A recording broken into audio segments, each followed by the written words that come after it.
Yeah, that's interesting. But I just got back from vacation, so it's actually not that bad. It just feels like, all right, I'm continuing the vacation, but yeah. That's what's last been night going on. was his first night in the new room. Yeah, downstairs. Was it weird? No, not at all. Like I said, I've been waking up in new places the last, like, what has it been, 3-4 weeks? I really don't want that to be the reason this video is uploaded, but I struggle to think of another more believable alternative. Oscar was very much not prepared for this video. Kira was seemingly too prepared for this video. And while they seem to be working hard to create a functional video in any way they can, it's just not happening. And when that becomes apparent, when they started disputing facts and taking veiled shots at each other, they should have just taken a step back and turned the camera off. Your audience is not entitled to any of this information, and it shouldn't have been addressed until you felt comfortable sharing. The only reason you jump the gun on uploading something like this is so you can return to uploading content as a whole. And although they may have gone through what is clearly a bitter breakup, they state that they do intend to continue living and working together. So Oscar went to the strip club, didn't get a lap dance, stupid. Didn't Venmo me just as much money as the stripper, stupid. I barely threw anything, but sure. Tell them you barely didn't and how much it was. Okay. You sound like an idiot. Tell them. I was trying to underplay. Yeah. It was only $200. Only? What kind of money are you making? Not any, because you're not uploading. So Guys, $200 is a lot. I just found out I was single, okay? I wanted to feel like a baller. You didn't even get a lap dance though. Okay, anyways. There's a story about how Oscar blew $200 at a strip club shortly after, but didn't even receive a lap dance. It's told as this hilarious little jape, but it feels much more depressing when you can tell that this was a guy coping with the fallout of his relationship and was trying to numb the pain. It starts to feel like a sort of sick humiliation ritual, and seems completely tangential to the point that they were trying to make, with Oscar again disputing the narrative that Kira is trying to present. Not that I was even trying to get any of it. She was telling me like, hey, I think you should sleep with someone. Like, what? First of all, I wouldn't even know how to go about that. Like, I don't know, guys, I feel like they just like need that. Like, Oscar and I haven't slept together in some time. It's been like a month, yeah. Like 2 months. Almost, yeah. It's gonna be there. It was like the beginning of November. Dude, that's too TMI. Anywho, she was telling me you need to get with somebody. I was like, I wouldn't even know how to go about that, and she just started giving me tips. There's this attempt to present a facade that things are gonna be business as usual from here on out, that these are two well-intentioned people going their separate ways, but everything revealed in the video sends a much different message, that these are two people deeply unhappy with each other on a personal level, not just in this relationship. What happens if I have a 5th kid though? That's your new person's problem, not mine, dude. For real. But yeah, that's where we're at. Vlogs are probably gonna be, like I said, like probably the same for a little bit. We don't know. We don't know. We don't know, guys. We're just like here, just living our best lives. Dude, we're just two friends living in the same house with 4 kids. What could go wrong? Right? Oh God, everything. And that they are setting themselves up to fail with this philosophy that they can just work through being separated in the same space. And this becomes especially apparent at the end of the video when they try to have some banter, and suddenly the topic of unfaithfulness comes up again, with Kira trying to preemptively explain herself. The fact, confidence, I love it. The fact that you think after everything you put me through, I would be like... Me put you through? I've done nothing. Like, besides some attitude here and there. And comforting another guy because he was sad. Oh, there it is. I didn't even do anything. I know. This is comforting to Oscar. Oh, shut the... But one time, Oscar was talking to Hannah, and they were helping each other through emotional things. So is that weird? Considering where things were going, and I never was rubbed up. Oh no, it's weird. I'm feeling weird about it all the time. Never rubbed up on Hannah. I never rubbed up on anybody. But like, why the hell would you say that? Why would you share that with the world? Like, I was genuinely about ready to close the video, but she just had to slip in one more detail, which is probably the most self-incriminating one of all. Oscar had already said you weren't cheating, so why give more details that sound like you were? I'm sure we've all comforted people before, but when the topic of cheating cheating arose again, why did your mind wander to that scenario? What is the significance? Even if they were both desperate to return to uploading, they should have taken one look at this video and decided that they could at least try a second take. There is no way to properly summarize the insanity of what we just witnessed. It's one of those things that I just have to show you so you believe it, because if someone told me all of this content was put up on YouTube willingly by sentient human beings, I don't think I'd believe you. How they watched this thing back as seasoned YouTubers and decided that it would be well received is beyond me. And as soon as it went live, it was met with the confusion and concern that you would expect for such a painfully awkward upload, while also casting a lot of negative judgment towards Kira for her bizarrely rehearsed yet cagey performance. Why say that to his face on camera for your audience? Like, why do that? You have sat this man down and are breaking up with him again and rubbing his nose in it like a dog who took a shit on the carpet, and you're like, hey, don't do that again. You know, like making him smell it. What is the point? Given how certain sensitive subjects were handled, people then also began asking questions about whether something in particular happened, specifically regarding Kira's faithfulness. So knowing the internet, she's like, people are gonna read into that, as I just did, and they're gonna think that I cheated, and so can you clarify that I did not cheat?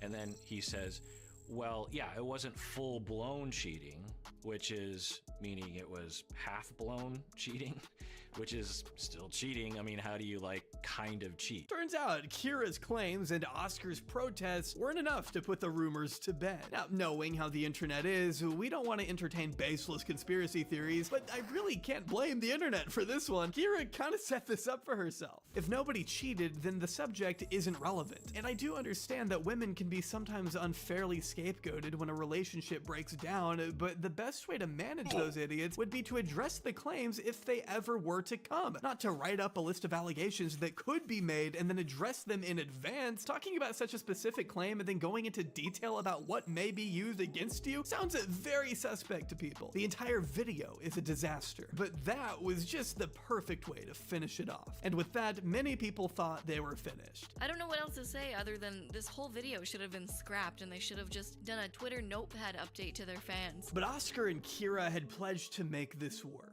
Amongst all the many criticisms anyone could level against them, if they meant what they said and they were committed, then there would be nothing that anyone could say that would stop them. Ultimately, though, the onus would be on the couple at the heart of this matter to dispel such rumors and to demonstrate through their actions that they were capable of working through this difficult period together. And well, unfortunately, they didn't. There was one lingering question that seemed hard to answer at that moment. What would content from these two look like moving forward? How do you continue running a channel based around your family when your family is in the process of dealing with a separation? Business will never be usual, especially when someone new comes into a person's life, and living arrangements will have to be figured out. And in a way, to keep treating it like nothing's happening is almost worse, because it is happening, and acknowledging that is necessary. And the first thing I want to say is that, you know, Oscar and I are in a very good place, and I don't want to speak for both of us. People get very mad that I speak for both of us. You need to speak for yourself. Okay. Oscar's just like that. Oscar, I'm not like trying to talk over him or say his feelings. Like, Oscar and I just express ourselves differently, and he's much more like this. He stares out the window and thinks while I talk. Immediately diverting from this commitment, their next upload directly tackled the backlash head on, with Kira explaining that the way they handled this was just natural given their own personal style. What was I going to say? This is why I interrupt, because otherwise I lose what I was saying. It was important. Okay, so she's saying, I interrupt because I lose what I'm going to say. That doesn't justify interrupting. It's more important you let someone say something. You know, it's a good sacrifice. If waiting for someone to fully complete their thought, especially if it's just one sentence, and you lose your train of thought, that's okay. There are many criticisms of this video that can be made, that specific one coming from Dr. Kirk Honda of Psychology in Seattle. One of the subjects brought up here that wasn't referred to in the original upload was the subject of a vasectomy, something that Oscar received under the impression that he probably wouldn't need to have any more kids with Kira. People had picked this up after the first video with the implication that Kira had at least allowed Oscar to have a vasectomy when she was already in the process of leaving him. Kira seems annoyed by this assumption, and Oscar agrees that this was ultimately his decision, but also that he might have done things differently, knowing what he knows now. An important tidbit of information that we will return to later. This one actually infuriates me. I never asked Oscar to get a vasectomy. I did not want him to get a vasectomy. I wanted more kids, and I highly encouraged he didn't get the vasectomy. Thinking we were gonna be together forever. Not that I want any more kids or that I want other kids with other people right now. I think I made the right choice as of right now. And I think forever. I don't know, like, I have 4 kids, like. But guess what, if you change your mind? You can reverse it. Will I? But I think if he was a little bit more disclosing right now, he would say, if I could take it back, I might actually. I still might get it in the future at some point, but I don't know what the future holds. I might meet someone and that person might really want to have a kid with me and might convince me to have more kids. So it does kind of suck that I have the vasectomy. This video is an improvement on the prior upload, and there is a lot of philosophical discussion about how they feel they may be finding themselves. However, Oscar chimes in at one point to ask a very appropriate question. Why did Kira feel the need to break up with him to achieve this? She gives this a pretty indirect response, which didn't do much to put people's minds at ease. One of my biggest things is like being alone, and I think that's truly when you do find yourself is when you're put in these like critical life situations. And I feel like you said, I've been so comfortable with you that I'm not, like, I don't know anything outside of that, and I don't feel like I've like plateaued. I think this sort of answer often yields more questions. People often do need to find themselves, but if you need to untether yourself, why don't you just go on a trip or take a break? When you definitively decide to end a relationship, it feels a bit dishonest to just assume you're merely on a journey of self-discovery. It means you probably want something outside of the commitment you've made to this person. Maybe you want to be a little promiscuous or something, but although Kira still doesn't seem capable of being completely honest with her audience, and a lot of the most looming questions regarding infidelity aren't answered here, this was less uncomfortable than the previous upload, which wasn't a high bar to clear. They just needed to maintain this united front. Only it seems like Kira didn't receive the memo, and despite an already negative reception from viewers, she continues presenting her own version of events like she was going to get married. Then on January 12th, the first episode from the new season of their podcast, Beneath the Sheets, would be posted online. It features the all-star lineup of Oscar, Kira, Preston, and Hannah, but looks like it was recorded on the same day as the breakup. Given that Oscar and Kira appear to be wearing the same clothes, only adding credence to the "we need to upload at all costs" theory. In this episode, Kira is just over the moon that Oscar is now her ex, and continues to torment him in ways that I thought were prohibited by the 8th Amendment. We're not feeling lonely. We have guests. Wait, who do we have? Who are they? Who's they? Who are we? Who's they? We have the ex. We have the ex. That's gonna need an explanation. No, it doesn't. That's the ex. We still love him though. I won't lie to you, this is a very difficult one to watch. And you'd think that given how poorly received the breakup video was, that they may have learned their lesson and tried to record this episode again. Kira is aware of where viewers stand on this. And to take a bit more time to actually create a video that doesn't make you want to gouge your own eyes out would have cost very little. But any lesson previously learned seems to have been flung out the window, as this recording shows us each podcast member is incapable of even stringing together a sentence at most times, likely due to the very fresh mood. Life happened, and now they are now exes. Yeah, life happened. Baby daddy and baby mom. Kira ghosted. Oh my god. Oh my. I love. Honestly, that's okay that he says that. I think it makes me feel better, and I'm cool It's true, Kira. for it. But yes, we did split up. Feel better, and I'm cool It's true, Kira. for it. But yes, we did split up. Call me in 6 months to ask how it's going. Now, if you don't know who that burly bearded man on the side is, that's Josh, the host of the Dad Challenge podcast on YouTube. Josh is a very vocal critic of family channels and has made videos criticizing OK Baby before their breakup. His numerous videos covering their content after they announced their separation has helped preserve many of these videos, so you will see him reacting to much of the content. He also plays a part in this story as well. We'll be revealed soon enough. But for this moment, he was merely highlighting, like many people, how strangely excited Kira seems to be. Say it fast, go. Very truly. Also, guys, don't act like you hate this song.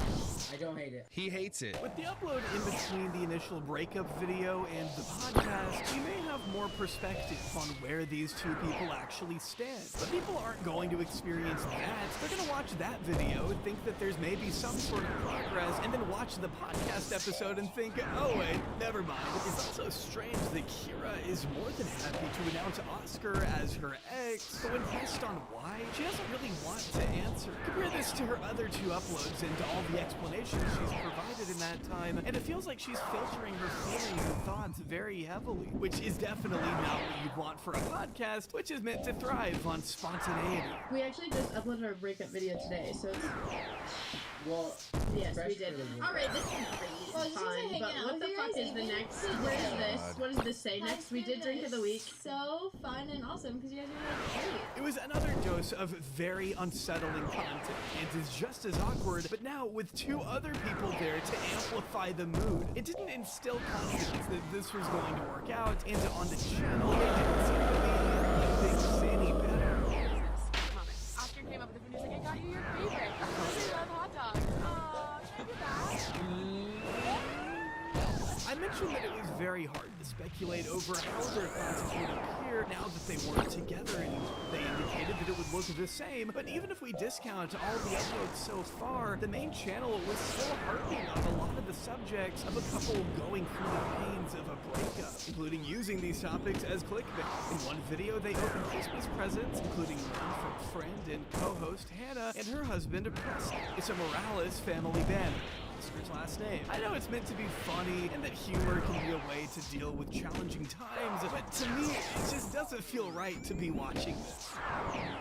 Morales plus the secrets in this stuff. I like to say that. The main issue, though, is that when you do try to act like a normal family, it comes across even more awkwardly. You're watching parents trying to put on a facade of strength for their family, but as a viewer, you're already deeply aware of the cracks in the foundations. Contrast that knowledge to the naivete of their children, and it feels even more awkward that you're aware of all that simmering anguish underneath the surface, and it begins to feel like you're watching something that isn't meant to be watched. It doesn't feel like this everything normal's approach is working. However you want to look at it, it's denial or it's uncomfortable. To many, it just didn't feel like it was working. And whatever's causing you so much pain will eventually make you a better, stronger human being. Trust me, I've been there. In February, this was confirmed when they uploaded another update video, informing viewers that despite their initial agreement to move together, Kira decided to move out. It seems this is a one-sided decision, with Oscar explaining his frustration. I think for the relationship or whatever, it's best for her to move out, which I can't disagree. I mean, it was a little shocking at first because I was like, so what's happening? Are we keeping the house? Like, you're entirely moving out? I did get frustrated because I was like, dude, what the heck? Now you're in this situation again. I do think it's the right decision. It was just a hard pill to swallow at first. Although it's hard to say exactly why she's decided to move, this felt somewhat inevitable from the breakup video. But again, you'd once again be poised to ask how this is going to affect the content. You now have two people living in separate houses, taking the children on separate outings. It just feels like the rift between them is growing wider and wider, and that it'd be a challenge for any couple to consolidate that in the form of YouTube content. Say, like, as much as we love updating you guys, and I mean, that's like a big thing to us, we both genuinely want to do that. I do feel like we're both trying to keep the process as private as possible. You're a family channel, Kira. You gave up on your privacy years ago and have still been making multiple references to this in front of your children and your audience alike in the past month. Trying to consider all factors, the kids, the finances, us as friends, us as individuals, like long-term goals, short-term goals, Levi's school, babysitter, every aspect, and trying to make that all work the best way. in one situation is very difficult to figure out. And on top of that, we have the world giving their opinion, a lot of people that know us, a lot of people that have no idea about us. I don't mind. I like seeing new perspectives, and I like understanding what or thinking or seeing things that I didn't even think of. I agree, but I think that the people that have no idea about our situation commenting becomes overwhelming and silly, and especially people who have not been through something like this. Again, it feels like Kira has come into the video already with a preconceived point of view and narrative, and Oscar's facial expressions send the message that this might very well be news to him as much as it is to the audience. And again, it gives the impression that there may well be an ulterior motive. The biggest learning curve for him going through this right now is like, we so badly want to be friends, but there's so many emotions, a lot of hurt feelings on both ends, a lot of lack of understanding each other and each other's choices. Now, it's not fair for us to jump to conclusions based on the limited information we've received, but up until this point, Kira's handling of all these videos where she sits down and tries to have a conversation don't feel very conversational. That was a family date. So for your future girlfriend's sake, a date. Family hangout. Yeah, that was a family date. That's not a date. So that's why we're wrong. Anyway. Well, look, maybe this is a really awkward situation for her. She doesn't know how to sit in front of a camera, and we all have general ideas of how we're gonna talk about a subject when it comes up. No vlog like this could ever be truly spontaneous because they made the decision to sit down, record, edit, and upload it. That's kind of what made the original upload so shocking in the first place. Whatever the reason for this sudden change in plans was, it wasn't really anybody's place to say. The truth was that although Kira was acting strange, the strangest part was the fact that we had to witness it at all. And unless we had evidence to the contrary, we just had to take her comments at face value. And maybe she was telling the truth. Maybe she just needed a spacious apartment to herself and away from Oscar to enjoy the time alone. Something she's already repeatedly emphasized. What reason would she have to lie? Over the next few months, Oscar and Kira continued to grow apart together on the channel. I'm discovering more about me personally and learning how to be kind of like a parent on my own, because obviously you're still in their lives, but I think you can say the same, like I'm not around when you're with them, and you're not around when I'm with them, so kind of like navigating single parent life, and just, yeah, it's interesting, but I definitely do feel happy, and I definitely think that considering the timeline that it's been, like it's only been a couple weeks, and I think we're both in a much better place. Kira finds a new apartment and moves there. Oscar talks more about his own personal challenges, such as trying to find progression in life, and although they still have their awkward moments, she's gonna watch the kids while I pack up the trailer, and then I'm gonna help her pack up her mattress, take it to a new place, which I'm kind of excited to see. Oh, you haven't seen it. Am I going inside, or am I just like dropping off things? We didn't think about it. Yeah, okay, we'll talk. Yeah, I'll be right back. Right back. Yeah, right. You never love that thing. Look, I've been with you in a relationship. I know it doesn't seem like it here, but you're slow as hell when you do that. So I'll see you in like hours. Maybe that was just the only time I got away from you when we were together. Oh, you ever think about that? it began to feel like they might at least be moving on from each other and finding a middle ground where they could coexist. Finally, the whole family back together, happy and healthy, ready to take on the world. I think you're cheating. Why did I read that off? I don't know, guys. I really don't know. Oh my God. I can't answer that. I seriously, I don't know. But everything would change after a few months, given the many theories that Kyra's intent to impose a narrative on the situation and Oscar's hesitancy to confirm what Kira was saying. Many wondered if Oscar was leaving the door open to confirm what many thought to be true, that Kira had an affair and that this was the real catalyst for the end of their relationship. Nobody could really say who this person was or whether we even knew them, but it felt like only a matter of time before Oscar or someone close to them would eventually break the news. However, in May, an unlikely source came forward with an equally surprising claim. But this okay baby, Kira and Oscar story is about to blow wide open right here. So let's go. It was the Dad Challenge podcast. Now, Josh is known for making a lot of reaction content, many of it with his own personal criticism, but he wouldn't have been the person you would expect to be able to provide any insider information on the nature of OK Baby's personal business until now. Because in this video, posted on May 21st, 2022, from the report of a third-party source, Josh alleges that there was indeed another man, and that this person was someone much closer to home. Even Oscar alluded to her cheating on him, and a lot of people are saying that she did. Oscar went live the other day and said, I don't know, maybe. But if my source is correct, the person that reached out to me today, absolutely, Kira has been doing that and worse. So this girl reached out to me. I'm not going to be telling you what her name is. She doesn't want to be on camera. She doesn't want her name out there. But she said, look, how do I say this? I need to tell you something. I had a threesome with Preston and Kira. Preston? The guy from the podcast? Wait, I thought he was... oh, shit. This is my not baby daddy because apparently we have some, like... Baby daddy. He doesn't want to be a baby daddy, I don't know. Preston was Kira's best friend's husband. Throughout much of the story, there was no great sense that these two were particularly close, which is what made this accusation so surprising. Answer is heck no. I am absolutely terrified to date again one day. I think it's like, oh, I don't know. Everything about that makes my heart... I'm not much of a dater. I don't know. I don't really...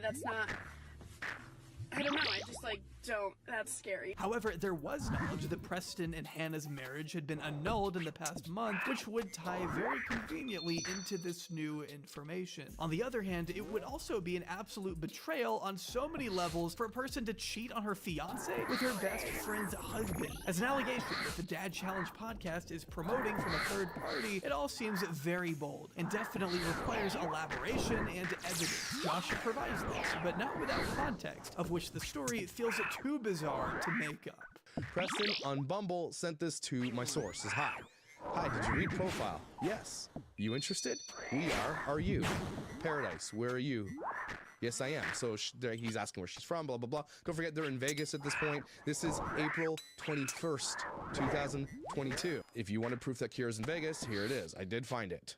So Kira's here in Vegas at the Wynn Hotel, which is a very, very posh, fancy hotel. Very expensive. Like, crazy expensive. These people just spend money like water. And this is the photo that Preston sent my source. Yes, that's Preston, Hannah's ex-fiance. Hi, baby girl. Just getting time to respond myself. Let's grab drinks and show you what rough really feels like. Kira. This is Kira texting from Preston's account. Could be, could not be, whatever. In summary, okay, the allegation was that Preston and Kira went to Las Vegas, and in Las Vegas, they decided that they would engage in a threesome with another individual, sharing some information that seems wildly contradictory to the image that they were portraying on the channel. The evidence to back this up includes a photo and text messages. The picture being shared is clearly Kira and Preston, and Kira signs her name when using Preston's phone. Josh also provides strong circumstantial evidence to show that Kira is indeed in Vegas. And by this point, everything feels like it's conveniently lining up. Even if we set the freaky stuff aside, we can assume that Kira and Preston have traveled to Las Vegas together. This is already looking pretty cut and dry, but the more interesting allegation is the one that followed, when this anonymous individual reveals that Kira made a claim in their conversation that seemed to conflict with the numerous statements she had put out on OK Baby and her own personal channel. Kira said that her and Preston have been together for over 8 months. Right? And a lot of you are thinking, oh, doing the math, you're doing the math, right? Yeah. The We Broke Up video was 4 months ago. Okay? And before that, the actual breakup was on Oscar and Kira's anniversary, December 21st, I think, something like that. So if you're doing the math with me, that's September 2021 that Kira admits to this person that they've been dating.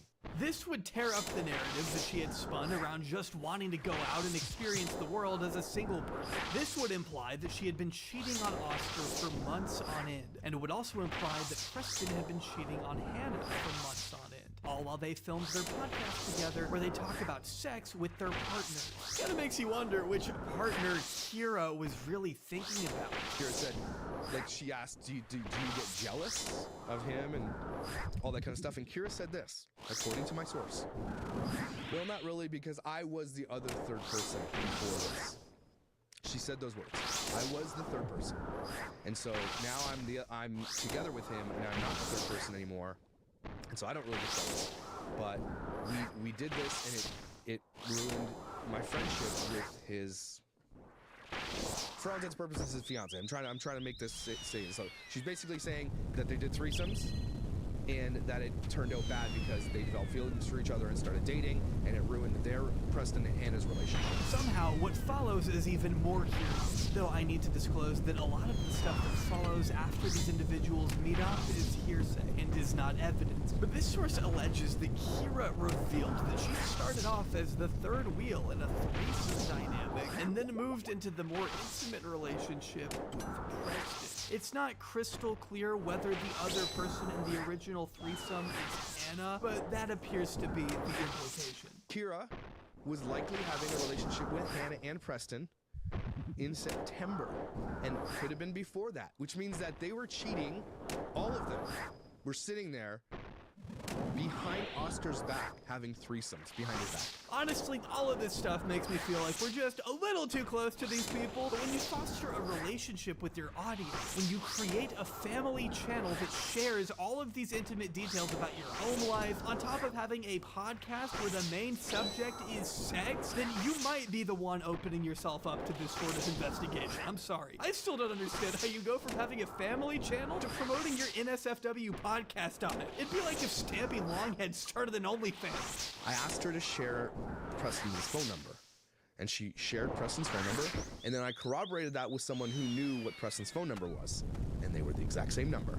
These were claims that could jettison the remains of the working relationship between Oscar and Kira, and by extension the entire OK Baby channel, and they only drew more ire to somebody who was already receiving a lot of suspicious gazes. But this time, it felt like these claims were also far too substantiated to actually ignore. Further to this, a creator by the name of APOC posted a screenshot of Hannah allegedly confirming that Preston and Kira were dating now. This screenshot isn't the highest quality, so it has to be taken with a grain of salt, but combined with the other evidence, their relationship seemed all but confirmed. So what would Kira say to this? All I will say regarding this is that some people will do anything in their power to try to bring others down. Be that through rumors, lies, or anything else they can get their hands on. It's not worth my time to defend every single thing said about me. Well, a predictably vague response, slamming the claims as rumors and lies, only really entering specifics to reiterate that she didn't cheat on Oscar, which would contradict the testimony of the person she allegedly had a threesome with in Vegas. I don't even know what I'm saying right now. Regardless of what I believe it or not, I did not and have never cheated on Oscar. I've never cheated on anyone in my entire life. Interestingly, this post doesn't really address the most major of all the claims, that she was in a relationship with her best friend's fiance, instead deciding to deflect to the notion of privacy, something she's never seemed to care about before. The fact that she chose to address cheating allegations, but not the homewrecker one, is certainly an interesting choice, given one of them was much more prominent at this point. However, with the evidence available, was there really anything she could deny? Not really, but she still takes time out of responding to the allegations to attack her critics, saying that all these people who claim to be concerned about her children were actually making it far worse through such drama. Ironic how so many people say they are worried for my kids, but the only thing harming or embarrassing them is the drama and rumors that these exact same people are creating and spreading. I think this is the low point of her response, because no young child should have any relation to internet drama, even if a parent is involved. The only reason they would be affected by this is if they've been provided an unhealthy attachment through irresponsible parenting. By this point, Kira's response seemed to be more buying time to escape the scrutiny of people like the Dad Challenge podcast, who used this response into other old clips to drive home the point that this behavior was second nature to her, and that there was reason to believe that Kira and Preston were at least growing close long before they ended their respective relationships. There's a person that sent me the socks that Kira was wearing, that Preston was wearing during the podcast, that are a 4-pack for $100, these socks. They're so specific. And she's wearing part of the pack of the socks that someone pointed out. It was in, I'll see if I can put the photos up if I have them here. Mind-blowing what people are going to find. It's not hard to see why, especially if you had followed this saga closely. Kira had spent years divulging details about her family and was now all of a sudden falling back onto the privacy argument when it came to who she was dating. This would have only really felt consistent if she decided to stop uploading content and allowed everyone else in her life an ounce of privacy too. But the content kept on coming, with an uncomfortable focus on the fact that Oscar was now acting as a single father. Made it back home, thankfully, but things are looking a little different around here. Over the weekend, Kira took some of her stuff, or took her stuff to move out, and it's looking a little empty, but that's okay. This information, alongside the many videos where Kira seemed to at least exact some sort of control over the narratives, and Oscar's occasional references to her growing close with someone else, felt like more than enough evidence that Kira's evasiveness camouflaged something greater. And with this arose questions around the nature of how a channel like OK Baby could even possibly continue to operate under the pretense that this was still a couple who were as invested in each other as much as their children. And now many viewers held a very different perception to the one they had long presented on the channel. To many, the reality of the situation seemed evident. The end of OK Baby was rapidly approaching.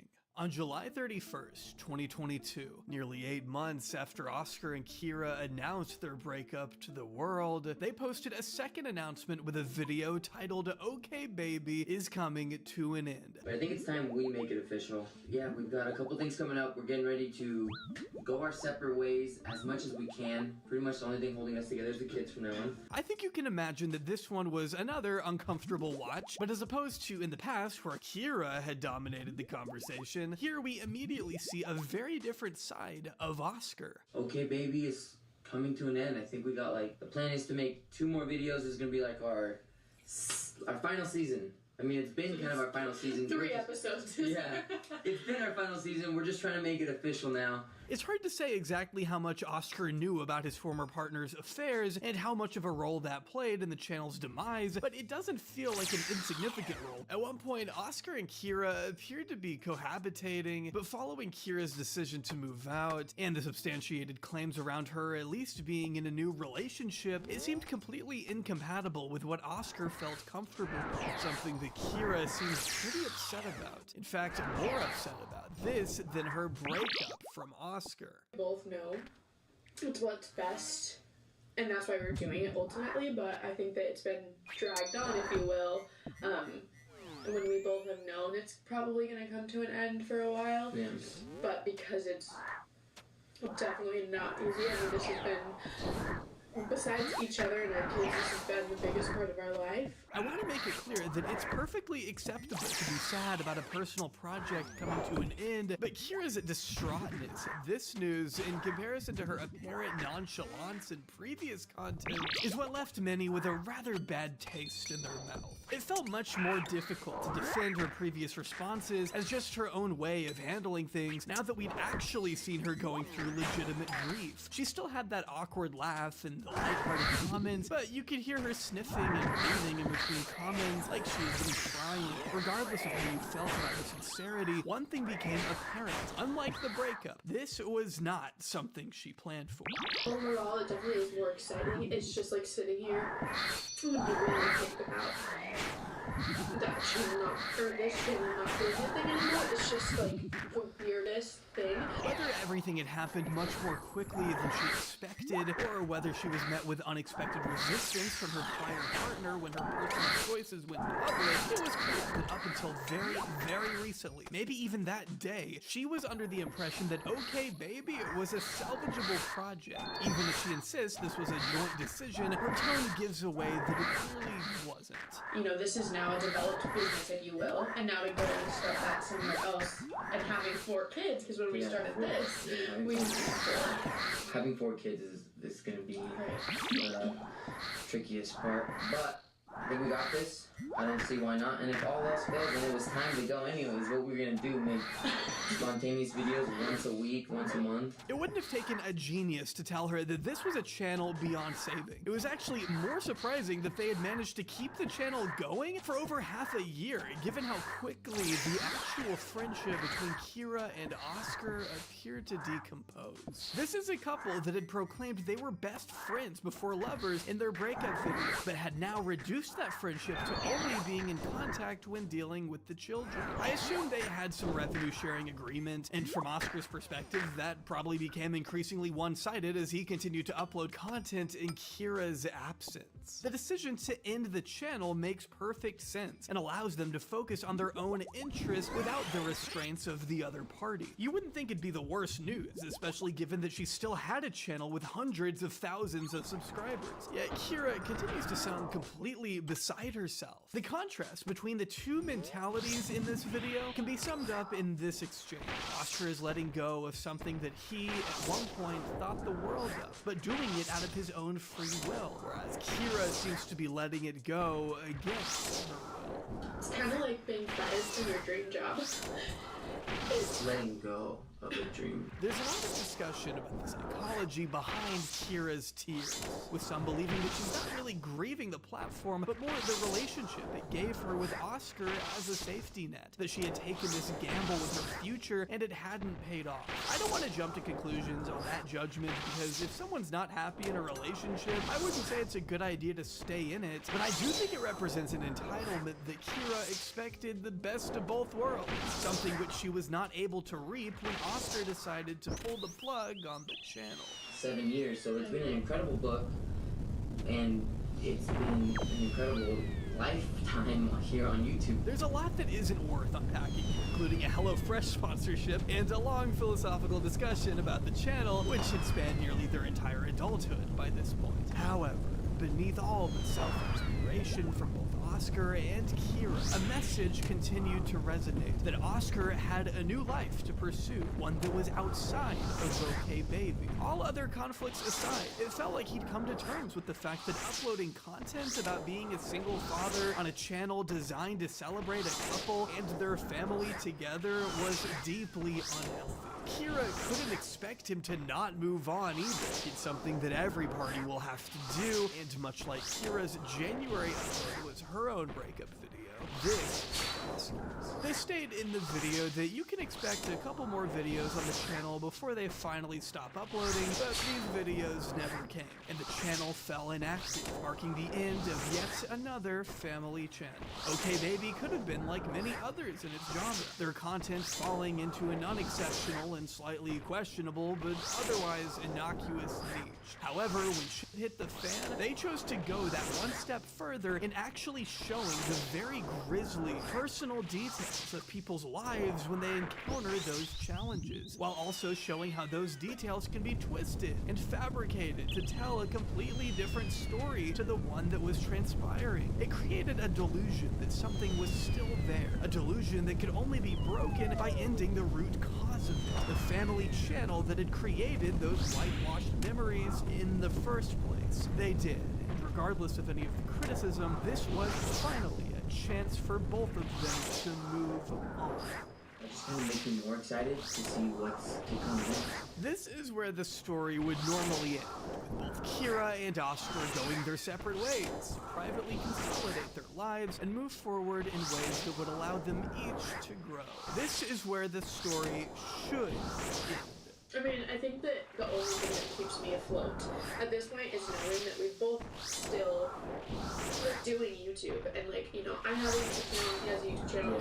In their video, they do promote their respective channels, which would imply that they weren't yet finished with YouTube. But while Oscar's content seemed to veer away from family matters and started to have more to do with his own personal escapades, Kira continued to publish content concerning her family with the day in the life videos. This obviously wasn't a very good decision, because even if you've moved on from the channel, those children are always going to be a window to that past. The commentators continue to react and respond to her videos.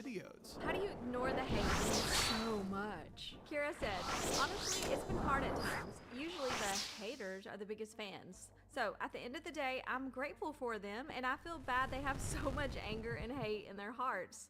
As cheesy as that sounds, I've actually been there, and it's hard, and it sucks. This would all culminate in early December 2022, where after a rough few days, Kira decided to post on her story, explaining her side of the whole situation, including her relationship status, confirming that she is dating Preston, and offering her insight on various other claims that people had speculated on. We had a ton of problems behind the scenes and had a few times prior to this that we almost broke up, which also includes him leaving me.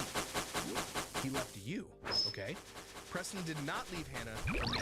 To do this in a bad mental state and then using that mental state as a justification is already a terrible idea. If anything, you want to be in a good headspace. But what does her response constitute? I am dating Preston, and we've been seeing each other since March of this year. Sometimes friends that are there for you in tough situations turn into more. Well, she doesn't deny the main claims, but also says there's a lot of context and states that Preston was a friend who was there for her in a difficult time and that this support grew into something more. She states that her and Oscar had gone through multiple rough patches and that Oscar had actually left her. She talks about the friends she's lost and apologizes for her failures, such as her attitude during the breakup video, and concludes on a sincere request for people to stop talking about the subject. How did that turn out? It's crazy to see how it's all unfolded for these two over the years, and the fact that Kira is even addressing any of this. I really didn't think that she was ever going to be talking about her and Oscar, her and Preston, her and Karen especially, her other friendships. I mean, this is definitely wild. If you want these drama channels to stop talking about you, I'm sorry, but making a post like this just isn't gonna do it. You even directly call them out in your post while dropping bombshells about your relationship. Why not draw a drama channel summoning circle while you're at it? It's got me questioning whether this was some kind of bait, but I also question if Kira is actually calculated enough, especially when so many felt they'd caught her in a bare face. She filed for divorce from Hannah in April 2022, and it was finalized in June 2022. She's lying if she said he didn't leave Hannah for her. How could they have been dating in March when he wasn't even divorced yet? All available evidence had indicated that the annulment, divorce proceedings between Hannah and Preston, had begun in April of 2022, a month after Kira claims she had started dating Preston, which would contradict her claim on the same story that Preston did not leave Hannah for her. It's also such a strange claim because it's hard to see it any other way, that they both just happened to leave relationships with people very close to home and stumble into each other's arms. It again made the post feel more calculated than it should have been. Was Kira just using a bad mental state to present a facade of honesty? Did she think that would work after her previous attempts to control the narrative surrounding her relationship with Oscar? Probably the most telling part of where her priorities lie, though, is her complaining that she just wants to hang on to her, Oscar, and her children. She doesn't want to talk about her relationship, as the channel doesn't concern that. I'm sorry, but you had no issue showing Preston in your old content or your old podcast, and I think you having a new boyfriend, it does affect your relationship with the rest of the family, positive or negative. All of these stories felt like Kira was trying to do damage control for something where the damage had already been done. The following year, she came to Oscar's channel to do a Q&A, and the first question that happened to be chosen was regarding his feelings over her relationship with Preston. Question number 1. How do you feel about Kira's new boyfriend? It's just weird because of who it was. Truthfully, if she dated anybody else, I wouldn't care. The positives of it happened that the kids were already comfortable with him, already kind of knew him, and so transition into that was a little easier, which is kind of nice, but it was still really, really awkward. Do you feel like it's better? Yeah. I feel like our friendship isn't there anymore, but hey, that's what it has to be. It's just, you guys are doing your thing. Oscar handles this with dignity, but again, I can't help but feel like Kira is desperate to repair her image by receiving Oscar's blessing and using it to talk about how she handled the situation poorly. I do kind of regret how I handled things online, actually not kind of a lot. I do feel like that I was trying to pretend I was okay when truly I wasn't, and I should have accepted it and not embraced, but it like just been okay with having emotions at the time, and then also I think I should have given you more space and not tried to be friends right away. It's nice to hear some reflection, but with how deliberate she has been in the past, it's kind of of hard to take any of her explanations at face value. Much of the video feels like Kira is still desperate to ride on the coattails of OK Baby's legacy while patching up her own reputation. Especially in the last year, I've learned so much about friendships, relationships, myself, how to respect myself. Because truly, if you don't love and respect yourself, you can't provide that for somebody else. And maybe that's just the nature of content creation. There is an element that's rehearsed. I hate to break the veneer for you guys, but I'm not just yapping off the top of my head here. And I think that while Oscar had effectively moved on by this point, Kira was still very insecure about how she was being perceived, not appreciating that how she was perceived tied back to OK Baby. Every time she drew views by alluding to that channel in her content, she reminded people of how it ended. It was that toxic both worlds mentality rearing its head again, that no matter how hard you try, you can't stop people from going through your old content and creating compilations of you and Preston fraternizing. And until you did something about that, you'd be eternally caught in this feedback loop, something that by mid-2023, Oscar seemed to have escaped. Time for a massive update. On August 1st, Oscar uploaded the video to his channel titled The Story of the Broken Me. It documents a lot of the difficulties in his life and how he was in the process of overcoming them. This is a hard video for me to make, and it was truthfully uncomfortable. I like making happy videos, and obviously this one wasn't, but I felt the need to make it so that I didn't feel like those emotions had power over me anymore. I wanted to get them out there, just let him be, and that way I could start being myself again. It's an honest video that shows us a side of Oscar that we don't usually get to see. But probably the most telling detail was the fact that there wasn't a single mention of OK Baby or Kira. This idea that the channel was so far removed from his story now that it wasn't even worth acknowledging kind of said a lot. And in the coming months, he continued to move from strength to strength, entering a new relationship, going on holiday, and finding a job outside of YouTube. It was the progress that everyone wanted to see, and many congratulated him on it, which was all in contrast to his ex-fiance.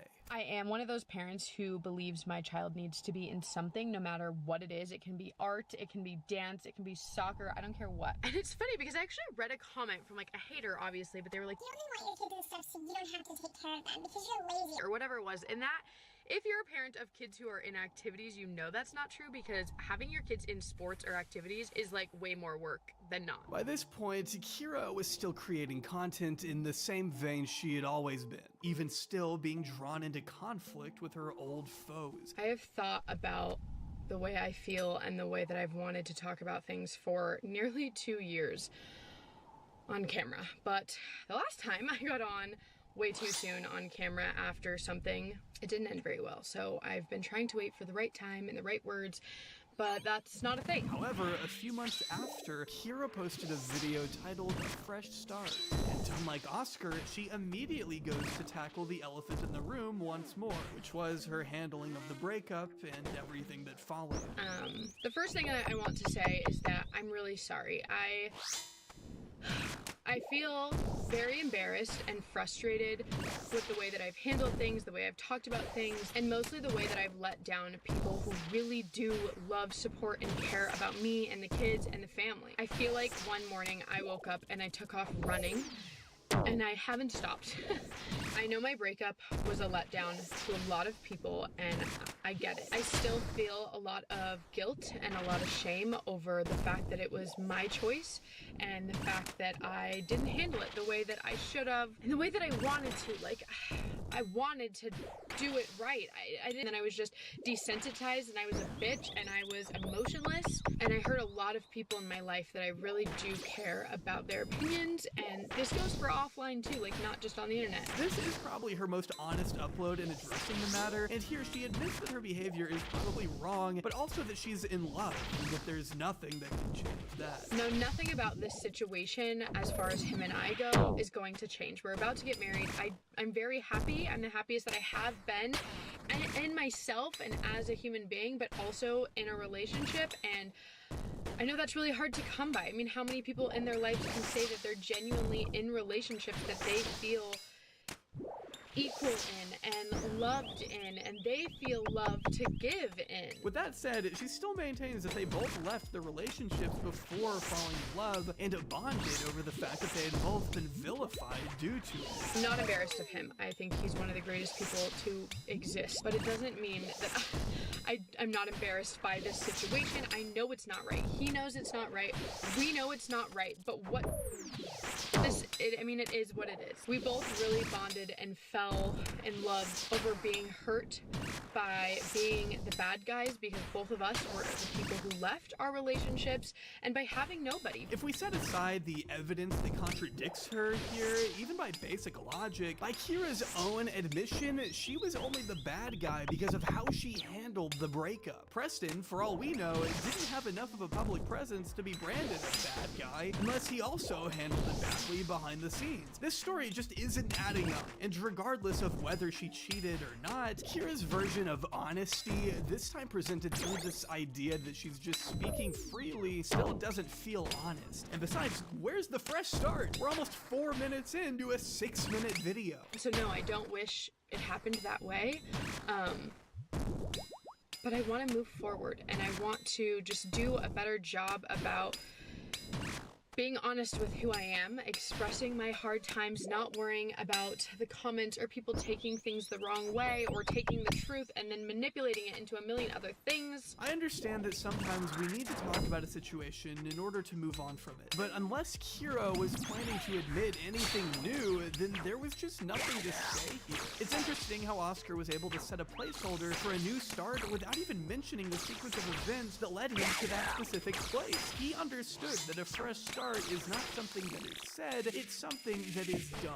Only Kira's actions could demonstrate if she had truly learned important lessons over the past 2 years. The thing about a fresh start is that it's kinda in the name. It can only work if you actively choose to change. And for Kira, that would mean changing her content. It would mean changing her approach to handling hate and criticism. It would mean changing her life from OK Baby, where the content would really only concern pregnancy and childhood, especially when you said that ship had sailed yourself. I could possibly get pregnant again, but to have a successful, healthy pregnancy again would be very unlikely. Basically, and very dangerous. For me, more so. She didn't say, like, the baby wouldn't necessarily survive, but she just said, like, there's a high chance that I possibly wouldn't survive that. One of the pressing questions which surrounded Kira's new relationship was regarding whether she intended to have more children. She already had 4 with Oscar, and after the 4th, she reported in a YouTube video that a doctor had advised her that it would be dangerous to have any more. So much opportunity, and that's really another big thing. Because this house comes with character, it also is a house from the 20s. So when it comes to how long will this house actually stand, how long could we live in it, could we have more kids in it because we do want more kids, like all these things. In spite of this though, Kira's tune had changed significantly now that she was with Preston, entertaining the idea that she might have 1 or 2 more kids. However, with Kira's comments concerning a fresh start a few months later, you might receive the impression that this was off the table. This wasn't the only change she had enacted in her content at this time. A month before her fresh start video, she stated that she had made the decision to not show her children in content anymore. I mean, her justification wasn't the best, and she doesn't seem to care that she did it in the past, but yeah, it's a start. I've absolutely loved sharing my kid's life on the internet, and I do not regret anything. There's probably certain moments or certain things that I would have filmed it differently or maybe not filmed, but overall, I'm happy with the decisions I've made as a parent when it comes to doing YouTube with kids. Am I doing it because I believe that I'm exploiting my children? No. Truthfully, it's not that deep, it's not that serious. I simply just feel like it's the right time to make my content about me. Over the next few months, her content pivoted to focusing on her relationship with Preston, their engagement, and their subsequent wedding. At first, it appeared that maybe Kira was prepared to follow through on her commitment, but after a while, it seemed that the relationship with her old content was creeping back into frame, most demonstrated by Kira's continued reflections on it. The content that I put online, the version, we're gonna call it, of myself, which I feel like is just me, that I put out there is what people group together and make their assumption based off of. Like, that's who people think I am, which isn't a bad thing. You know, me and the people in my life talk about this often. I'm not sure where so many of these assumptions come from, you know? Like, and then I automatically hear people's responses like, are you kidding? Well, look at what you did, which what I did is not even what happened. What you did was not actually what happened? I understand what she's trying to say, but this is the importance of education. The greater observation that should be made, though, is that we are now 2 years in, and she is still responding to people whose views are not up for negotiation.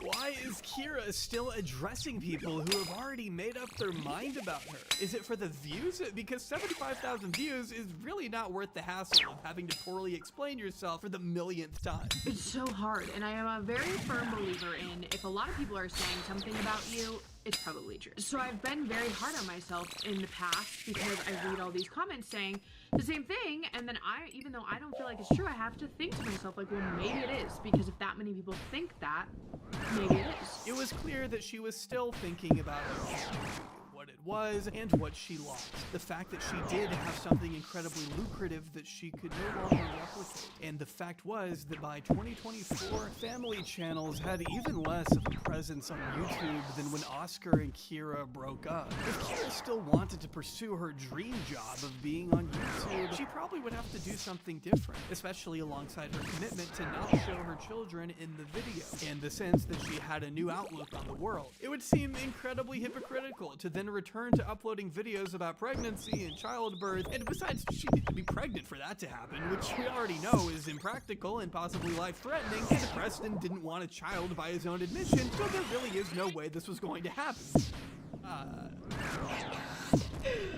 You guys. Oh, okay. Baby.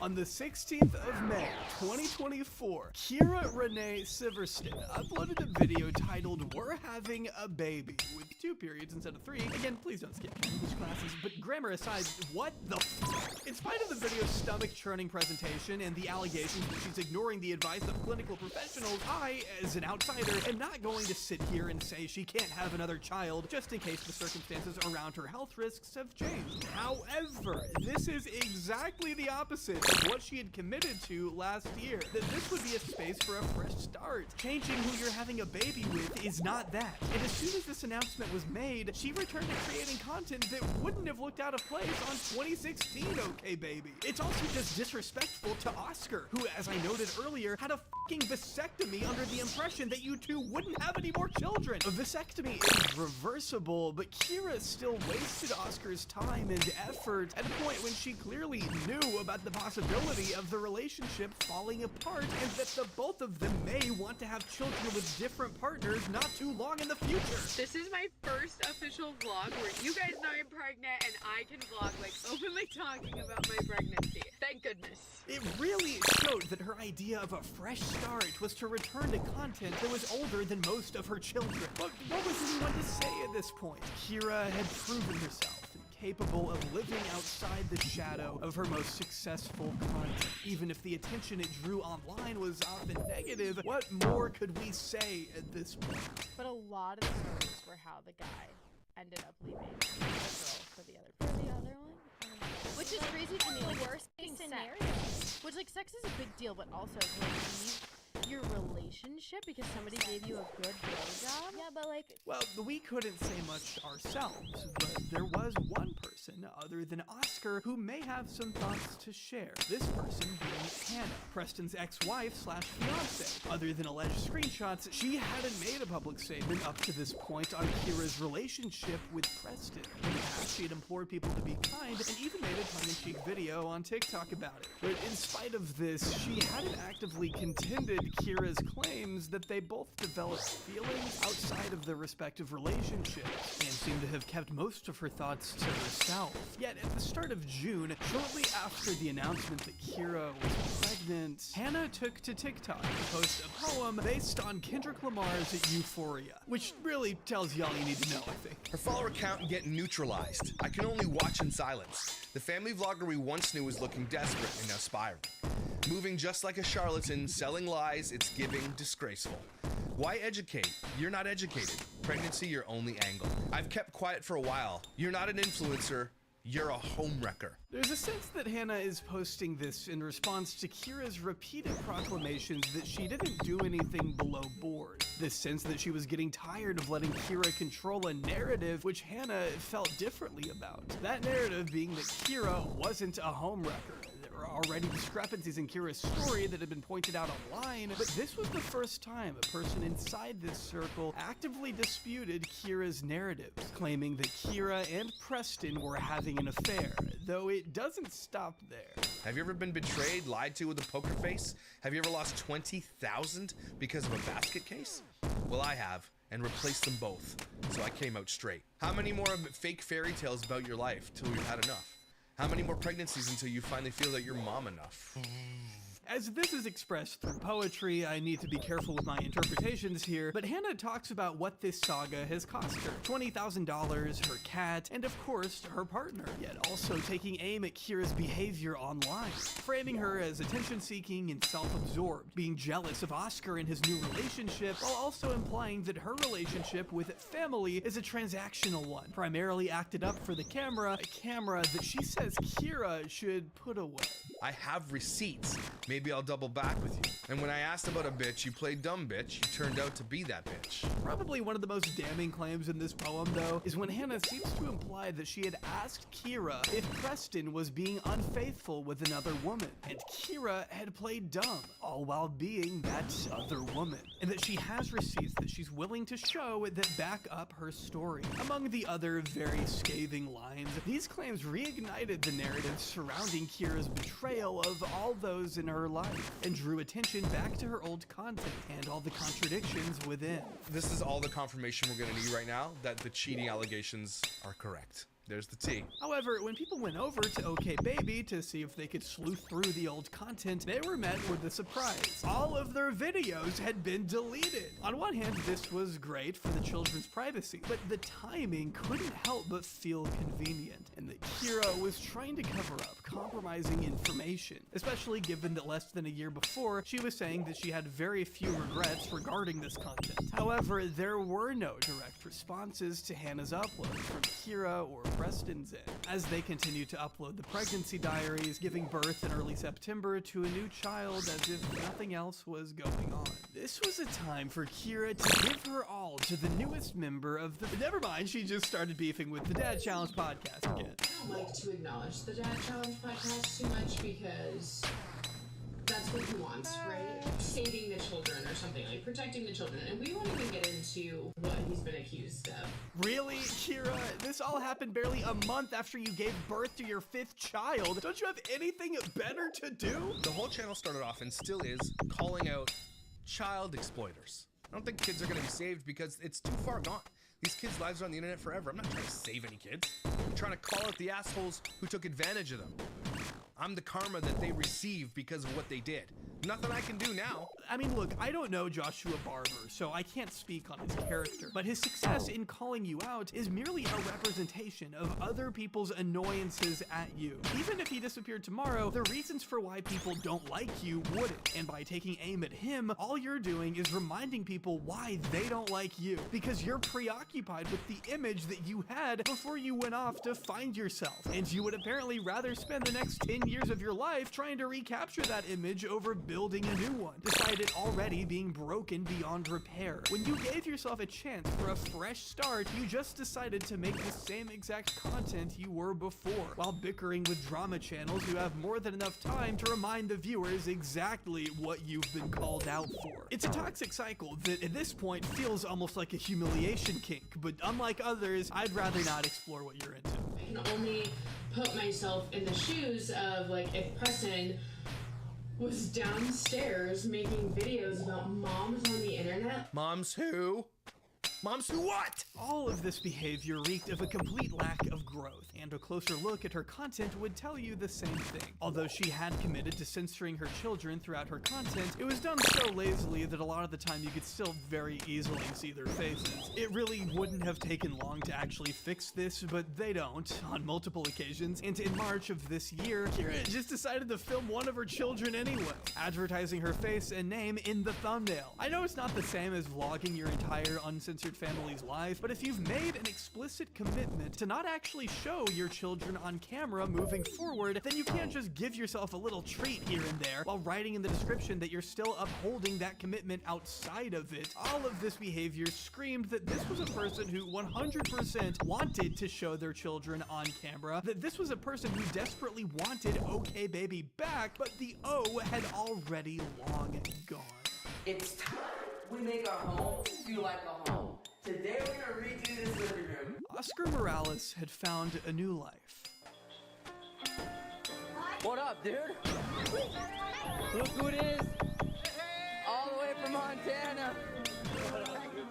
There were the occasional vlogs here and there, but most of the channel is focused around his own personal growth, spending time with his friends, and making moves in his own life. It's feel-good content, and the reason I haven't focused on him much during this part of the video is because he's mostly removed himself from this story and went on to create his own, one where he doesn't have to constantly acknowledge the past in order to build a future. Oscar was blindsided by news that had been harbored by the love of his life. This revelation uprooted his entire existence, which then led to having his own private matters be dissected by those online. Even if he was widely perceived as the victim in this situation, to experience that would still be deeply embarrassing and difficult to process. Yet, at every step of the way, Oscar handled his former fiance's decisions with far more grace and dignity than most, never weaponizing his position against her and actually helping her in spite of the betrayal he must have felt. I think it's that sort of situation where you grow the most, the one where you have to be honest with yourself and come to terms with the reality that has fallen upon you and how your own actions may have contributed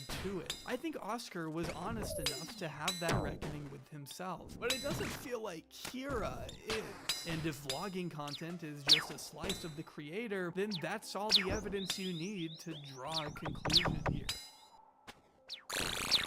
I think one of the most damaging aspects of being a public figure in any domain is that we often want to control what people think about us. It's kind of natural because we often do care about other people's thoughts, and a lot of people create channels with the intent to harvest approval from their viewers. This line of work attracts a certain type of person to create a type of channel, and OK Baby was that type of channel. A family channel where a couple of young parents could filter a family image through the digital medium. I don't think that there was anything particularly exceptional about Kira and Oscar when they first started their channel, but there was one factor that people often overlook, and that was their age. Whereas many would understandably focus on the couple's decision to start a family at 17, the decision to live your entire life through YouTube from 17 must have also been a consequential choice as well. And although many people probably didn't see the effects of something like that when the channel was operating smoothly, both of the above choices often deprive young adults of coming-of-age experiences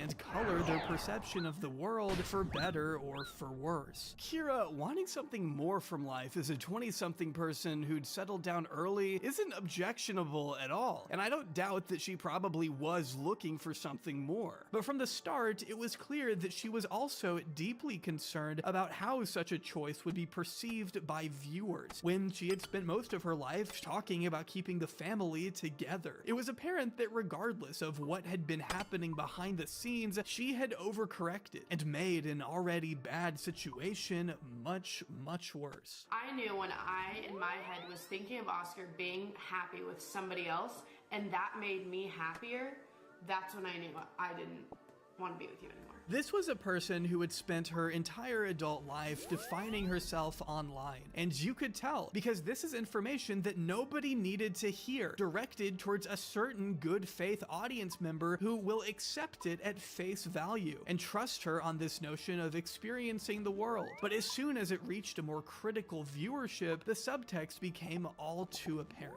Oh my god, the fact, confidence, I love it. The fact that you think after everything you put me through, I would be like... Me put you through? I've done nothing. Like, besides some attitude here and there. and comforting another guy because he was sad. Oh, there it is. I think what was more incriminating for a lot of viewers was how she appeared to want to intercept any narrative surrounding unfaithfulness. It immediately made people think she had cheated, or at least was interested in someone else, because when you decide to break up with someone, your first thought usually isn't, oh, I hope they didn't think I cheated. If she genuinely hadn't cheated, she only said this for the audience, and again, this is your life, not your viewers. This behavior was a massive overcompensation, driven by an obsession that can only arise from the dynamic that vloggers foster. Oscar Morales experienced one of the most devastating pieces of news that someone can ever go through, and he had a deeply personal reaction broadcast to the rest of the world, all while under the expectation from himself and those around him to continue uploading content onto the family channel like it was business as usual. It was a perverse reality that showed how intimate content can also be deeply harmful, and although I'm sure he has his own fair share of regrets, he never went out of his way to hide much of anything, and in the end, that allowed him to create more honest content about moving forward. For Kira, though, what followed was months, no, years of trying to control a narrative, creating content that was already showing the more personal and vulnerable side of everyone involved, all while being so flagrantly transparent in the fact that she was hiding something. How can you sell yourself on being upfront and real when you're constantly trying to hide details of your life under the guise of privacy? Privacy you weren't willing to afford your children for most of their lives. How can you say that you want to move on, but then continue to pick fights with people who you know will only prolong your grief? What are you fighting for? Because it's not the benefit of your husband, your family, or yourself. To me, she's fighting for a natural continuation of her OK Baby story. I think if she could, she'd restart the channel and change its name to PK Baby. But there is no natural continuation. She gave that away when she chose to record the dismantling of a long-term relationship whose audience investment had been built upon. And I believe she misjudged Oscar when she thought that he would just go along with this and allow the channel to still be used as an outlet by both of them, no matter who she ran off with. But Oscar never saw the channel as she did. It's exciting because you get to, I mean, like your channel that you do now, you get to really just, you know, family content hasn't always been your favorite necessarily. Oscar was a rare breed of creator who was merely expressing himself in each video, and actually committed himself to the channel for what he believed was the interest of his family, which is why he likely allowed himself to be seen at one of his lowest points. But I think that experience also revealed to him just how rehearsed Kira was. In those moments of dissociation, while Kira rambles on about how this was a choice made in the interests of both parties, were probably the fragments of realization that this was someone who had not been honest with him the same way she couldn't be honest with her viewers. Kira's behavior is symptomatic of someone who has become preoccupied with creating an idea of what your life is like online before actually just living it. It's always going to be the case with vloggers that while we don't see all of their life, no matter how much they claim we do, but it's particularly bad with family channels, especially because there are young children involved who actually don't often have the capacity to put on a persona for content, and they typically don't understand that the adult they're interacting with is a persona too. It all blends into one very formative reality for them, whereas in other situations though, we've seen this manipulated by malicious actors to create a pretense to audiences while doing awful things behind the scenes. Here we see the reverse of it, where the online pretense influences the reality. Kira is not an evil person. As far as we can tell, she hasn't done anything criminal or villainous. If anything, my reaction to learning much of what I have in this video is, why did I need to know this? I didn't need to know this. People make shitty decisions in relationships, even influential public figures, and we will likely never hear about them because that's their business. The problem is that Kira made this everyone else's business because she believed there needed to be a mandated narrative that fit in with the OK Baby channel, rather than just dealing with it behind closed doors like humans should. She lived her life vicariously through her own channel. You see that faint line? Oh my gosh, Husky. Yeah. Should I have another focus? Focus!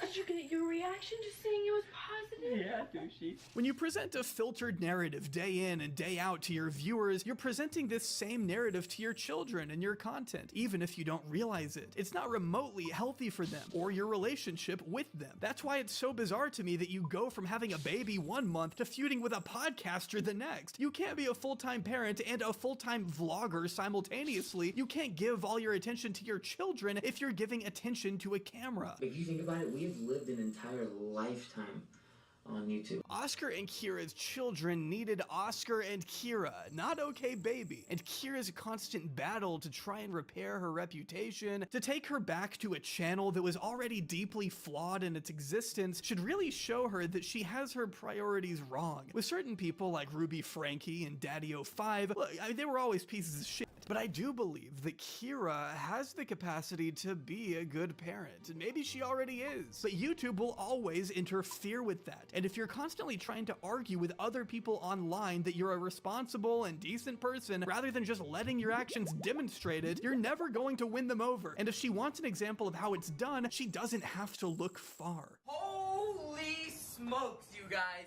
I did not think this day would be happening for a very, very long time. Oscar's channel is a great example of vlogging content that isn't really a family channel, good, but also integrates those family moments and matters that might be of use to people who want to learn more about parenting. And because he's being honestly himself and isn't trying to prove it through his words, he doesn't have to worry about the image he presents. He's just Oscar. Will you be reversing your vasectomy?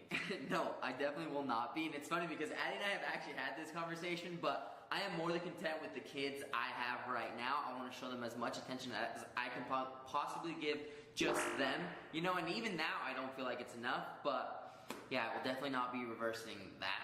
I'm not gonna deny that Kira is Kira, but it also feels like she's still OK Baby, and K-Baby, and Kira Renee, and whatever other online aliases she's gone by. She continues to emulate her old content, which is now rather outdated for good reason, and then shades the people who can still remember what happened, missing the point of it all. The reality is that even if she did repair her reputation, even if she was entirely vindicated, it wouldn't change the fact that people had moved on from those videos. Over the last few years, it's become obvious how much YouTube interferes with families and their functionality, and the demise of OK Baby is the epitome of that. A family who thought they were right for each other, but obviously weren't, having that collapse filmed in the same detail that they filmed all of their best moments, and developing a parasocial conflict that has only driven them further apart and left reputations on tenterhooks. Everybody lost, but nobody lost more than the children at the center of all of this, who had to deal with their parents' relationship falling apart while having their response and reaction covered by millions. It's why I believe Oscar is the channel. To OK Baby then and Kira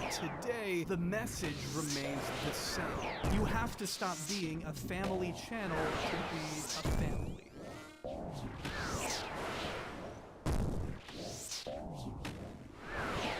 Alright, well, thanks for watching this one to the very end. This was a lot.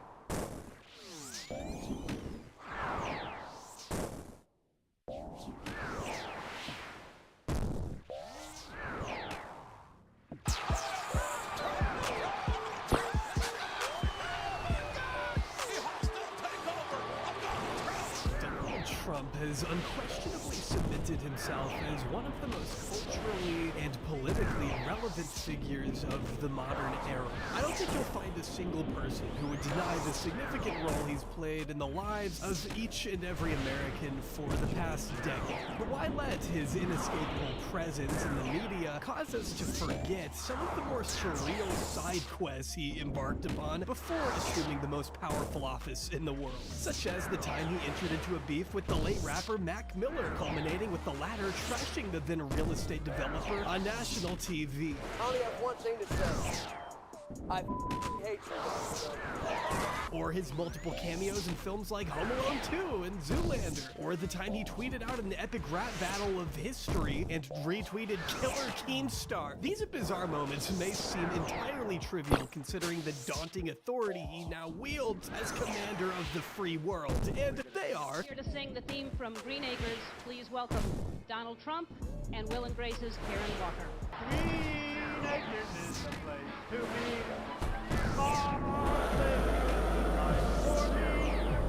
Let's spread Now you far and wide, keeping hat, just give me that countryside. But they also may hold the key to understanding at least part of the reason why he landed that job in the first place. After all, if it weren't for the star power he honed on his long-running reality show, there's a decent chance the American people wouldn't have given his 2016 bid for the White House anything more than a passing glance. And he certainly may not have gained so much experience working the crowds at his rallies if it weren't for a little bit of practice he had with the WWE. Indeed, yes. The dollar is here, live on Monday Night Raw. If you're someone who only started paying serious attention to politics over the last couple election cycles, you may be completely unaware that Donald Trump was once formally inducted into the WWE Hall of Fame years before he ever set foot on the campaign trail. This came after he had hosted 2 WrestleManias back-to-back at Trump Hotel in the late 80s and participated in a 2007 storyline that had him embracing the role of a babyface in the wrestling world before becoming a heel on the political stage. Having full reign to revel in his showmanship in front of a jeering live audience, Trump's repeated guest appearances on WWE's Monday Night Raw undoubtedly helped set the commander-in-chief down the path that would inevitably disrupt history forever. But none of these appearances would have been possible without the intervention of one man. Ladies and gentlemen, the chairman of the WWE, Mr. McMahon! To reduce Vince McMahon's title to mere a former owner of the WWE would be to diminish the greater responsibility he's had in shaping American culture as we know it. Throughout his 40-year reign that oversaw the monumental rise of superstars Dwayne "The Rock" Johnson, Hulk Hogan, John Cena, and so many others, Vince had an instrumental role in pushing professional wrestling far and beyond the lowbrow trash entertainment it was once taken for, and helped mold it into something far greater, an international phenomenon that helped forge the persona of a future U.S. president. I consider this to be my greatest honor of all.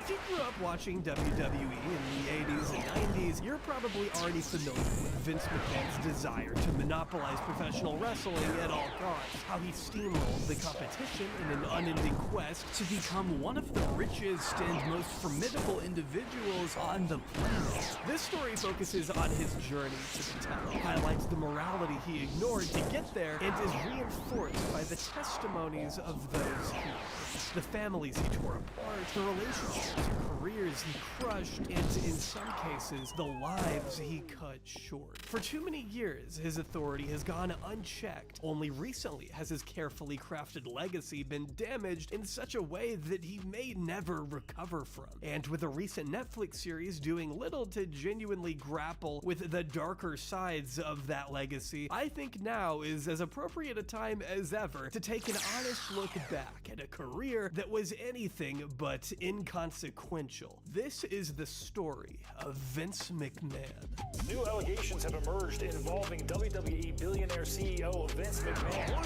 famous than some of the wrestling stars he helped create. You and God versus me. Please welcome Chairman of WWE, Vince McMahon.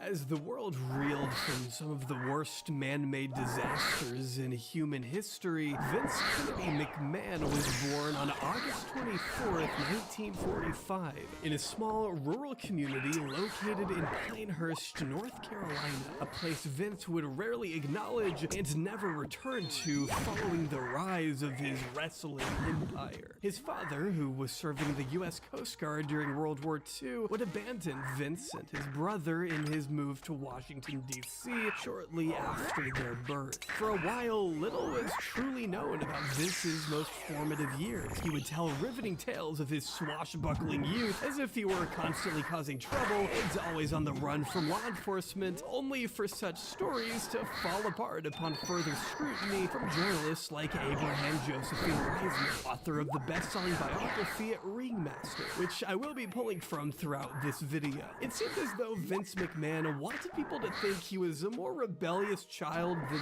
he actually was, potentially in an attempt to mask an otherwise traumatic upbringing, which he alluded to in a 2001 interview with Playboy, hinting at being sexually abused by his mother Vicky. Despite him clearly telling the magazine it was a sensitive subject that he would rather not embellish, Vince was given a different treatment by shock jocks like Howard Stern, whose sensationalist interviews had no concern for maintaining boundaries. I read in Playboy, I was shocked your mother you're not in touch with because you said she molested you. That's got to be terrible. I didn't say that was the inference. Hold it. Yeah. Your mother is around and you don't talk to her. Not a lot. Boy, did she blow it because, man, you're a billionaire. Does she get any money from the WWF? I just realized what I said. Did she blow it? That's the question.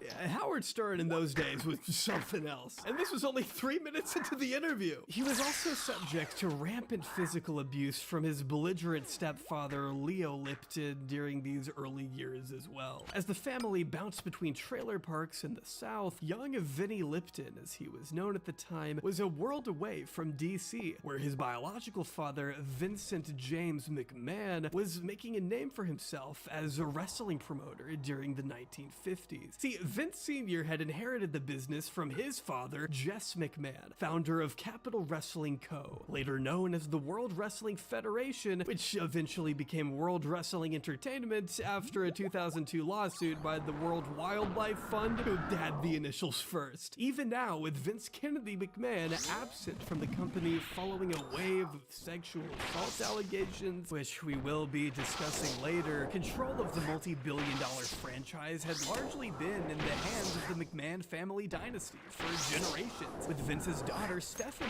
being named CEO for a brief time in 2022. But I'm getting ahead of myself.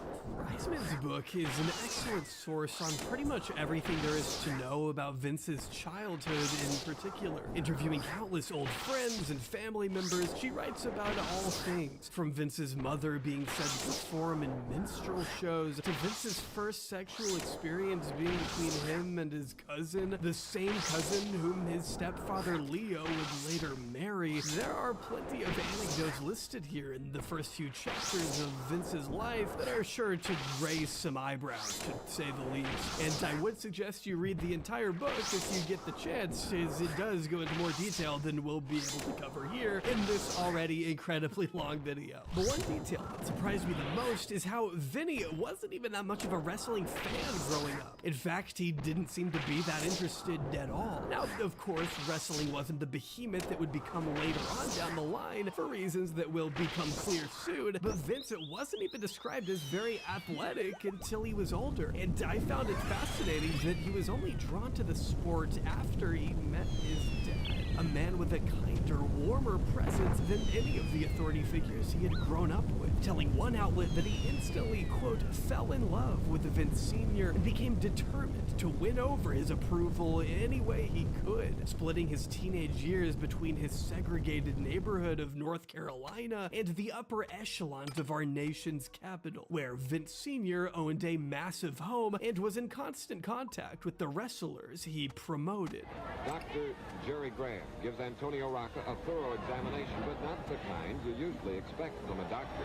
This is where Vince would reportedly meet another one of his idols, professional wrestler Jerry Graham. Now, when you look into Jerry Graham, you find a litany of wild testimony from his days in the limelight. Like one fabled story reported in Wrestling Observer that in 1970, a drunken Jerry barged into the home of Stu Hart, another legendary wrestler and promoter, and demanded he accompany him to his ex-wife's house to kidnap their daughter. As the story goes, Stu said no and advised against it, so Jerry went and found another wrestler, Abdullah the Butcher, to join him instead. When they got there, Jerry was attacked by his ex-wife's new husband, and the two wrestlers were promptly taken into custody, leaving Stu the task of bailing them out. Considering all that, I'd say it makes perfect sense why Vince Sr. didn't exactly want his son hanging out with the man. But despite his wishes, the younger Vince was very much drawn to Jerry's flashy, arrogantly crude demeanor, traveling around with him on occasion, and picking up some key insight into the industry he would soon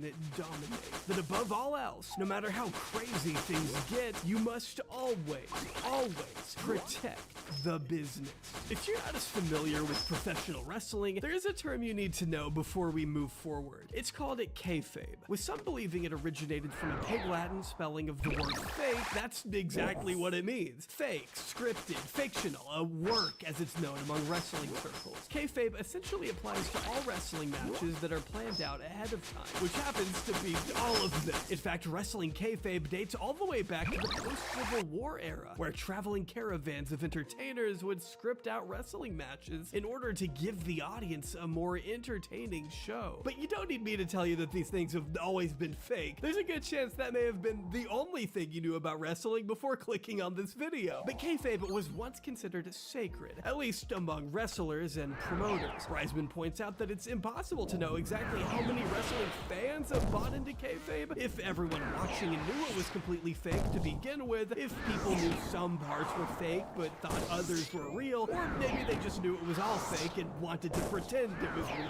There's no scientific, tried and true method to gauge this phenomenon. And while the media has been exposing kayfabe for the past 100 years, for the first 2 decades of the WWF's existence, Vince did everything he could to maintain the veneer of authenticity, in fear that it would ruin the audience's interest in what they were doing, with even the slightest breach of kayfabe being enough to cause the entire industry to cave in on itself. At least that's what he told the wrestlers. As a result, the wrestlers were conditioned to give it their all when they were in the ring. And wrestling fans were conditioned not to disrespect their favorite performers by showing any indication that they knew it was all a work. Wrestlers have routinely described feeling addicted to the performance. No matter what it may have done for their long-term health, the rush they got from being cheered on by an adoring crowd was sometimes enough to ease the physical trauma. But wrestling wasn't always this popular. In fact, it's hard to say what the sport would look like today at all without the ruthless crusade of Vince Kennedy McMahon.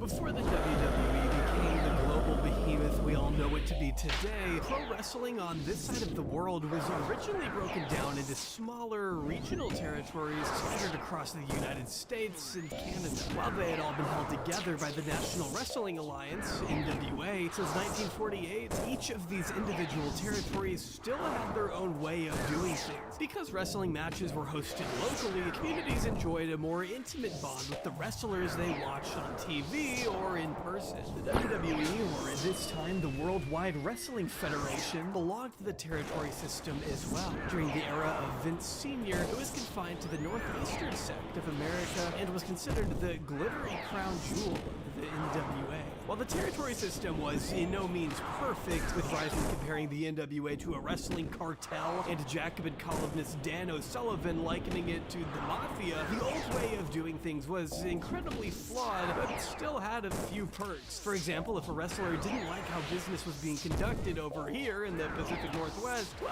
then they could pretty easily try their luck over here at Detroit's big-time wrestling promotion instead. Even if the pay was shit in both of these areas, since NWA promoters conspired with one another to keep labor costs as low as possible and worked on a highly coercive business model, this was still seen as preferable to what came next. There is an undisputed history of corruption during this time of NWA dominance that we just don't have the time to explore here, but the key thing to remember right now is that the National Wrestling Alliance was maintained by a strict, unspoken code of non-interventionism. As long as you didn't infringe on somebody else's turf, all was right in the world. But Vince wasn't about world peace.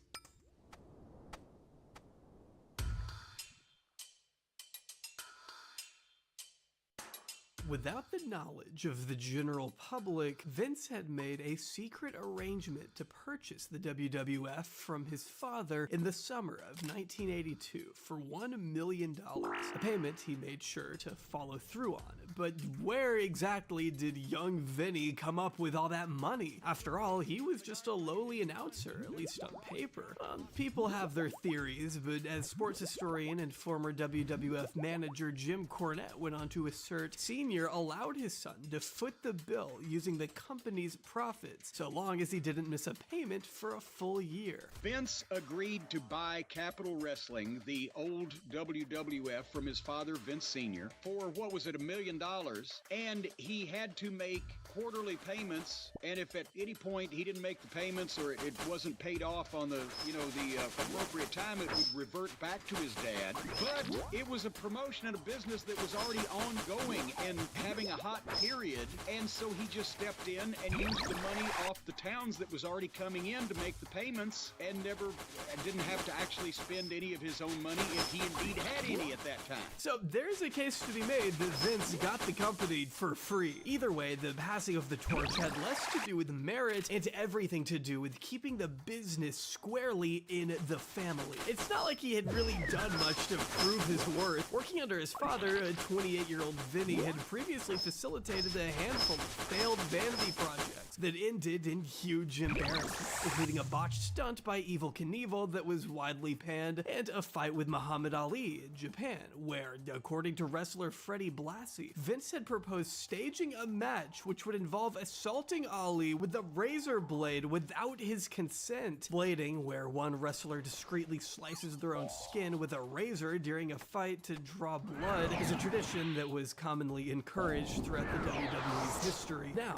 with Senior's formal approval and his increasingly failing health, Vinny was officially handed over the mechanisms of power in 1983, and thus the total authority to go where no man before him had ever dared, invade the other territories, and make himself the sole promoter of professional wrestling. Years ago, I took on every wrestling promoter throughout North America.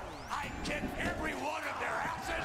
It would be decades before Vince McMahon fully embraced the cartoonishly evil Mr. McMahon caricature of himself on national TV. But even in these early days, he was beginning to establish himself as a real-life heel, someone to be hated by hardcore wrestling fans. Initially getting under the skin of wrestling purists by booking his own WWF wrestlers to perform in smaller territories that had grown accustomed to seeing their regional heroes perform exclusively. Polygon even dug up this letter an incensed fan had submitted to the Wrestling Observer newsletter in 1984, labeling Vince a, quote, real threat to the stability of pro wrestling, which obviously was doing quite well until he decided to overrun the sport like Hannibal. See, Vince McMahon wasn't just gunning for the top spot, he wanted the WWF to be the only spot in town. So he became hellbent on bringing the other territories to their knees, whether that meant poaching their talent, taking up their airspace, or just buying the rival territories outright. Nothing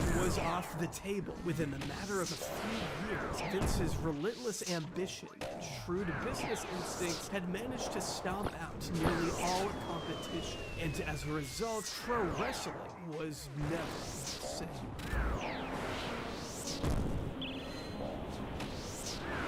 The period that immediately followed became known as the Golden Age of the WWF and lasted from about 1984 to 1993. After decades of being written off by those on the outside, Vince was able to bring the genre out from the shadows and into the forefront of mainstream attention by roping well-respected musicians like Cyndi Lauper and Hollywood heavyweights like Mr. T into his intricately woven and provocative storylines, of which he basically had total creative direction of. Vince had made the WWF and the stars that dominated it inescapable. Names like Andre the Giant, Macho Man Randy Savage, and of course the All-American Hulk Hogan were rapidly becoming national icons. Even if you've never watched wrestling a day in your life, you absolutely know the term Hulkamania and would instantly recognize the roided up blonde beast behind it. Part of that has to do with the fact that Vince wasn't just confining his talent to the ring. Vince was booking his athletes on primetime late-night slots, using their likeness for toys, lunchboxes, bed sheets, and even bringing their characters to the world of Sunday morning cartoons with the launch of Hulk Hogan's Rockin' Wrestling in 1985.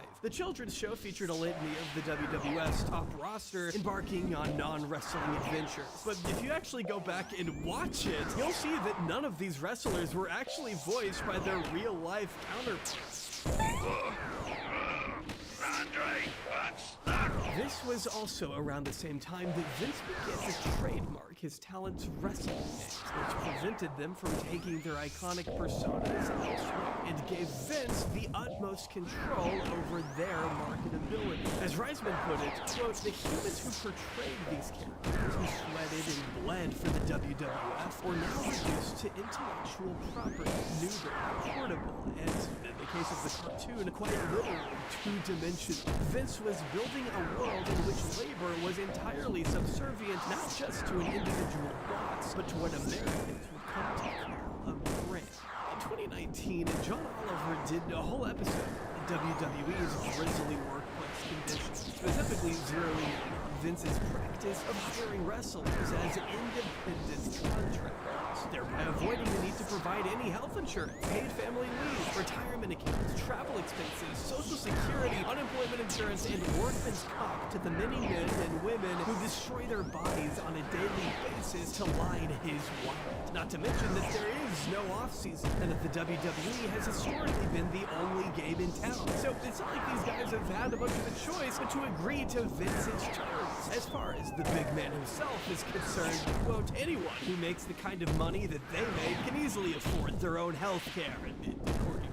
As Jacobin's Dan O'Sullivan argues, though, wrestling icon Bret Hart might beg to differ. In his 2014 article, O'Sullivan illustrates an in-ring accident that caused Hart to miss several weeks of work. But when Hart could no longer support his family on the couple $100 a week he had been getting from the WWF, Hart was forced to return to wrestling early after already having to pay his medical bills out of pocket. O'Sullivan theorizes that this might have been the point all along, considering how much the WWF stood to gain by having one of their star wrestlers back in the ring as soon as possible. The worst part is these wrestlers are extremely aware of the fact that they're being taken advantage of. There just hasn't been much they can do about it. It's not like they haven't tried. Former wrestler turned governor of Minnesota, Jesse Ventura, once sought to address these harrowing conditions by attempting to unionize his fellow wrestlers in 1984, only to be immediately shut down by his boss. Because when I was in wrestling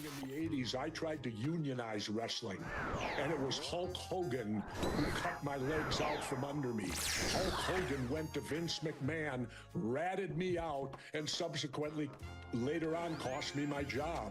I mean, if there's any job on the planet that needs a union, it's probably the one that involves getting slammed in the head by a metal chair and being routinely pulverized by giant human beings hundreds of nights out of the year. Because, oh my god, these guys work and travel constantly, with one anonymous wrestler telling Jacobin, quote, to be at work from, let's say, noon until when the show's over, which could be midnight, that's a 12-hour day. But then you also have to drive to the next town, which could be 300 miles away. Another former wrestler by the name of Levi Cooper also told the publication that around $70,000 of his $250,000 paycheck is immediately eaten up by travel expenses and the clothing and equipment he needs to perform, telling the magazine, quote, I was doing well, right? Like, I'm taking home about 175 grand or 180 grand a year, but I also missed probably 250 out of the 365 days of my young daughter's life during that time span. As Oliver also pointed out, because they have no guaranteed retirement funds, many wrestlers have to continue coming back to the ring even later on in life when they're way past their physical prime, just in order to keep the lights on. Rowdy Roddy Piper continued wrestling into his 40s and 50s, and just listen to him explain why. Wrestling it has a tremendous emphasis. You come in as, boy, here you are. You rock and roll and everything's wonderful. It's got no exit plan. But at the same time that Vince was purging his federation of any sentiments of unionization that may have been bubbling up, the WWF was making money hand over fist. In 1985, the WWF pulled in a grand total of $63 million, a 113% increase from the previous year's earnings of $29 million. A number that continued to go up throughout the rest of the decade, hitting an eye-watering $144 million in 1990. But it's hard to imagine this swift increase happening without Vince pushing wrestling into a new category of what he coined sports entertainment, involving rich storylines that would be more akin to a soap opera mixed with intentional edge and over-the-top shock value. The plot lines were intended to be outrageous, and if he wasn't writing the scripts himself, himself, as the new official owner, Vince always had the ultimate say in what was being broadcast. Let's just say he wasn't very liberal about the rules. When it comes to me, there ain't no difference between black or white. Before you ask, yes, the WWF did sell action figures of Rowdy Roddy Piper in half blackface. This one's even signed. Of course, the vast majority of these storylines teetered more on the goofy and absurd rather than the diabolical and racially insensitive. Vince would occasionally suppress whatever morals he may have possessed in order to draw as many eyes onto his creation as possible. And that sometimes involved playing off real-world conflicts. But before we get to that, I'd like to tell you a little bit about today's sponsor, Sailor. There's a bunch of people making noise in my apartment. I'm sorry about that. So my girlfriend actually has a real job, and sometimes she has to take business trips for that real job. And because I can use FaceApp from anywhere in the country, I tend to go with her. Just recently, we made the trip out to beautiful San Jose, California, where I took mostly accidental pictures of the ground because I don't know how to use a camera apparently. But despite being in the literal heart of Silicon Valley, I didn't have Wi-Fi for the majority of the trip. It was great. That wouldn't have happened if I had used Saley. With Saley, you can choose from several affordable eSIM plans in over 190 countries and 8 regions, keeping you connected to the internet whenever and wherever you travel. It's even better if you're traveling abroad, since you only need to download it once. You don't need to keep installing new eSIMs in every country you visit. No more waiting in line at the airport to get a local SIM card. With Saley, you save time and get to avoid scammers selling fake SIM cards outside train stations and airports. All you gotta do is download the Saley app on your phone, select the data plan that best fits you, and enter my coupon code JAWBRY to get an exclusive 15% off discount on your plan. Just click the link in the description below or go to saley.com/JAWBRY and use code JAWBRY at checkout. It supports the channel, and I guarantee you'll have a much easier time on the next trip you take. Huge thanks again to Saley for sponsoring this video, and now, back to the horrors.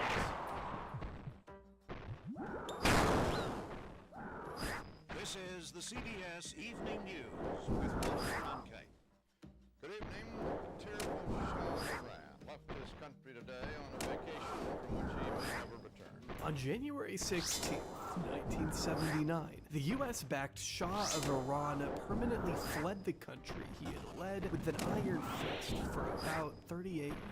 During that time, the monarchy had spurred severe criticism for allowing American companies to get rich off Iranian oil, strengthening wealth inequality, and leaving the Iranian people unable to reap the full benefits of the black gold their land procured. Political dissidents were often tortured and killed, which only strengthened local support for the resistance led by the Islamic Republic. After the Shah sought medical treatment for lymphoma in the US later that year, Iranian student revolutionaries responded by storming the American embassy, taking hostages, and demanding the extradition of the Shah so he could stand trial for his crimes. What followed was a 444-day period of tension and chaos between the two nations, where American embassy employees would tragically remain until being safely released in 1981. During and immediately following the crisis, anti-Iranian sentiment in the US skyrocketed to a new high.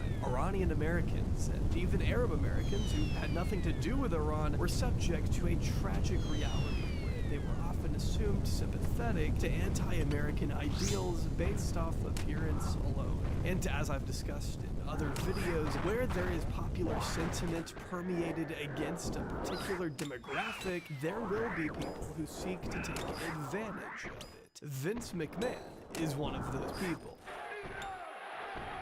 In the early 80s, Vince McMahon devised a plethora of storylines that involved an Iranian wrestler by the name of the Iron Sheik. Previously wrestling under the name The Great Hussein Arab, the Sheik would occasionally speak in a made-up gibberish that was supposed to be vaguely Persian, I guess, and sometimes wielded an ancient Persian club. He was a favorite among audiences, but to critics, the Iron Sheik embodied the walking stereotype of a Ford adversary the audience loved to hate. He was scripted as an unapologetic Ayatollah sympathizer, and it wasn't uncommon to see him face off against such patriotic heroes as Hulk Hogan and, at that time, the beloved Sergeant Slaughter, who donned the persona of a U.S. drill sergeant before becoming a heel just in time for the Gulf War in 1990.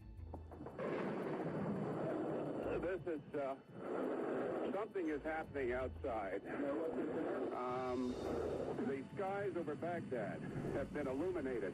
We're seeing bright flashes going off all over the sky. Similarly to how he responded to the Iran hostage crisis, Vince made sure to capitalize on the new Persian War by having Sergeant Slaughter dramatically denounce his support for the United States and throw himself squarely behind the Ba'athist government of Saddam Hussein in a dramatic twist of fate, boldly stating, quote, "Saddam Hussein did not invade Kuwait, he conquered Kuwait, and his name overnight became a household one around the world." He said this in front of what you can imagine was a disgusted American audience, chanting USA, USA. And believe me, the WWF went all out in their portrayal of Slaughter as this evil Iraqi warmonger who had been turned away from the Western world due to the American government's weakness in the region. They even photoshopped a photo of Slaughter standing next to Saddam Hussein, leading to a mountain of death threats that required Slaughter to walk around with a bulletproof vest in public, flanked with constant security. Vince even brought the Sheik back into the mix, who, despite being Iranian, debuted a new Iraqi character in 1991, Colonel Mustafa.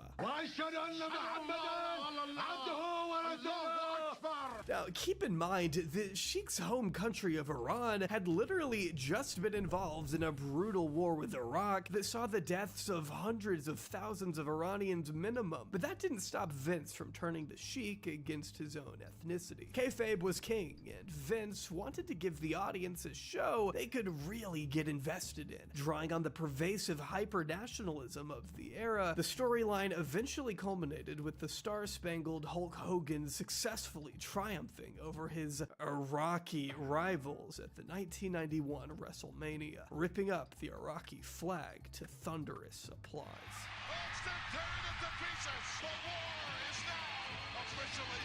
The Gulf War ended in a matter of months, with American casualties in the hundreds and Iraqi casualties estimated in the hundreds of thousands during and in the aftermath of the invasion that brought Iraq back to the pre-industrial age, according to a 1991 UN report that labeled the bombing campaign, quote, near apocalyptic. But believe it or not, this wasn't the last time Vince would exploit a war the United States was engaged in. In fact, it wasn't the last time he'd exploit a war with Iraq. When tragedy strikes, Vince sees dollar signs. And if history is any indicator, we know that the former owner has never met a national tragedy he couldn't bring into the ultra-sensationalist spotlight of kayfabe.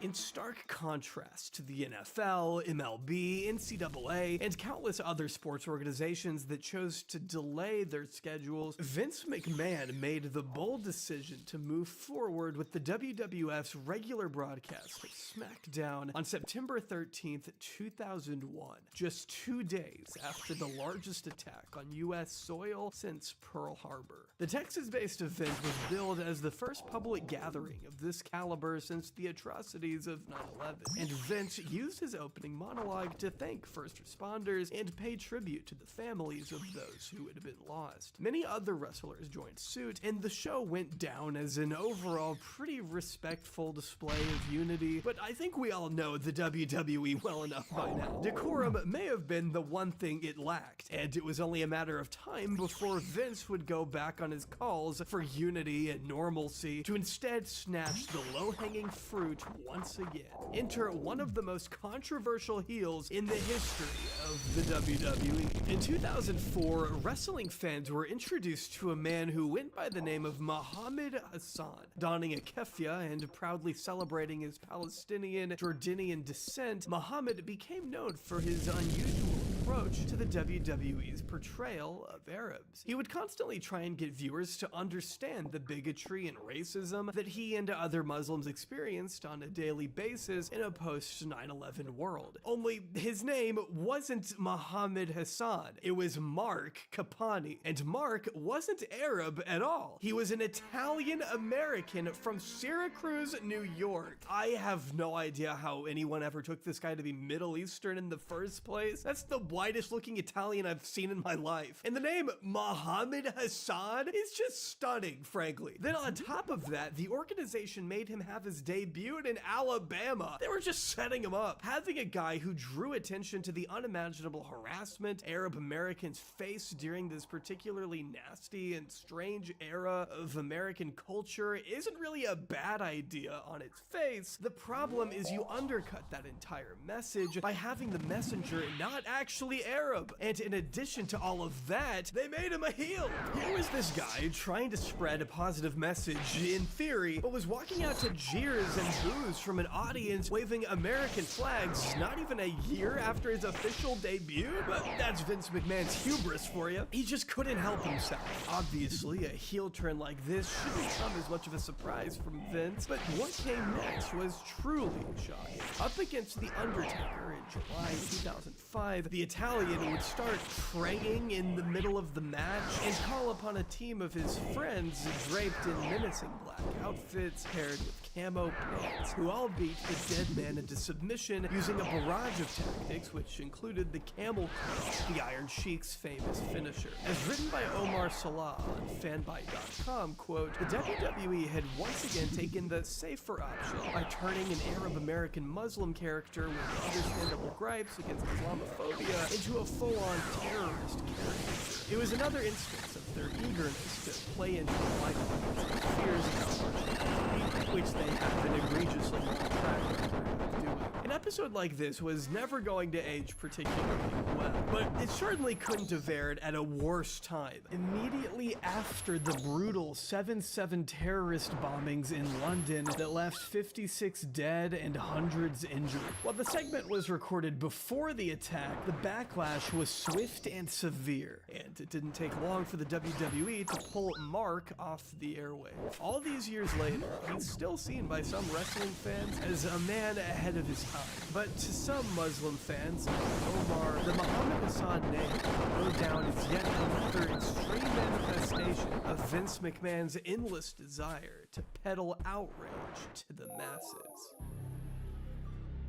See, Vince McMahon relied on more than just global conflicts and racially charged storylines, although that was a lot of it, whether it was Japanese manager Wally Yamaguchi threatening to, quote, choppy Val Venus's pee-pee off with a samurai sword, or the dreaded Mexicool trio riding into the ring on a Juan Deere tractors, or the wrestler JBL tracking down illegal immigrants at the Mexican border. Let's just say people weren't looking towards professional wrestling for sensitive observations of society at large. And perhaps no one was more aware of that fact than Vince himself, who went out of his way to lean harder into the seedier throats of his mind than ever before, with the inauguration of the Attitude Era in the late 90s.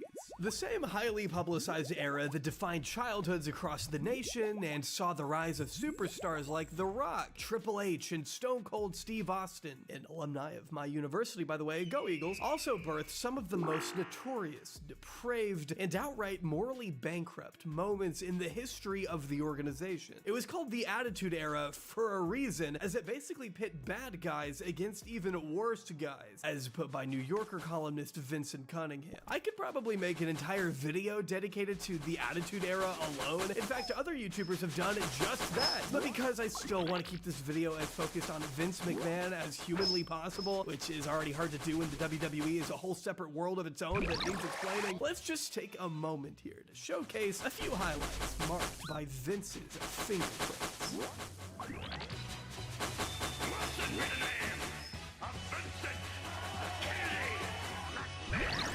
In 1996, at the height of Brian Pillman's heated feud with Stone Cold, audiences were shown a recording of the latter breaking into Brian's home where he was confronted by a gun pointed directly at his head. After gunshots rang out, the segment abruptly ended, leaving fans all over the nation in an uproar. When advertisers pulled out and angry parents complained to the network, the WWF came very close to losing their coveted spot on national television. They were forced to make an apology and promise that things would be toned down going forward, but I think you already know how that went. You know, we saw that. What kills me is that so many people, I mean, honestly, they like people. I'm not kidding you, like, and they'll probably be mad at me for saying, like, Trump calls, and it was like, something happened to Vince. Like, did Trump not understand that was sketchy? In 1998, the WWF was slammed by religious activists after The Undertaker physically tied Austin to a wooden cutout of his wrestling symbol in an act that seemed to depict a makeshift crucifixion. That same year, the female wrestler Sable made an appearance at Fully Loaded, wearing nothing but shorts and painted handprints over her breasts. In one of Vince's most brazen attempts to appeal to sex value, he ended up pissing off plenty of parents once again. In 2002, during a storyline that accused wrestler Kane of killing his ex-girlfriend Katie Vick in a car accident, his opponent Triple H came under fire for wearing a Kane mask and acting out sex with a mannequin of Katie inside an open casket. According to several insiders behind the storyline, including Triple H, the segment was filmed at a real funeral home with an actual funeral happening in the next room over. As Triple H stated in an interview with Opie and Anthony in 2008, as Vince kept demanding he moan louder and louder, the noises became so disruptive that the funeral director had to get involved. Now, the whole way, I'm like, this is the dumbest thing I've ever heard, but so the whole way there, I'm trying to, like, convince him, Vince, we really gotta make this funny. Like, this has to be very funny. Like, I'm really making a joke out of this. No, it needs to be dark. It needs to... And we literally go to a funeral home where we rent out one of the rooms. We have a casket with a dummy in it. Have the guy that is eventually going to be my father-in-law yelling at me to have sex louder with the dummy in the coffin. And while we're doing this, I'm in a skin-colored thong on top of a dummy in a coffin in a funeral home. And the guy from the funeral home, like the mortician guy, opens up the door, sticks his head in, and he's like, "Could you guys keep it down? I got a funeral." Between Big Boss Man feeding Al Snow his dog, Mark Henry making the claim that he had slept with his own sister, and the 77-year-old Mae Young giving birth to a disembodied human hand, one of the most nauseating storylines devised in the dark confines of Vince's mind never actually made it to air, and went almost completely unknown until the recent Netflix documentary, where it was revealed by Stephanie McMahon that her father wanted to use her real-life pregnancy as a kayfabe plot. The big reveal being that Vince McMahon had impregnated his own daughter.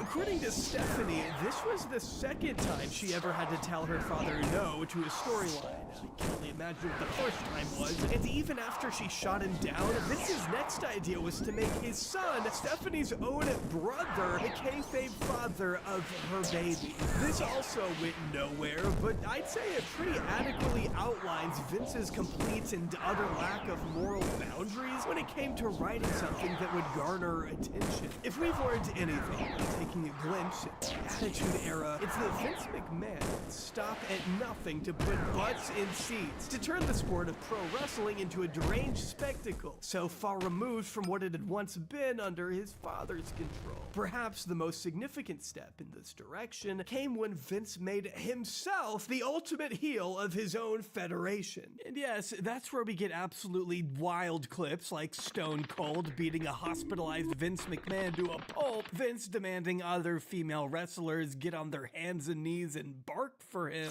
and Vince pushing wheelchair-bound children to their doom. I guess it's better than eating a wheelchair-bound child, which he's reportedly stated is human instinct, by the way. But Vince's kayfabe persona, the dreaded and cruel Mr. McMahon, who ruled over his wrestling empire with a heavy hand, was totally different from the real-life Vince McMahon, who also ruled over his wrestling empire with a heavy hand. I mean, despite what he liked to say, it was hard to argue that Vince wasn't living out some kind of perverse, egotistical actualization of himself when he, I don't know, launched the Kiss My Ass Club in 2001, where Vince's real-life employees were made to demonstrate their respect and loyalty by carrying out the humiliating task of pressing their lips against their boss's bare ass cheeks in front of a roaring live crowd. And if you thought we were done with the incest undertones, sorry to say, Vince also got his own son to join the club when Shawn Michaels pressed the unconscious face of Shane McMahon against his father's behind. Don't really know what else to say here other than just be glad I can't show you the footage. Vince clearly had no restraints and would much rather let his most depraved ideas run wild in the ring as opposed to, you know, not making out with another woman in front of his wife. That's right, everybody, the current U.S. Secretary of Education. By embracing this outrageous comic book-like villain inside the ring, Vince McMahon was very quickly establishing himself as one of the most hated sports franchise owners in the country. But Vince was about to take his notoriety far and beyond the field of pro wrestling. In fact, he was about to make his grand debut on an actual field for the first time in his life.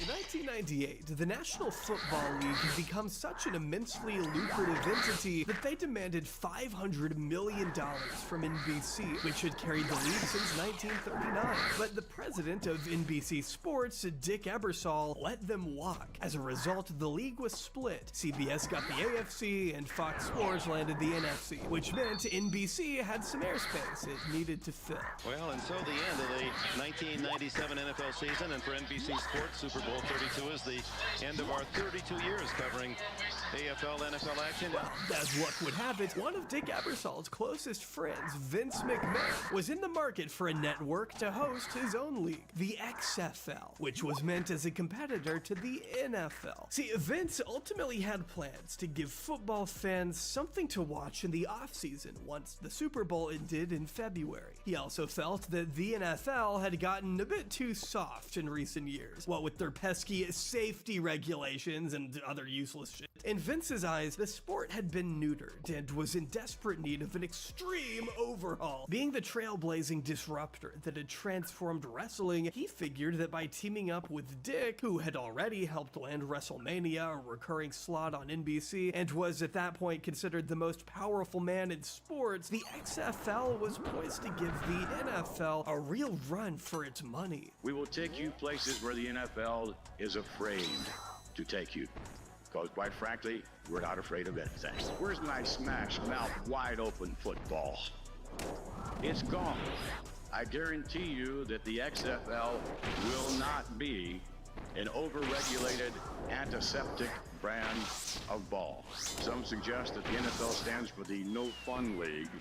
The XFL is going to be the extra fun league. What followed was an intense media blitz that hyped up the XFL as this ruthless, violent alternative to the traditional football we'd all seen in the NCAA and NFL. One ad even contained players getting knocked to the ground by a fucking wrecking ball. Vince billed this thing as a revolutionary, larger-than-life new venture, complete with a whole new set of teams and mascots. They hired new talent and already established NFL players alike. Even Jesse Ventura was brought on board as an announcer while he was acting governor of Minnesota. Vince was willing to pull out all of the stops to make this thing work. He made a series of dramatic rule changes to differentiate it from the NFL, like having players fight for the ball as opposed to doing a coin toss. He allowed players to write inflammatory statements on the backs of their jerseys as opposed to a player's last name. It wasn't uncommon to see the words Big Daddy, Death Blow, or He Hate Me plastered on the Jumbotron.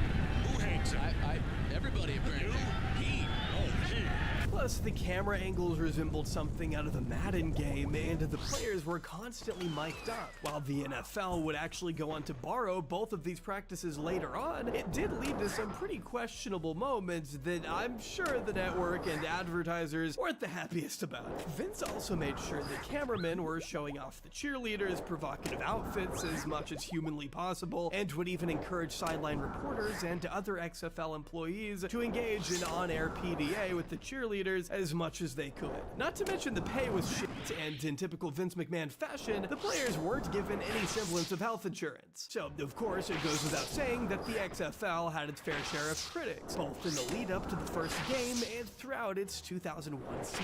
Football fans had concerns that Vince may try to script the games just like he did with wrestling, and seasoned sports commentators like Bob Costas made a concerted effort to stay as far away from the XFL as possible. Having his own set of doubts from the start, Costas was always more than happy to take shots at Vince's new pet project on national television. If the stakes weren't already high enough, though, Vince had already sunk $250 million of his own dollars into the league. So needless to say, he really needed a miracle here. But I guess all that promo worked, because the first game of the XFL became the most watched primetime debut for a sports league in broadcasting history, totaling a 9.5 score in the Nielsen ratings and a whopping 14 million live viewers. This was wonderful. We're thrilled. I mean, we have had a blast doing this, with working with Dick again and Basil DeVito putting this thing together in such a short period of time. No human could have ever done that except Basil. You know, and we've had it's been a wonderful trip, and it's a lot of fun. And I'm not that difficult to find in terms of the media. We're on to a sold out. I would say just bring it. We're on to a sold-out stadium in San Francisco in an hour. Yeah. As far as the sheer numbers looked, the XFL was a smash hit, but little did Vince know at the time, having so many eyes on that very first game may not have been so much of a good thing in the end. And that's because the game itself was boring as shit. If you go back and actually watch this thing, you'll see what looks like a high school game played by only backups, which is not exactly what you want for your all-new, earth-shattering, ball-wrecking, no-holds-barred circus attraction that this thing was packaged as. Marcus Hinton couldn't hang on, but yes, there is a flag on the play. Underthrown and incomplete. Bad throw that time. No white shirts even close. And that's throwing into triple coverage. Come on, quarterback. Whether the poor performance had to do with the lack of top-tier talent, the non-existent chemistry between team members, too many players getting injured at the very beginning of the game trying to scramble for who gets the ball first, Well, I'll tell you what, we have sustained our first injury of the night on the scramble for the ball king. or a mix of all of those things, the XFL put on a wholly underwhelming performance in front of the largest audience it would ever get. Because after that initial game, numbers began to drop considerably. People didn't want to waste their time on a watered-down version of the sport they already loved, which was, ironically, the exact opposite thing they had been anticipating, even as Vince ratcheted up the ante. In one particular act of desperation, Vince invited the camera crew inside the cheerleaders' locker room, where we get a bizarre, dreamlike sequence of half-naked dancing cheerleaders interrupted when a half-naked Rodney Dangerfield pops out of a stall. Hey, where's my wife? I can hit my wife. Where is she? But Vince stuck by his unique new creation for as long as he could, airing out his grievances with Costas during an in-person interview that almost devolved into a full-on wrestling match of its own. You want to let me finish here for a second, pal? Shut your mouth and let me answer the question, all right? I'll be happy to answer. You got a situation that you don't know what you're talking about. For all of his passion or combativeness, Vince was sorely unable to save his extreme football league from being flushed down the toilet. With one lone season generating a loss of $50 million, the XFL shuttered its operations in 2002. In hindsight, maybe the giant XFL blimp that crashed into an Oakland restaurant 3 days before the league's official debut wasn't the most promising omen in the world. Since then, there have been multiple attempts at a revamp. In 2020, Vince managed to relaunch the XFL on ESPN and Fox, only to have COVID shut it back down just 5 weeks into the season. A few years later, later, in 2023, Dwayne Johnson bought the league for $15 million and turned it into the UFL, which is currently underway today. To cap this segment off on a somewhat positive note, their last season wasn't totally unimpressive, and there's a good chance it could go somewhere in the coming years with the right guidance and proper overhead. But it will certainly not be doing so with any further input from Vince McMahon. In the last 30 minutes, the founder of WWE has resigned from the board that owns the company after a former employee accused him of sexual assault and trafficking. For years, Vince McMahon was considered invincible.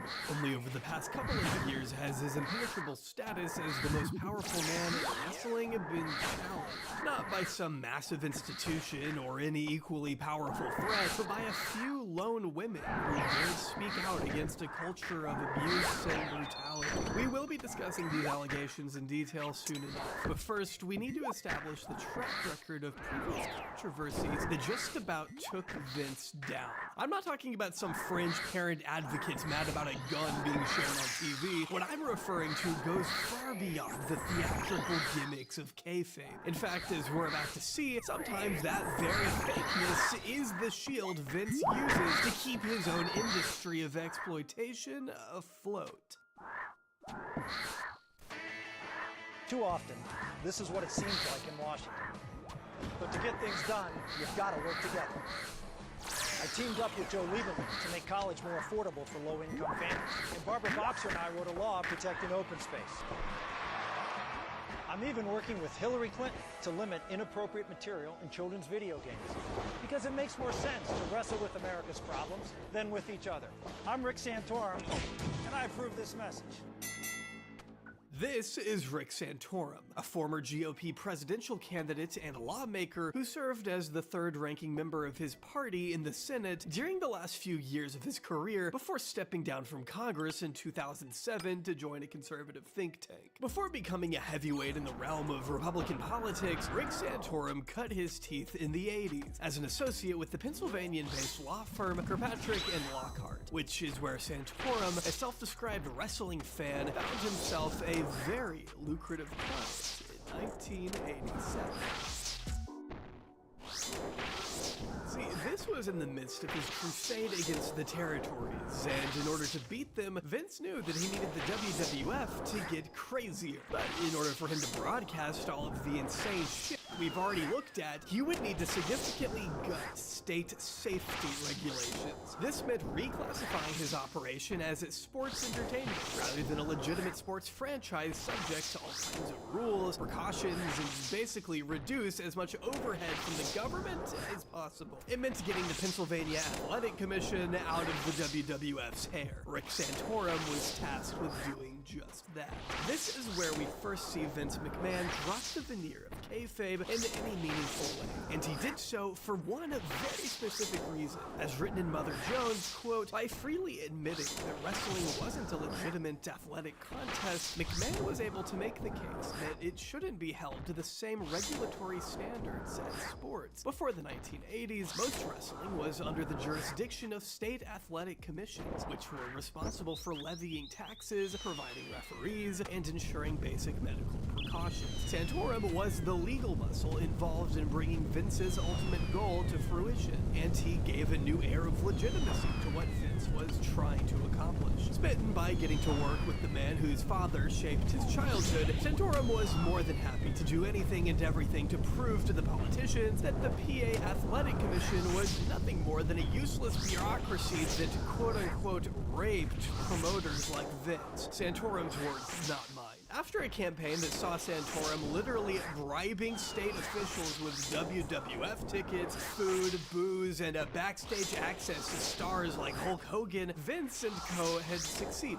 As a result of Santorum's critical deregulation push, the WWF no longer needed to pay taxes on its broadcasts. Wrestlers weren't legally obligated to take physical examinations before exhibitions anymore, and the state was no longer required to provide timekeepers, announce announcers, or doctors to make sure everything ran smoothly. Those responsibilities now fell onto Vince. Instead of acknowledging how this change could theoretically lead to further abuse within a system already rife with it, Santorum brilliantly argued at the time that less regulation would only incentivize Vince to take better care of his wrestlers by hiring the doctors they really need. I don't think I need to tell you that an overhaul like this would indirectly lead to even more corruption within the system. Because why would it not? The obvious problem being that Vince McMahon was far more interested in profit than protecting the general health and well-being of his talent. I mean, he wasn't giving them health care, as we all know, and they could certainly have used it. Turns out, years of getting clobbered in the head might actually push someone towards substances to mitigate the physical and emotional pain of being in an industry built on fear and brutality. It's not hard to see why alcohol and pills would be just as common as food and water in the WWF during the 80s and 90s, and it shouldn't be hard to imagine why so many of these wrestlers would turn to steroids to juice themselves up before a big match. I mean, why shouldn't they? But the things that I am not is I'm not a steroid abuser. I do not use steroids. But Hulk Hogan's former teammates have a very different story to tell about his past abuse of steroids. I myself personally have injected Hulk Hogan with anabolic steroids. And it isn't just their word against his. Dr. George Zahorian was the ringside physician for the Pennsylvania Athletic Commission. Last June, he went on trial for illegally selling steroids to professional wrestlers. Once Santorum had successfully lobbied the government to loosen its grip on the WWF, which wasn't very strong to begin with, let's be clear, author Irvin Muchnick states Vince and his wife Linda were quick to retain a ringside physician whose flagrant malpractice would soon land him behind bars. According to one court deposition acquired by Michael Jones, Dr. Greg Zahorian III once defended his reputation for happily dishing out steroids and other illegal substances to wrestlers by stating, "The boys need their candies." Yeah, those candies almost led to the collapse of the World Wrestling Federation in the early 90s, when the federal government came knocking. According to WrestlingInc.com, Linda McMahon sent out an internal memo in December 1989, raising concerns of an upcoming federal investigation into Zahorian's abuses. In this memo, that wasn't revealed until Linda's 2010 Senate run, the McMahon matriarch allegedly instructed executives, quote, to call Zahorian and tell him not to come to any more of our events, and also clue him in on any action that the Justice Department is thinking of taking. According to federal prosecutors, someone inside the company, possibly Pat Patterson, then ordered Zahorian to begin destroying evidence of his relationship with the WWF. So it shouldn't be surprising that federal agents found Zahorian in the process of shredding sensitive documents when they raided his office in March 1990. Zahorian was charged with 14 counts of illegally distributing steroids and prescription painkillers, eventually convicted of providing drugs to 43 professional wrestlers, 37 of them being in the WWF. Though he was sentenced to 3 years in prison, I guess he managed to hold on to his medical license because Greg Zahorian still practices medicine as a urologist in Pennsylvania to this very day. Though WWF lawyer Jerry McDevitt was able to successfully prevent Hulk Hogan from testifying against the doctor, the Hulkster would make an appearance as a key witness at the trial of Vince McMahon in 1994.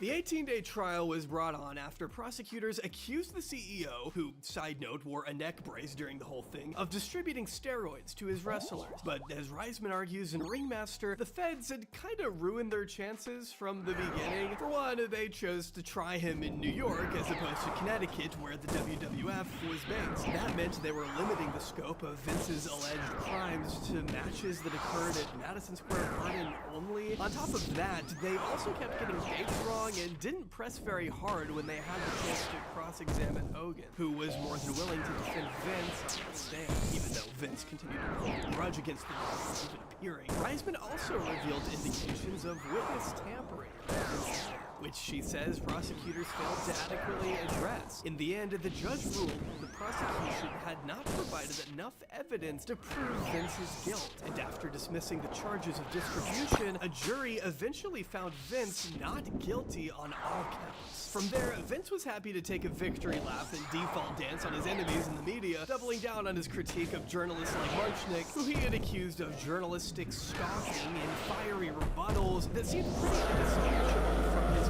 Mr. McMahon kayfabe persona. Reisman summed up the era like this. The first half of the 1990s was an era of danger, but it was also an era of radical reinvention. He developed and refined a performance of sneering, entitled antagonism, not just in his promos, but under the harsh gazes of wrestling fandom, the news media, and the criminal justice system. Vincent Kennedy McMahon was thrust into an inferno. Mr. McMahon was the part of him that did not burn.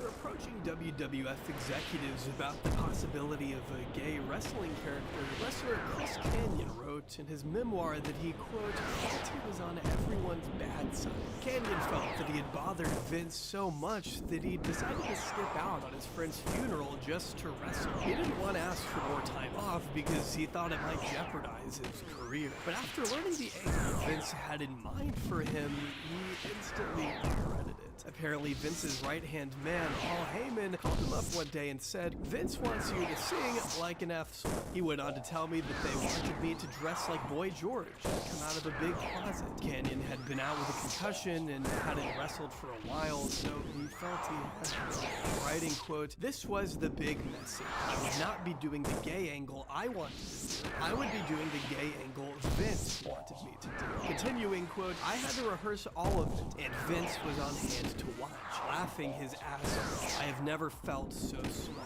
To make matters worse, by the time the actual match rolled around, the 7-foot-tall Undertaker used a metal chair to beat Kanyon so hard on the shoulder blades that he was out of the ring again for a few weeks with yet another concussion. While Undertaker claims he had no idea Kanyon was gay at the time, Kanyon wrote that in hindsight, he believed the ordeal to be a deliberate setup by Vince. Quote, "I thought it was a message from McMahon. We don't want you or your kind here." Coming off the embarrassing display and still mourning the loss of a close friend, Kanyon sunk deeper into depression. Verbalizing his inner thought pattern, he wrote, quote, "Could I kill myself if I wanted to? Could I do it?" It was September 14th, 2003, Sunday. I hadn't been out of the house or even out of bed since Wednesday. Everywhere I looked, there was another sign of my wretched life. For 2 straight months, I had thought about it. My self-confidence was shaken, paranoia had set in, and I had no idea how to cope with my double life. I was lying to everyone because I was afraid I'd lose my job, yet I was losing my job too. There was no escape. I walked into the bathroom and grabbed a full bottle of sleeping pills. There were 50 pills in the bottle. That should be enough, I thought. Kanyon later went on to sue his former boss over the independent contractor scam, but after the lawsuit fell through, Kanyon, who had been suffering from bipolar depression, fell out of work and ended up taking his own life on April 2nd, 2010, roughly 7 years after he first grabbed the sleeping pills. Dan O'Sullivan included Kanyon's death in his article analyzing the business's malpractice. In that same article, O'Sullivan lists a number of other wrestlers who suffered untimely deaths as well. Brian Adams, Rick Rude, Randy Savage, Lex Luger, Eddie Guerrero, who suffered a heart attack at 38 and was, quote, so racked by pain in his final bouts that he could barely wrestle. He also brings up Eddie's longtime friend, Chris Benoit, who in the WWE tried to strike from the history books after he suddenly and tragically murdered his wife and 7-year-old son shortly before taking his own life in 2007. According to the medical examiner who completed the autopsy, Benoit had the brain of an 85-year-old Alzheimer's patient. Quote, broad swaths of gray matter gone brown, indicating dementia. As O'Sullivan points out, Benoit was known for taking hits by metal chairs to the back of the head, as well as dive bombing into the ring head first to attack his opponents. And as journalist Irv Munchnick stated, quote, Benoit's system had been so messed up by decades of anabolic steroid abuse that he was no longer producing enough male hormones on his own and was being prescribed off-the-charts quantities of injectable testosterone. O'Sullivan points out here that Benoit had 59 times the amount of testosterone found in a regular adult male. Wrapping up his grisly assessment of early pro wrestling deaths, O'Sullivan concludes, quote, the list doesn't end. While we obviously don't have enough time to delve into all of these untimely deaths here, I do want to take a moment to emphasize a few of the more infamous ones, and how Vince McMahon's handling of them reflects the kind of person he is. After all, according to this 2003 interview, Vince doesn't seem to think he or the WWE bears any responsibility for the hundreds of young bodies the company has left in its wake. Responsibility whatsoever for their own time.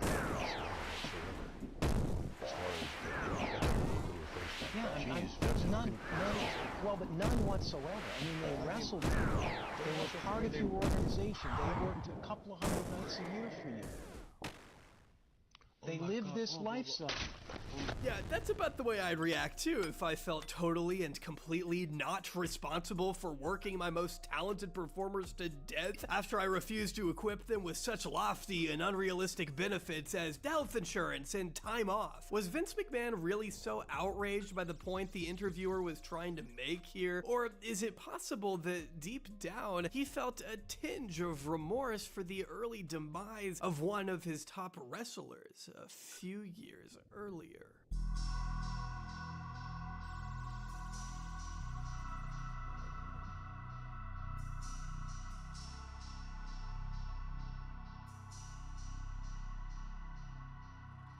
Brian Pillman was a beloved wrestler. After completing a stint as a linebacker in the NFL, Pillman trained to be a wrestler alongside the legendary Hart family before formally joining the WWF in 1996. Wrestling under the moniker Loose Cannon, Brian came up in the heat of the Attitude Era and quickly forged a legendary persona that would match his wrestling name to a T. There's gonna be a wake! July 6th in Calgary during the Canadian Stampede.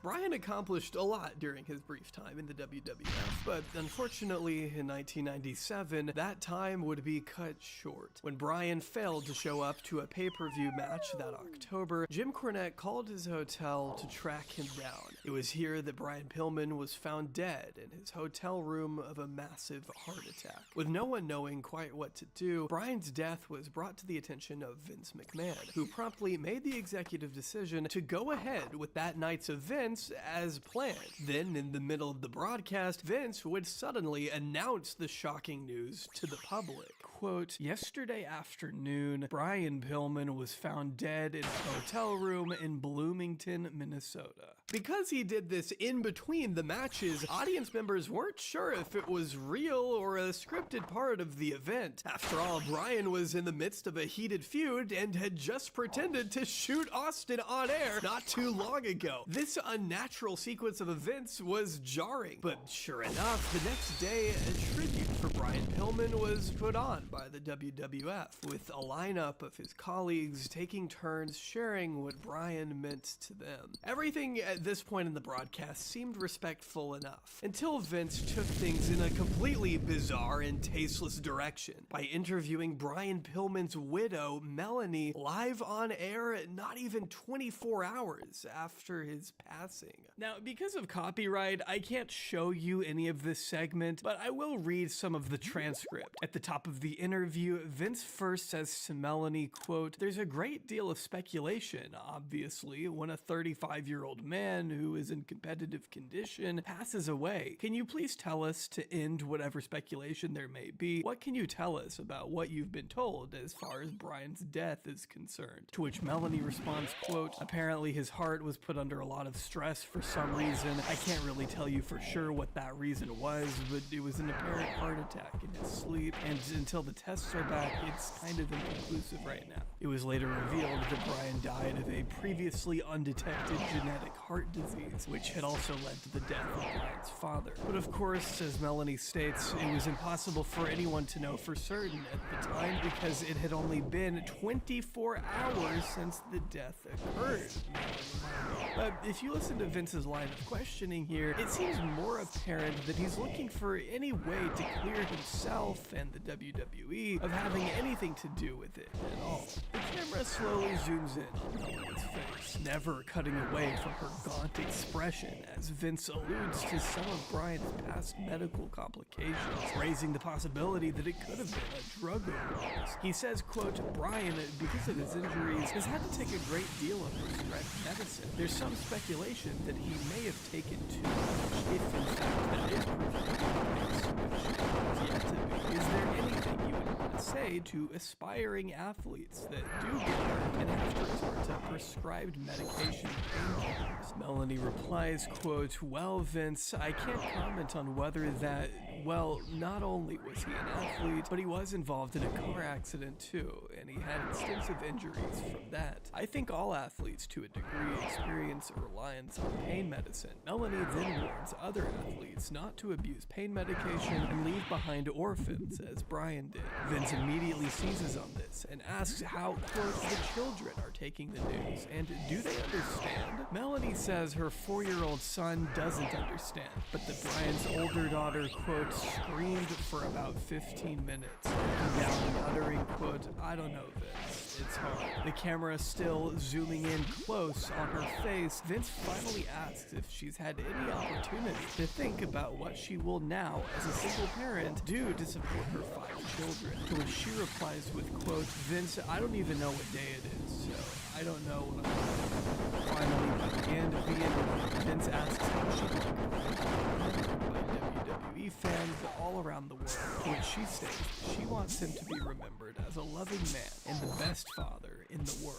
She makes sure to tell Vince that he also loved the WWE, quote, I guess you could say he lived for this business and he died for this business, and I hope no one else has to die. It is, without a doubt, one of the most disturbing clips I have ever witnessed. It's genuinely hard to sit through, and I'm perfectly comfortable saying this did not, under any circumstance, need to be shown on air. It is, to me, a testament of where Vince's mind was in the immediate aftermath of such a grave tragedy. And I'm far from the only person to call this out, with Wrestling Observer naming it the most disgusting promotional tactic of 1997, and WWE legend Mick Foley stating in 2022 that he felt Melanie should have been left alone by Vince. But Melanie faced her own share of backlash for appearing, with perhaps her most vocal critic being Brian Pillman Jr., who lashed out at his mom in 2018, labeling her a neglectful parent and stating that when he watches the interview, all he sees is her heartlessness. At the end of the day, I still personally feel it was Vince's ultimate responsibility not to let such a segment air when it would inevitably be perceived as distasteful by those who cared for Bryan and loved watching him perform. What everyone can agree on, though, is that this was a gross display that didn't need to be milked, especially before Bryan's body was even cold. But then again, I don't think anyone would say Vince cares a whole lot about the sanctity of human life.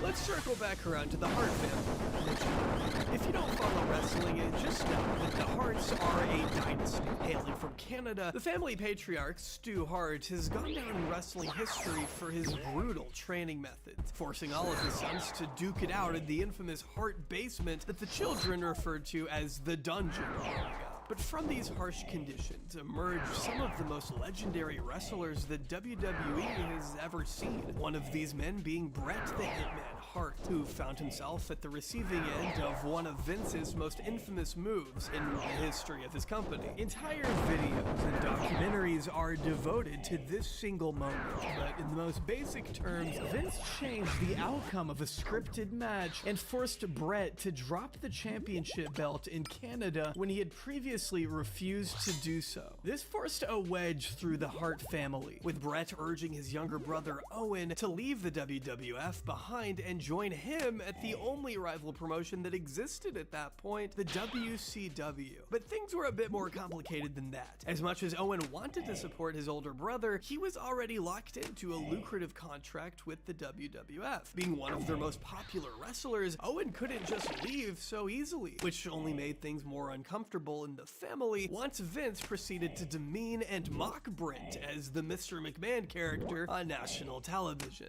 I truly believe that Bret Hart screwed Bret Hart, and he can look in the mirror and know that. Yeah, totally just a character, guys. But if Vince had actually allowed Owen to leave his contract earlier, the tragic events of May 23rd, 1999 may never have come to fruition. Owen Hart. Owen Hart. Owen Hart. So Owen Hart, also known as the Blue Blazer, fell 50 feet to his death while doing a stunt at a World Wrestling Federation event. I was thinking like, man, is he going to live or is he going to die at a young age or just don't know what can happen to him. Probably won't never see his kids again. For years, Owen wrestled under the moniker The Blue Blazer, the WWF's attempt at creating their own superhero. As the Blue Blazer, Owen Hart would battle his opponents in a blue mask and leotard, and would sometimes ambush his foes from above, using a cable and harness to dive bomb the ring from the rafters. He had done this many times, but on this particular day in Kansas City, Vince had hired some new crew members who were not as skilled in the stunt to orchestrate it. As opposed to Owen's equipment lowering him safely into the ring, the quick release mechanism on the back of his harness was opened prematurely. He then dropped 78 feet into the ring below. Owen landed on the edge of the rope and severed his aorta. He bounced back into the ring where he would begin bleeding internally. A live audience watched as Owen was taken away by a group of paramedics. Owen Hart died in the hospital that night at the age of 34. But the show kept going. While Owen was dying in the hospital, Vince made the decision to keep the show moving as normal, even after Owen Hart was pronounced dead. As Reisman wrote in her book, Vince McMahon was quick to phone Owen's wife, Martha, to inform her of her husband's condition. He told her that he had a fall, but refused to provide any further details, reportedly telling her, I don't know, before quickly uttering, someone will call you soon, and hanging up. Now, the audience in Kansas City didn't realize that they had just witnessed a man's final moments. To them, everything seemed to be going as normal. So Vince made another controversial decision. Right in the middle of the event, Vince instructed ring announcer Jim Ross to make a grim announcement. Quote, I have the unfortunate responsibility to let everyone know that Owen Hart has died. Owen Hart has tragically died from that accident here tonight. Understandably, it wasn't clear whether or not this was real, and it didn't help that Vince himself would then go on to enter the ring and finish his match as if nothing happened.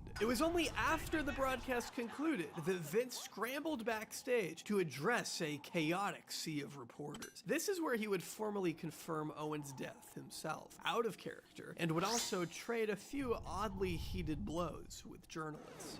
Well, it would appear that there were no precautionary measures taken. Why not? First of all, I resent your tone. No, I resent your tone, lady, okay? This was a tragic accident. It's a tragic accident. Don't try and put yourself in the spotlight here, okay? This was an accident. Do you understand what I'm saying? An accident. For over 20 years, Martha Hart has adamantly blamed the WWE for her husband's horrific demise, slamming the organization's negligence and overall controlling of the narrative, not to mention Vince's disgusting move to continue the show after his death was confirmed. As she told a Vice documentary crew in 2020, quote, the fact that they didn't stop the show is just appalling. Vince McMahon is a poor leader, and he failed because that talent was looking for leadership, and he failed him. According to what she told CBS Sports, Owen trusted Vince to hire the right people and to make sure the stunt went smoothly. Quote, he thought for sure they were hiring people that knew what they were doing. He was putting his life in their hands, and they didn't care. blasting the use of unqualified personnel to pull it off. Martha took the WWF to court at the time, where they were eventually forced to pay the grieving widow a settlement of $18 million over wrongful death, with Martha then setting aside millions of that cash to establish the Owen Hart Foundation, which currently offers scholarships and housing to those with limited resources and unlimited potential, according to their Facebook page.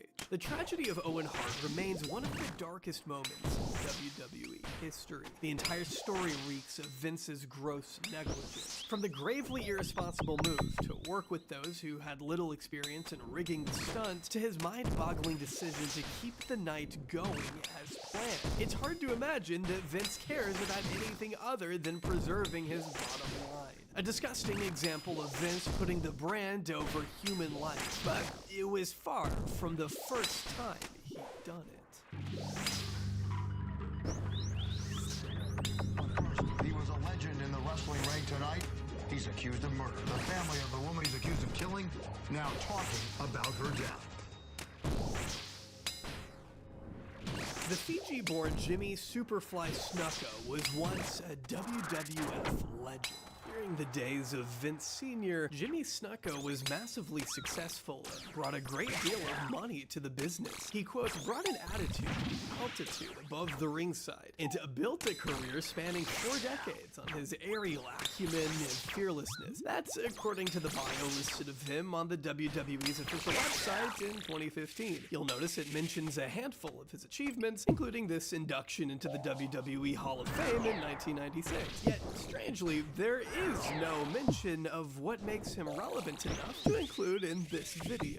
On January 18th, 1983, the NYPD was called to a motel in Onondaga County. It was around 1:40 in the morning when authorities responded to a report of a woman screaming. They arrived to find Snuka naked in an extremely aggressive state. Local news reports indicate that Snuka's mistress, Nancy Argentino, was, quote, shouting hysterically and trying to get away from Snuka. The Syracuse Herald-Journal reported that Snuka refused to come out and cooperate with deputies, effectively trapping Argentino inside the motel room with him. When the cops finally forced their way inside, it wasn't an easy fight. It took several officers and 2 police dogs to subdue the massive 235-pound wrestler, and even then, they had to drag him to the police car in his underwear since he still didn't want to put on any clothes. As Reisman graphically outlined in Ringmaster, quote, an officer said Snuka grabbed Argentino by the hair when she ran out of the room and dragged her face against the drywall. Her officially listed injuries included a contusion in her neck, possible fractured ribs, and an injury to her lower back. As reported by Syracuse.com, Argentino told deputies that Snuka became violent after she, quote, failed to pay attention to him while he was talking to her about the truth of God. Snuka was promptly charged with 3rd-degree assault, 2nd-degree attempted assault, along with resisting arrest and obstructing a governmental administration. But what is not commonly reported is that, according to the official police report found by investigative journalist David Bixenspan, Argentino had originally planned to press charges until she abruptly backed out of it, signing an affidavit stating that she was in, quote, no way seeking prosecution against the wrestler. As the police report outlined, quote, Vince McMahon tried to talk her out of making the claim against Snuka. Jimmy Snuka had all his charges dropped in April of that year after accepting a guilty plea for harassment. Instead of facing any actual jail time, though, Snuka, quote, received a 1-year conditional discharge in Salina Town Court, was forced to apologize to the sheriff's office, and to make a donation of $1,500 to the Ronald McDonald House. And that was basically the end of that. Argentino never pressed further. Snuka continued wrestling. The WWF kept making money off of him. Then, on May 8th, Reisman writes how Argentino called to wish her mom a happy Mother's Day. But that night, instead of going over to see her parents, paramedics would find Argentino dead. Jimmy Snuka changed his story multiple times after dialing 911. What he first told paramedics was that he and Argentino, quote, must have wrestled a little too much the night before when he pushed her over and she hit her head. He said she had been acting fine immediately after, but found her unconscious when he got home the next day. According to Reisman, this is the account he gave to 3 employees at that emergency room. But that story would change when he began telling police that actually the 2 of them were riding in the car together when Argentino got out to use the restroom. On her way back into the car, he says she tripped and hit her head on the pavement. What's interesting about that account, however, is that one of Snuka's friends, who was trying to defend Snuka in a documentary, accidentally slipped up and revealed that while he was in the car with the 2 of them, he had no recollection of them stopping on the side of the road for a bathroom break. As Reisman reports, the medical examiner didn't seem to believe it looked like a mere accident, though. Concluding the autopsy, they wrote, quote, I believe that the case should be investigated as a homicide until proven otherwise. To make matters even stranger, Reisman also raises the possibility of Vince having a conversation with authorities while they were in the midst of interviewing Snuka. Supposedly, Snuka was there with another wrestler, Don Morocco, who received the call from Vince before turning the phone over to the sergeant. According to Morocco's own account, Morocco, who frequently faced off against Snuka, by the way, was pretty open about how he felt regarding a potential murder investigation into his kayfabe enemy, selfishly admitting, quote, I didn't want to lose my golden goose because there was a lot of money down the road to be made. What was said during that alleged phone call between Vince and the cops, if it ever happened, remains a mystery, just as the contents of the suitcase that Vince and Snuka brought into the DA's office on the same day Vince made his first payments to his dad to acquire the company will remain a mystery to the end of time. Reisman did quite a bit of poking around in this story, though, and was told by then Chief of Police Fred Conger that, quote, nobody really knows exactly what happened when Argentino got injured. I don't want to sound unsympathetic, he added, but Argentino had been running around with Snuka for a number of years and had had problems with him but continued to stay with him. That's not a new story, I guess, but it doesn't paint her as an innocent victim. Whether a statement like that might speak to an underlying sentiment that was felt by other authorities tasked with solving the case is up to you to determine. What we know for sure, though, is that despite how he should have been a prime suspect in the suspicious death of a woman he had already been charged with abusing a few months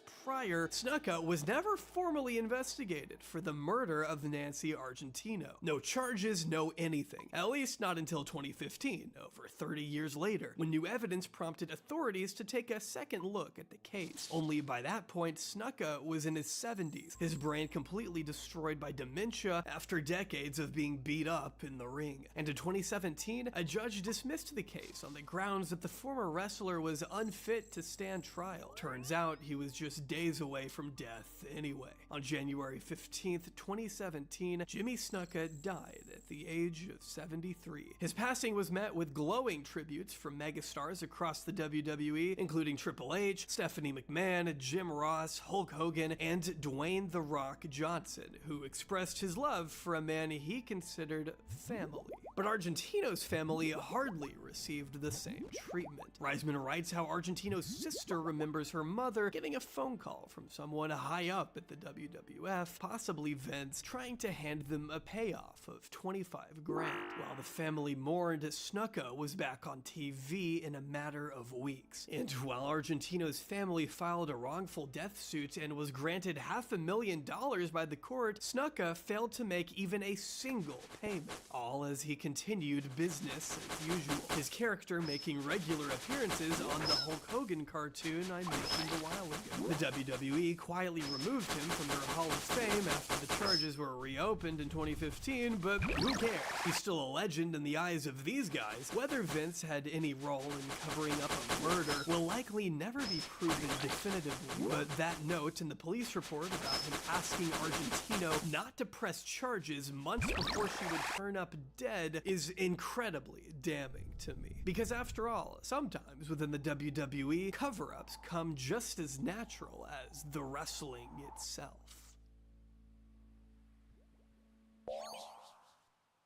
Convicted sexual predator Jeffrey Epstein once referred to himself on tape as Donald Trump's closest friend. So how do you know this? This, of course, being in addition to Trump's well wishes for another convicted sex trafficker, Ghislaine Maxwell. But I wish her well, whatever it is. And these aren't the only creeps he's palled around with. There's his former spiritual advisor, who was just indicted on sex crimes recently, and there's his new Secretary of Education, who is currently being sued for fostering an environment where child predators could thrive within the WWE. Well, hello, Milwaukee. And good evening, America. After serving as co-owner of the WWE alongside her now estranged husband and running her own unsuccessful campaign for Congress, Linda McMahon couldn't bring herself to leave the realm of politics behind. During the 2016 election cycle, she and Vince dumped millions of dollars into pro-Trump super PACs, spending an obscene amount of money on attack ads against Bernie Sanders before Linda was selected to lead the U.S. Small Business Administration in 2017, a role she served for 2 years before stepping down and becoming the chairwoman of one of the biggest pro-Trump PACs in the country. Linda alone invested over $16 million into his re-election, making her his 8th largest individual donor. It's undeniable that Donald Trump owes the McMahons a great deal of gratitude. Apart from Vince granting the Donald Trump the applause of PR during the famous Battle of the Billionaires WWE storyline in 2013, the McMahons have offered a lucrative source of financial backing for about 10 years now. So it makes sense that he's now awarding the wrestling magnate her own spot in his second administration. Albeit the chair of the department he intends to destroy, I have no doubt that Linda will do anything and everything she can to fulfill the president's wishes if she ever gets the chance. But after being named in some recent lawsuits, Linda might have a little bit of an awkward time dealing with the press. Mrs. McMahon, you have been named in a lawsuit, which alleges that you and your husband allowed for systemic and pervasive abuse of underage children to persist in your business for years. It is an ongoing lawsuit, and it alleges that you rehired a known sexual predator, and you felt it was sufficient to simply direct him to steer clear of children. I am so concerned about whether sexual assault survivors on campus can trust you to support them. Thank you, Senator. They certainly can trust me to support them. On October 23rd, 2024, Linda and Vince McMahon were slammed by a lawsuit accusing the company of perpetuating a culture of child sex abuse within the WWF by working with a man by the name of Melvin Phillips, who they knew, quote, had a peculiar and unnatural interest in children as early as the 1980s. As outlined by the attorneys of 5 anonymous plaintiffs that claimed to have been abused by working as ring boys in the 70s, 80s, and 90s. Ring boys, sometimes aged as young as 12 and 13, were tasked with setting up and taking down the ring between wrestling matches and typically came from underprivileged backgrounds, which the suit claims Phillips should. With Phillips having died in 2012, the suit takes aim at the McMahons, who, quote, knowingly allowed Phillips to exploit his position at the WWE to groom and abuse ring boys, and even in plain sight of wrestlers and executives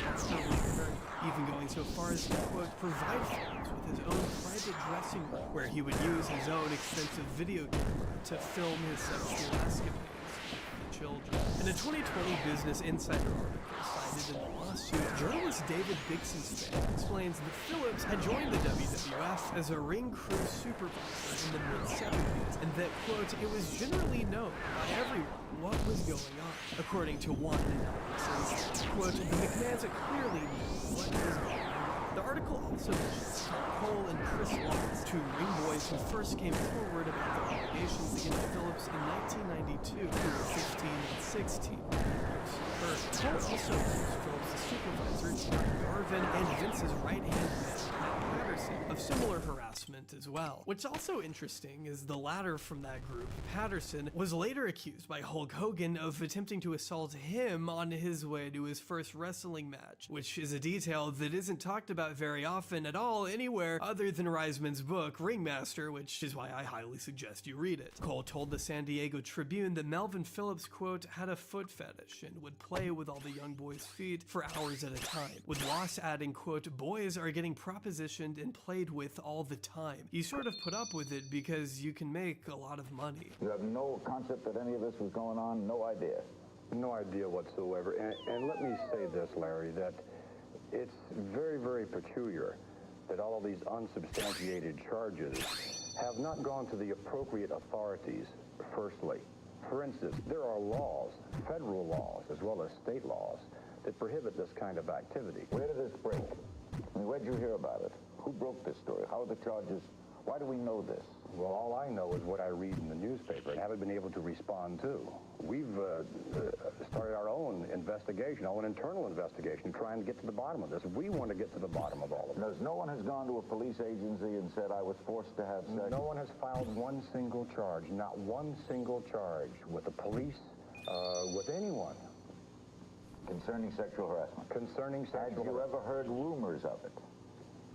No, I mean, these are things that you don't hear rumors of sexual harassment. You wouldn't hear that? Wait, if in fact you have someone who may be gay, then sure, you're going to hear locker room horseplay.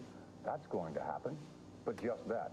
After Vince denied any knowledge of sexual abuse inside his organization on The Larry King Show in 1992, New York Post journalist Phil Mushnick fired back in his column where he revealed that Vince had, quote, told West Coast journalist Dave Meltzer, then me, that he had let Phillips go 4 years ago because Phillips' relationship with kids. McMahon said he rehired Phillips with the caveat that Phillips steer clear from kids. And while Vince would sue Mushnick for defamation a year later, he never once challenged the legitimacy of that call, as written in Insider. In a sworn deposition, Mushnick doubled down, stating, quote, McMahon told me that it was his great regard for children, his own personal regard for children, that made him get rid of Mel Phillips, and that Phillips was soon, quote, returned by Linda because he, quote, really missed the wrestling and really missed the scene. All Phillips had to do was, quote, stop chasing after kids. Phillips did not stop, nor did he ever face any legal repercussions. That was because no victim wanted to go up against him and Vince McMahon, who instead negotiated a deal with Tom Cole in the early 90s. He would give the former ring boy $55 grand and a chance to become a ring announcer, and in return, Cole wouldn't press charges. According to Tom's brother, Lee Cole, Linda proceeded to use Tom to get the names of other alleged victims and silence them before the media caught on. See, Lee had been hard at work trying to track down other victims who could potentially back up his brother's claims. As Reisman explained, quote, Lee had phone messages from many of the potential accusers on his answering machine. The machine had a feature whereby you could call it remotely and hear messages. You just needed a code. Tom had my code, and Tom had given Linda my code. They knew everybody I was talking to. Unfortunately, Tom Cole died of suicide at the age of 50. In his last known conversation with his brother Lee, Tom reportedly told him, quote, you know, Lee, if anything ever happens to me, please let everybody know what these people, referring to those at the WWE, did to me. With the recent 2024 Ring Boy lawsuit approved to move forward, and with the plaintiff's attorneys requesting a jury trial, we will soon see how Vince and Linda hold up under that kind of scrutiny. They've so far maintained their innocence in statements through their attorneys, but they will certainly have an uphill battle deflecting years of personal testimony and evidence from countless insiders who argue there was in fact a culture of abuse within the WWE that went unchecked by the highest executives, the most powerful executive having accusations of his own that go back decades. At that time, you people don't understand wrestling. Nobody talks, for one. No one talks. It's a complete hush-hush world. I did go to see an attorney. I was told at that time that basically this was going to come down to my word against his because I had no proof.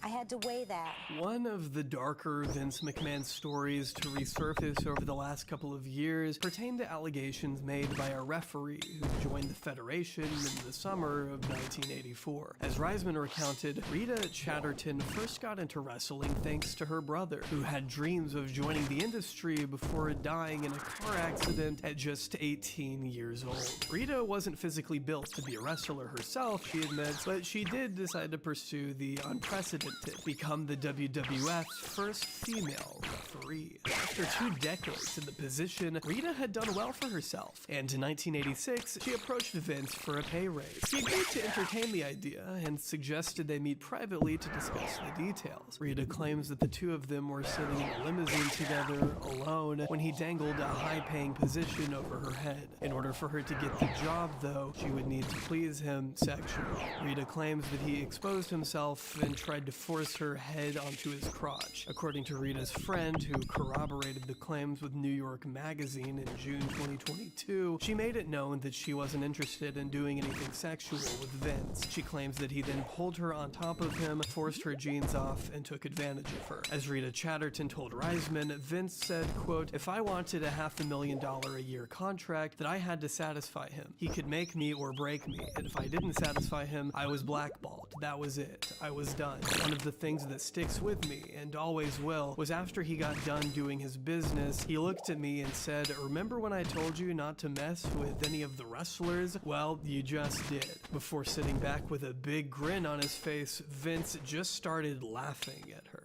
These allegations didn't come to light until 1992, after Rita's parents had passed away. The reason she didn't come forward sooner, she explains, was because her parents were going through a lot of health complications at the time, and she didn't want to make things harder for them. At the time, my mother was on oxygen 24 hours a day. My dad had a bad heart. And I didn't think either one of my parents could have been put through it. Although he was eventually ordered to pay Rita presumably millions of dollars in a court settlement, Vince has denied these allegations for decades. But when asked about Rita in a recent Netflix documentary, Vince had a very peculiar answer. It was consensual, and actually, had it been, the statute of limitations had run out. Rita, of course, is not the only person to accuse Vince of sexual misconduct. 2 separate tanning salon employees accused him of groping them in 2006 and 2011, respectively, and in February 2024, Vice published a previously undisclosed statement made by the late wrestler Ashley Massaro, who worked for the WWE from 2005 to 2008 before her apparent suicide in 2019. And I will be reading her statement verbatim. Quote, "During my time with the WWE, I had observed Vince McMahon making out with other divas in the locker room, but he never paid attention to me, and I assumed I wasn't his type. This changed after my Playboy cover was released. I was fortunate enough to be allowed to fly on the company's jet and stay at the same hotels as the executives for a period of time so that I could get home faster to spend more time with my daughter. On one of these occasions, Vince was attempting to get me alone with him in his hotel room late at night, and I felt extraordinarily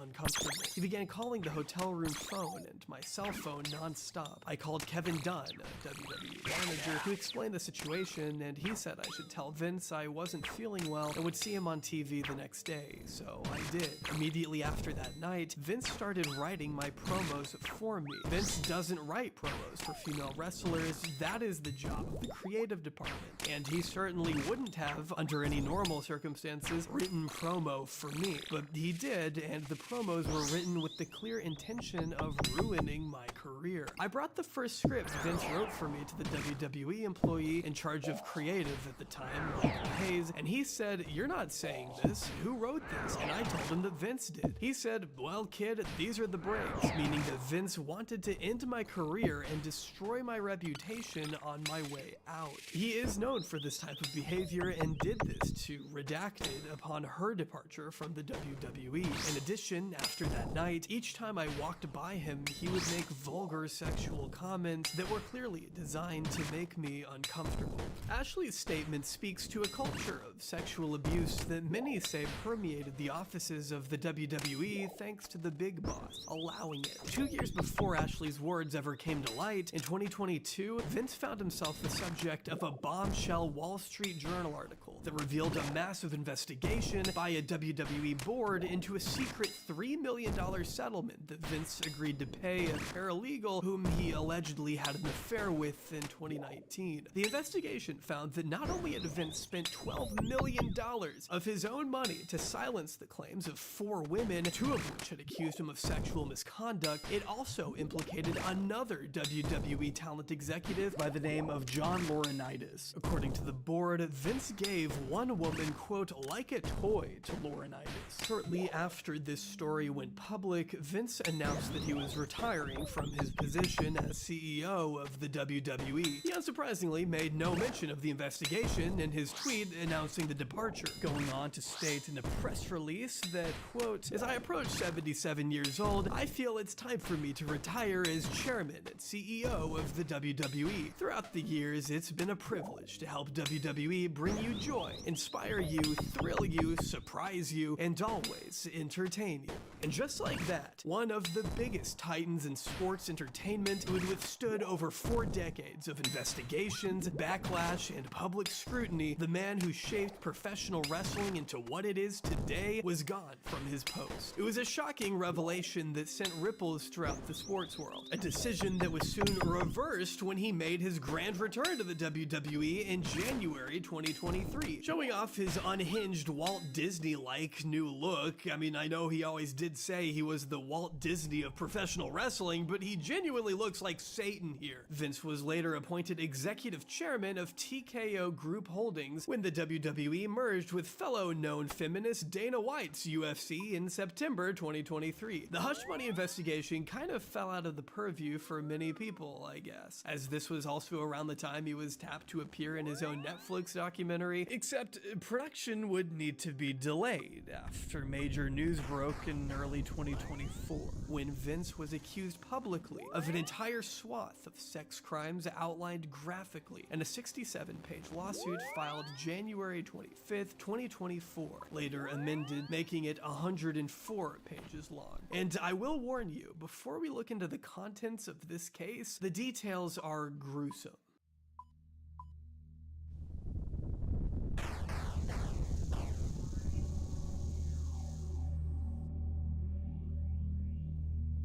In 2019, Janelle Grant was living in the same apartment building as Vince McMahon's penthouse duplex. The two first came into contact during one of the lowest moments of Janelle's life. Her parents had just passed away, and after devoting years to around-the-clock caregiving, the lawsuit states that she was unemployed and struggling financially, her parents' home being lost in an apparent bankruptcy. She began doing some volunteer work for neighbors as a way to build up her resume, and it didn't take long for the apartment's resident manager to catch wind of this. The manager then reached out to Vince McMahon and informed him of Janelle's situation. She explained the hardship Janelle was facing and asked if he could help her with a fresh start. Vince responded with an enthusiastic hell yes. It was here that Vince introduced himself to Janelle, charming her with the prospect of coming to work for his multi-billion-dollar empire. Vince showed her plenty of attention, even gifting her VIP status at that year's WrestleMania, not too dissimilar from those state officials he schmoozed decades prior. But as the lawsuit states, quote, "What seemed like a dream in the spring of 2019 quickly became a nightmare."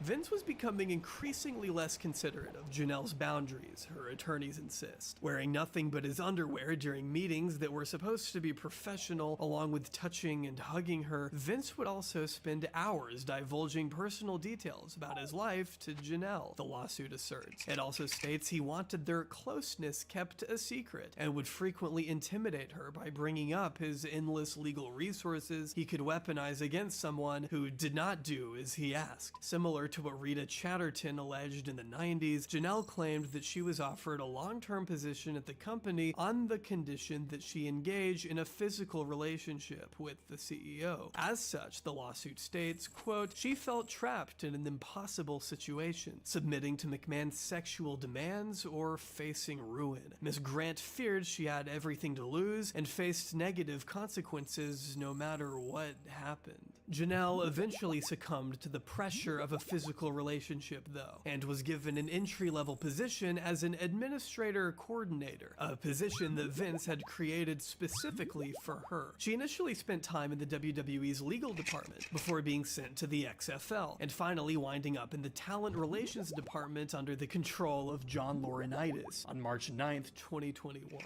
The lawsuit accuses Vince of treating Janelle Grant, quote, "as a commodity," offering her to other men in, stating that in March 2020, Vince had begun sharing pornographic materials of Janelle with other men both inside and outside of the company. This included members of the tech team, executives, producers, and former UFC champion Brock Lesnar. Vince would allegedly request and condition Janelle to send sexually explicit content around the clock, whether he was in meetings, traveling, or running live television broadcasts. The suit states that Vince would sometimes recruit other individuals to have sex with Janelle and or both of them, as well as direct Janelle to visit Laurinaitis for sexual favors before starting the day. On numerous occasions, it states, quote, Miss Grant was directed to visit Laurinaitis at his hotel room before work to serve herself to him as breakfast. It asserts that Janelle was expected and directed to engage in sexual activity at the WWE headquarters and even during workplace hours. As her lawyers emphasized, Vince McMahon, quote, exercised complete ownership and control over both her personal and professional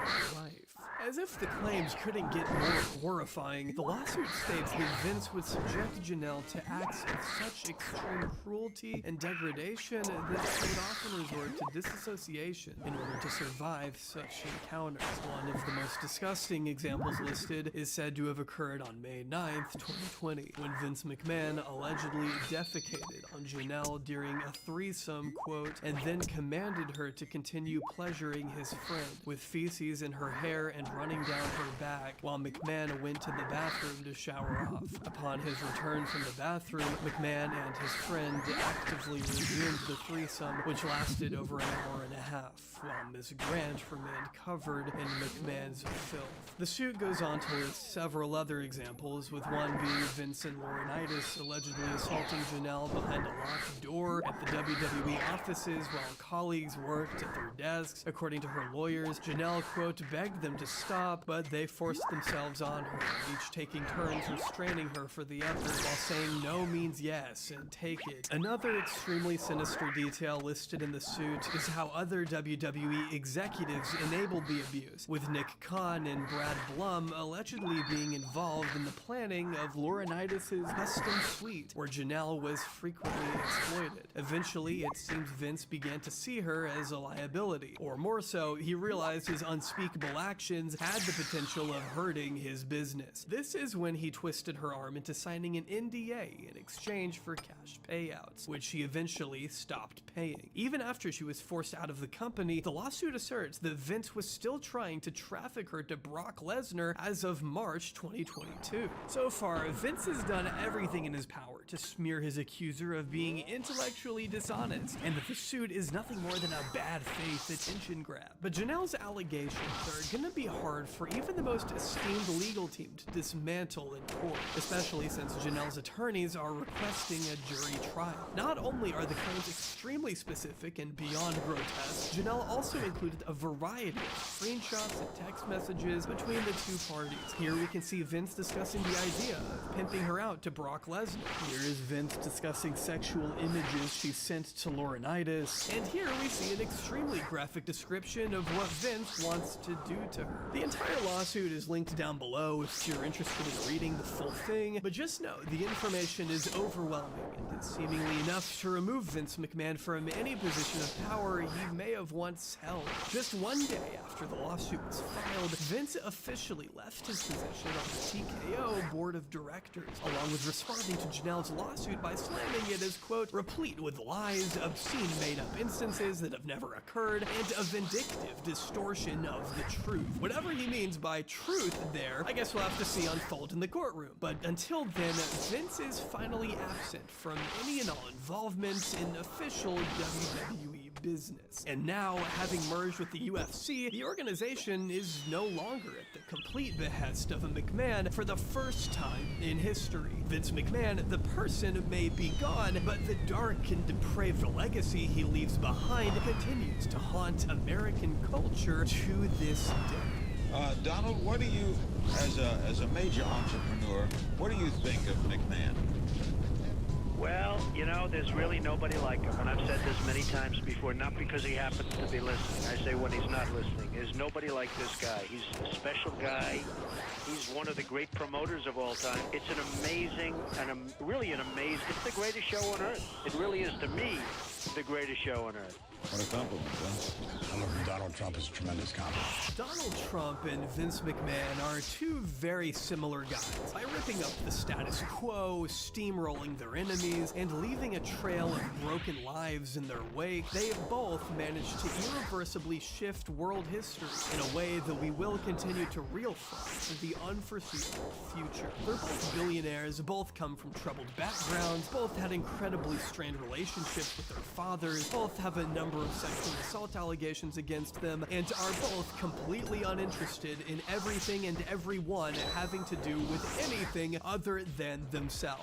Perhaps this is why they hit it off when they met so many years ago, and still managed to maintain a close relationship later into life. Perhaps it's why Vince McMahon was one of only two people Trump would pause everything for in order to take a call from on the 2016 campaign trail. Perhaps it's why Vince was so willing to include Trump in his kayfabe illusions, bringing him along on his wild storylines and allowing the future president to play directly into what wrestling fans and American voters in general were always the most susceptible to. As vice journalist Abraham Damian put it in a recent podcast, the WWE, quote, admits it's fake in the way that we all want politics to admit it's fake. We know these people are playing characters up there, and I think that's why Trump found such success playing this sort of character that he really formulated in front of our eyes during that WWE run. I've always personally felt that Donald Trump really enjoys running for president more than he actually enjoys being president. I mean, come on, you really think he wants to sit down and discuss bilateral relations with the leader of a country in a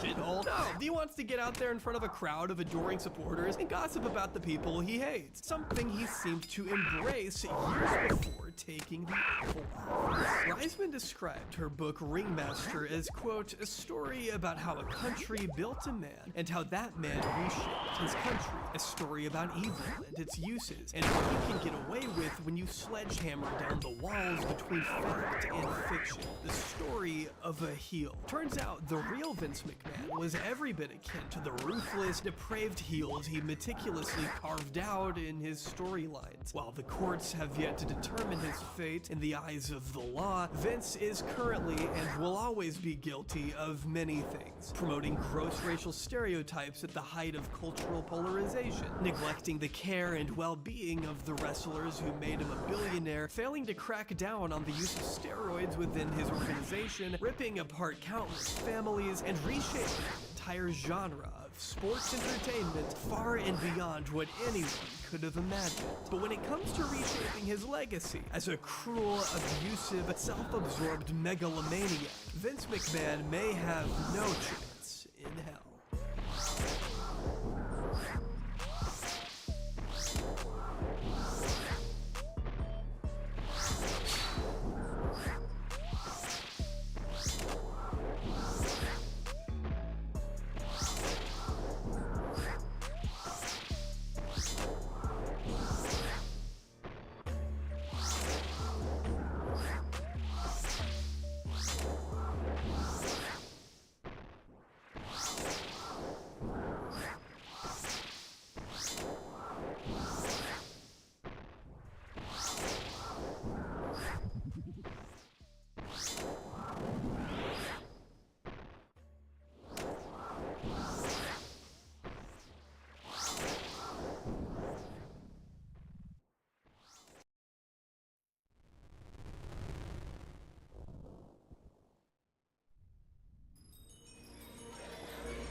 The days of ancient Rome are often reflected on by historians as a time of significant political and cultural expansion, a civilization that laid the groundwork for many modern republics to come after it, including our own. But, as with every ancient civilization, there were elements that many consider to be slightly less evolved than the customs of today. One of those being the famous spectacle of gladiatorial combat.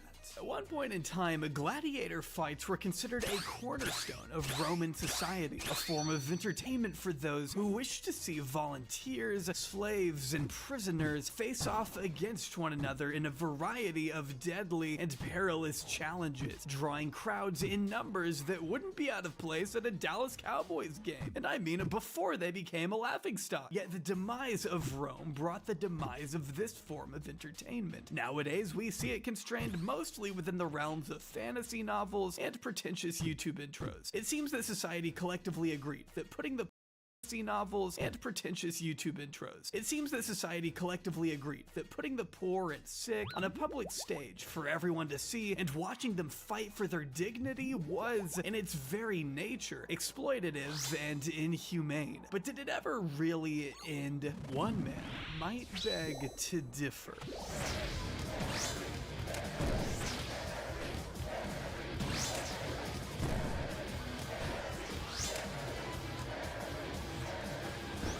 This is the Jerry Springer Show, and this is Jerry Springer. On the 27th of April, 2023, he passed away at the age of 79. His death was met with reactions that reflected the complex nature of his legacy and the TV format he had long pioneered. But was this always going to be Jerry's legacy, or could his story have been vastly different to the one we know today? I intend to find out. Well, it's known as the worst TV show of all time, asking ordinary people to confront their problems in explosive ways. The Jerry Springer Show was the #1 talk show in daytime television. It actually beat Oprah Winfrey at its peak. Hi, welcome to the show. The wild world of Jerry Springer. Because we show it does not constitute an endorsement of it. And yet, it was a talk show where there was very little talking. Outrageous knockdown, drag-out brawl. Television does not and must not create values. It's merely a picture of all that's out there. The good, the bad, the ugly. Where did it all come from? Does this put the marriage in jeopardy? You gonna give me my visitation shirts and my dog back, or what? After the show, I got to thinking, why are these kids filled with hate? Politicians or companies that seek to control what each of us may watch. Far greater danger to America and our treasured freedom than any of our guests ever told the world.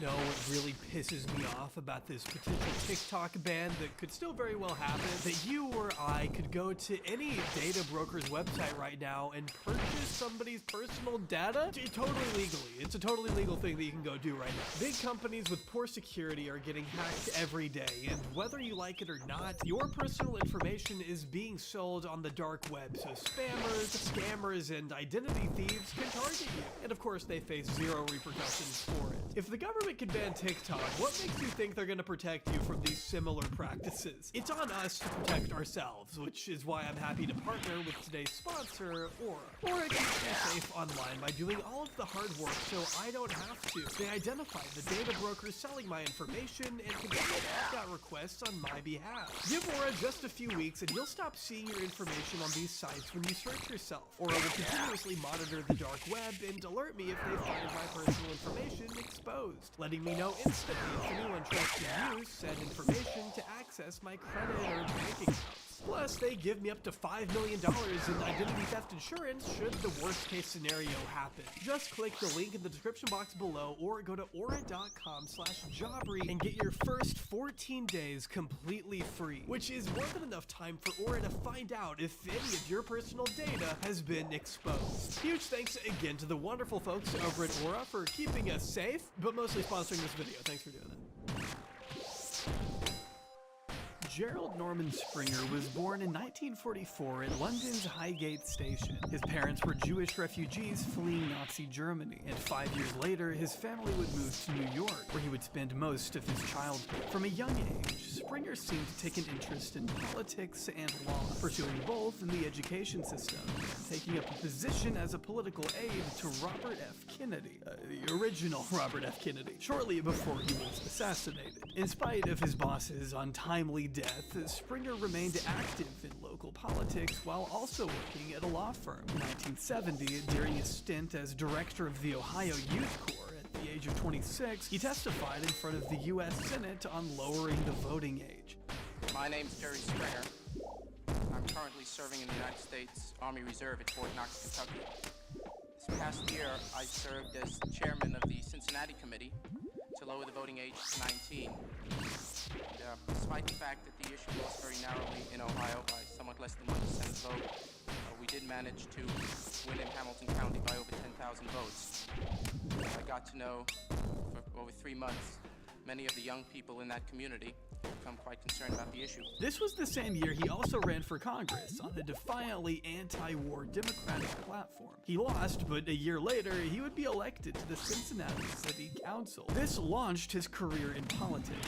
In fact, he quickly became well known amongst the electorate for his strong left-wing positions on abolishing the military draft, improving female representation in workplaces, advocating nuclear disarmament, focusing on rehabilitative justice, and emphasizing environmental protection. He endorsed left-wing candidate George McGovern during the primaries for the 1972 election and ascended the ranks quickly of the city council to vice mayor, with his own mayoralty set for 1975. And this time, he also became popular amongst voters for his unique political flair, partaking in various stunts, even being nominated for a local nightclub's Dad of the Year award, despite not being a father at the time. However, Springer's budding journey into politics came to a screeching halt in 1974 when he resigned for what was called at the time family reasons. But the real reason came to light shortly after, when a police raid of a bar in northern Kentucky revealed that Springer had paid a prostitute to have sex with him. The most incriminating evidence being he paid by check.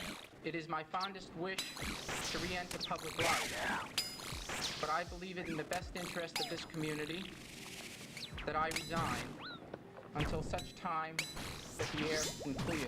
Springer voluntarily resigned his post from the council, but was re-elected the following year on the back of his popularity with the general public and an ad campaign that addressed the scandal head-on. It also helped that this was in the aftermath of a little impropriety called Watergate, so it wasn't like his opponents could really accuse him of anything worse than what old Tricky Dick had gotten up to. In 1977, Springer was selected for mayor, a role in which he served for 1 year. Well, I think it's very important to have entertainment in the downtown area. If our only investment is in office buildings, then as soon as 5 o'clock comes, everybody goes home and our downtown will be empty. So the idea is to give people reasons to come on downtown. During his tenure, he played a major role in Cincinnati's cultural renaissance, spearheading projects which sought to renovate the city's downtown area through the securing of urban development grants and to overseeing various enrichment programs, such as a summer basketball league and Cincinnati's first ever rock concert, which was headlined by the Eagles. It was clear that Springer enjoyed the influence that such a position gave him, but he didn't like that it only lasted a year, which left many of his economic projects in limbo. In the time following his tenure, he continued to play the part of an eccentric lawmaker, fighting policy with the same enthusiasm he fought Victor the Wrestling Bear. But Mr. Gerald Springer's nagging desire to become a more influential figure in American politics never subsided. And with the 1982 gubernatorial election right around the corner and a healthy amount of time since his little bar trip, he figured, why not give it a shot? Politicians spend a lot of time talking about and even chasing after German and Japanese companies. Sure, we need more industry. I hope some of them will come. But what about our own businesses? This wasn't the first time Springer had considered running for governor. After all, he had been tipped for lieutenant governor in 1978 and had also been looking at a congressional run. By now, it was apparent that the man was only really interested in running the show. Throughout the approach to the Democratic primaries, he ran a flurry of ads, selling himself as the Ohio populist who would support the people of his state above any corporate or political interests. He wanted people to know that he was a tireless fighter who would always speak truth to power, even releasing ads addressing his own scandals, using it as a testament to his transparency. Some 9 years ago, I spent time with a woman I shouldn't have, and I paid her with a check. I wish I hadn't done that. And the truth is, I wish no one would ever know. But in the rough world of politics, opponents are not about to let personal embarrassments lay to rest. Perhaps like you, I'm not sure what any of this has to do with being governor, but maybe my talking to you about this makes a point. Ohio is in a world of hurt. The next governor is going to have to take some heavy risks and face some hard truths. I'm prepared to do that. This commercial should be proof. I'm not afraid, even of the truth.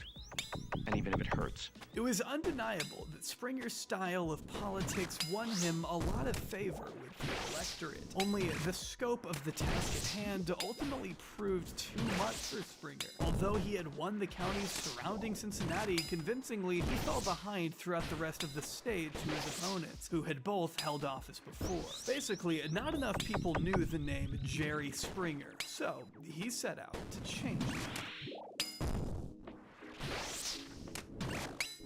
Throughout his time in politics, Springer had built up a reputation as a media-savvy communicator, and after the disappointment of 1982, he decided that his talents would be put to better use in front of the camera. In November of the same year, Springer took a job at Cincinnati's Channel 5 as a political commentator.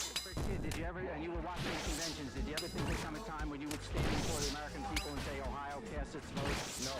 What were you thinking about as a kid?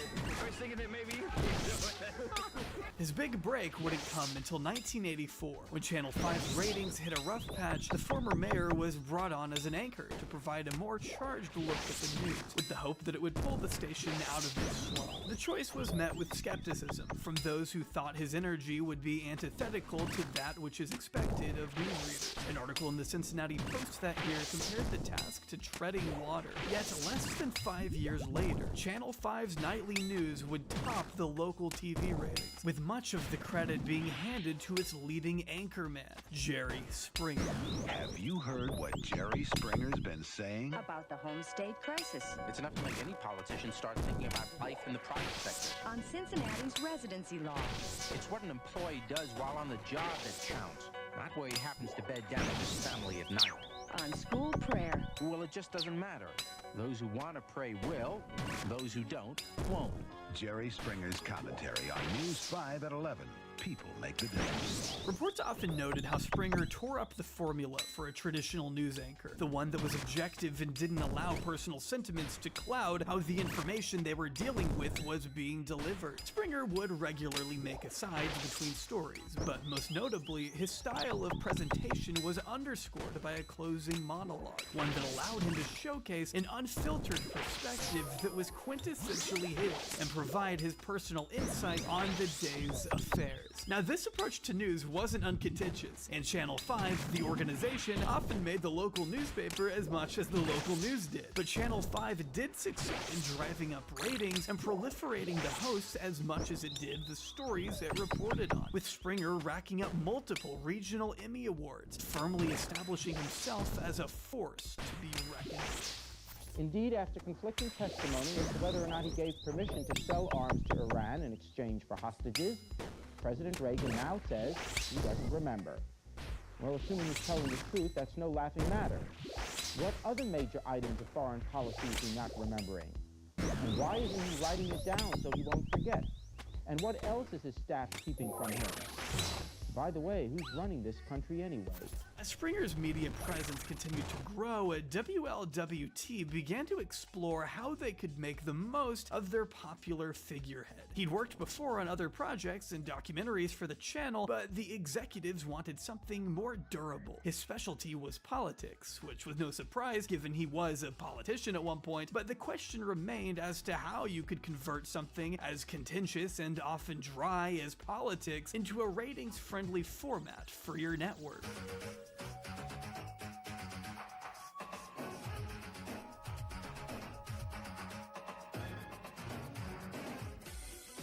She's smart. She's rich. She's unforgettable. Oprah always knew that she was destined for bigger and better. Well, come 1991, a genre known as tabloid talk shows were quickly growing in popularity, led by the inescapable Oprah Winfrey Show, who by this time was averaging approximately 12 million viewers per episode. Popularity aside, a talk show seemed like a good fit for our boy Gerald, as such shows tended to coast off the charisma and popularity of the host, something Springer was known to showcase regularly on Channel 5. People went to the news for Springer, so why wouldn't they follow him to his show that provided them an even more concentrated version of his personality. In June of 1991, it was revealed that the executives over at WLWT were investigating the prospects of a TV show. And despite insisting that nothing was assured, by August they were already taping the show, with the debut date set for September 30th. It was said that the first season of Jerry Springer was going to be an attempt to tackle serious issues, with Springer's personality being the driving force behind the narrative, while featuring interviews with everyone from public figures to ordinary people. It would be concluded by his traditional closing commentary that many had come to know him for. In an interview, producer Bob Dubrow stated that in a saturated market full of TV talk shows, it was Springer's unique personality and maturity that was destined to set his program apart from the competition. Right now, it's time for a new kind of talk. You know, I love it when the audience starts out with one point of view, and then by the end of the show, they totally change their minds. Right now, the talk you want is here. If I'm going to ask people to bare their souls, I've got to bare mine, and I will, on every show. Right now, you've got a real choice in talk. Real talk, straight from the heart. Jerry Springer, the right talk, right now. These days, it's next to impossible to find any trace of the first few seasons. Even summaries seem to confuse them with later episodes. There's a common misconception today that the early seasons of Jerry Springer were a departure from most talk shows and strictly kept to political matters. However, topics of the first season included subjects that weren't exactly uncommon on talk shows at that time. Abusive relationships, sexual promiscuity, drug addiction, family tragedy, you know the drill, often given a flashy title that would draw in the casual viewer. You've hit women, haven't you? You hit your women, don't you? Only to shock them back to reality. You know? Let that be a lesson. Nobody get away from reality. Going off the summaries alone, this didn't feel particularly original, and if we're being honest, it wasn't. But returning to what Burt Dubrow said earlier, Springer had originally wanted to offer a more pragmatic and empathetic angle than many other talk shows that would seek to sensationalize their subjects. He'd even speak to the occasional high-profile public figure, interviewing famous Democratic politician Jesse Jackson and American Dad character Oliver North, which, to nobody's surprise, were Springer's favorite moments. You knew when you were talking with the Iranians about getting the hostages back, that is exactly what the President of the United States had said on television. We will not deal with the terrorists. He was telling other countries, please don't deal with the Iranians, don't deal with the terrorists. Yeah, and even to this day, in his own memoirs, President Reagan says, we really didn't trade arms for hostages because we were dealing with the Iranians, and the Iranians weren't the captors. Now, it's a distinction without a difference. It was apparent that Springer wanted to take the subjects that were often given a heavy-handed treatment on TV and to approach them delicately and sensitively, and not, quote, in a trashy way. More on how that turned out a little later. While his mission seemed admirable, reception was mixed. Many were genuinely moved by Springer's handling of certain affairs, but others still felt that the subjects were too sleazy to actually warrant Springer's attention, and that the emotional weight of many of these stories diluted Springer's acerbic personality that they saw on the news. If you just joined us, this is our first show, and we're putting together people who haven't seen each other for 35 years.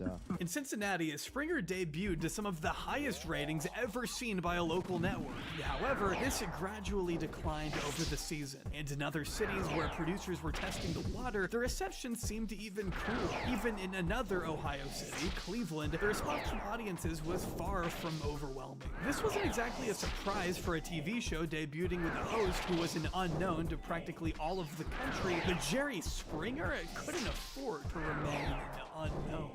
He's been living on the street since he was 9 years old, when his father shot him in the stomach and left him for dead. On the streets of Hollywood, he's known as Tweaky Dave. He's now 19, a junkie, a former male prostitute, and he's dying from leukemia. In 1992, strong local ratings gave networks the confidence to make his series part of a $75 million sale to NBC alongside two far more popular shows at the time, Donahue and Sally Jesse Raphael. This deal would mean national distribution of the show and a studio move to Chicago, all of which would ensure more syndication for Springer and his self-titled program. The second season debuted in 1992, and although ratings were a strong improvement from the year before with more consistent viewership around the country, there were signs that maybe this was beginning to take a toll on Springer's credibility with audiences. Although Springer's MO sought to introduce a veneer of seriousness to the tabloid subjects that many shows addressed at the time, the subjects themselves, which seemed to be venturing further into the provocative, were met by many with disapproval. At the time of the second season, Springer still had his news reading job at Channel 5, but ratings appeared to be slipping there as well, with some theorizing that his association with the talk show industry were interfering with people's ability to take him seriously as a news anchor. And in January of the following year, he finally stood down from his role at WLWT to focus solely on the Jerry Springer Show. We're back with grown-ups who like to act like babies, diapers, drink out of milk bottles. He still defended the presentation of his talk show, stating that a majority of the episodes weren't actually remotely sleazy, and that it was just TV clickbait in an attempt to lure viewership. It's hard to say how accurate this was, because reception was still mixed, and although many were quick to highlight Springer's more placid personality, some felt that it mostly took a back seat to the antics of the show. Springer, whose personality could at one point light up Cincinnati, now often felt part of the scenery in his own show. The only standout element was the closing monologue, which many would not have been around to see if they'd already switched off. And switching off, they apparently were. You're up on stage. What do you do on stage that I might go out and kick somebody in the head. I might grab a girl and force her to perform oral sex with me. I've had sex on stage with men, women, and animals, and everything in between. See, the thing of it is, in rock and roll, there can be no limits or no laws, because when you start drawing laws and limits, then you might as well not even call it rock and roll. Well,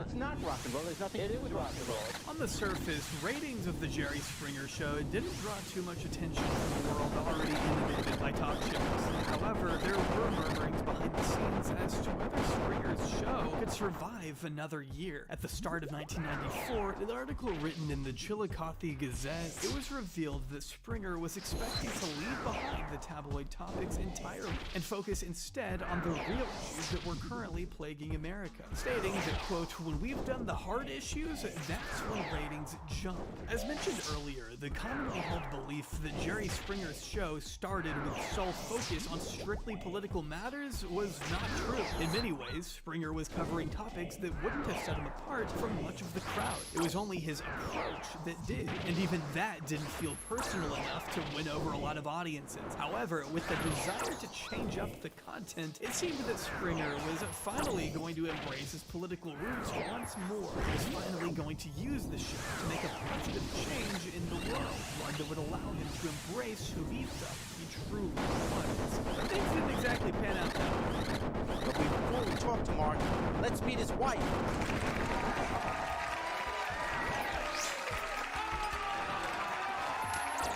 Just read was Springer declared in early 1994 that he was going to make his show more serious, focus on the issues that matter. This was supported by then producer Terry Murphy, who took on the role after Burt Dubrow, the show's original producer, who had been promoted to senior vice president at the show's production company, Multimedia Entertainment. Though Murphy would depart the show in 1994 to go work on The Gordon Elliott Show, another tabloid talk show from someone I've never heard of, but apparently he's British, so that should tell you everything. Murphy's replacement, up-and-coming impresario by the name of Richard Dominic, was informed of the Herculean task that awaited him, a ratings deficit he needed to turn around to save the show. Now, conflict and debauchery was nothing new to Springer, but the idea of intentionally manufacturing them was, and by May, the Jerry Springer who had committed to phasing out tabloid topics was nowhere to be found. With subjects that seemed just as provocative as ever, and with even more emphasis on the sleaze, in one episode he visits a nude dancing diner called Cafe Erotica and holds a debate over whether such places are appropriate. A debate that may have been served better if one side wasn't completely naked. Over the next following months, Jerry's topics attracted criticism from the media, who branded it tacky and irresponsible programming, especially for a daytime talk show which could be watched by anyone. Regardless, it appeared to work in retaining the ratings that secured the future of the show. In fact, with every passing month that Springer leaned into these subjects, he only seemed to attract more and more more viewers. By mid-1995, he had gone from almost having his show canceled to besting contemporary Phil Donahue in the numbers game. But Springer's descent into the surreal and absurd had an adverse effect too, as it began to draw more and more backlash from audiences and networks alike.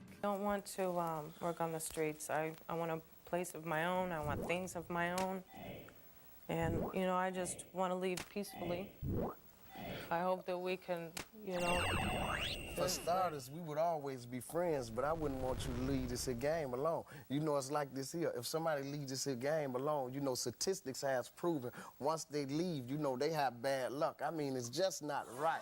You know, I'm talking about... A May 1995 article revealed that some channels weren't planning to renew the show, and how others had already been pulling certain episodes off the air due to the increasingly vulgar and explicit nature of the content involved. Sure, there were other channels willing to pick up Jerry from any setbacks he may have experienced, but this still represented an overall increasing discomfort with the material Springer was showcasing on a daily basis. Although Springer repeatedly referenced the fact that these were people who were willing to present themselves on the show as a snapshot of America, it would be hard for even the most uncritical viewer to not kind of question the ethics of the content he was producing. I spoke about Tyler Oliveira last month and about this notion of poverty porn, how filming people going through struggle isn't actually substantive if you don't have anything to supplement it, and Springer was pretty much in the same lane at this point. Many of these episodes were so dedicated to conflict and tastelessness that any point that Springer may have tried to make in a closing monologue would just be lost amongst the rest of what people had just seen.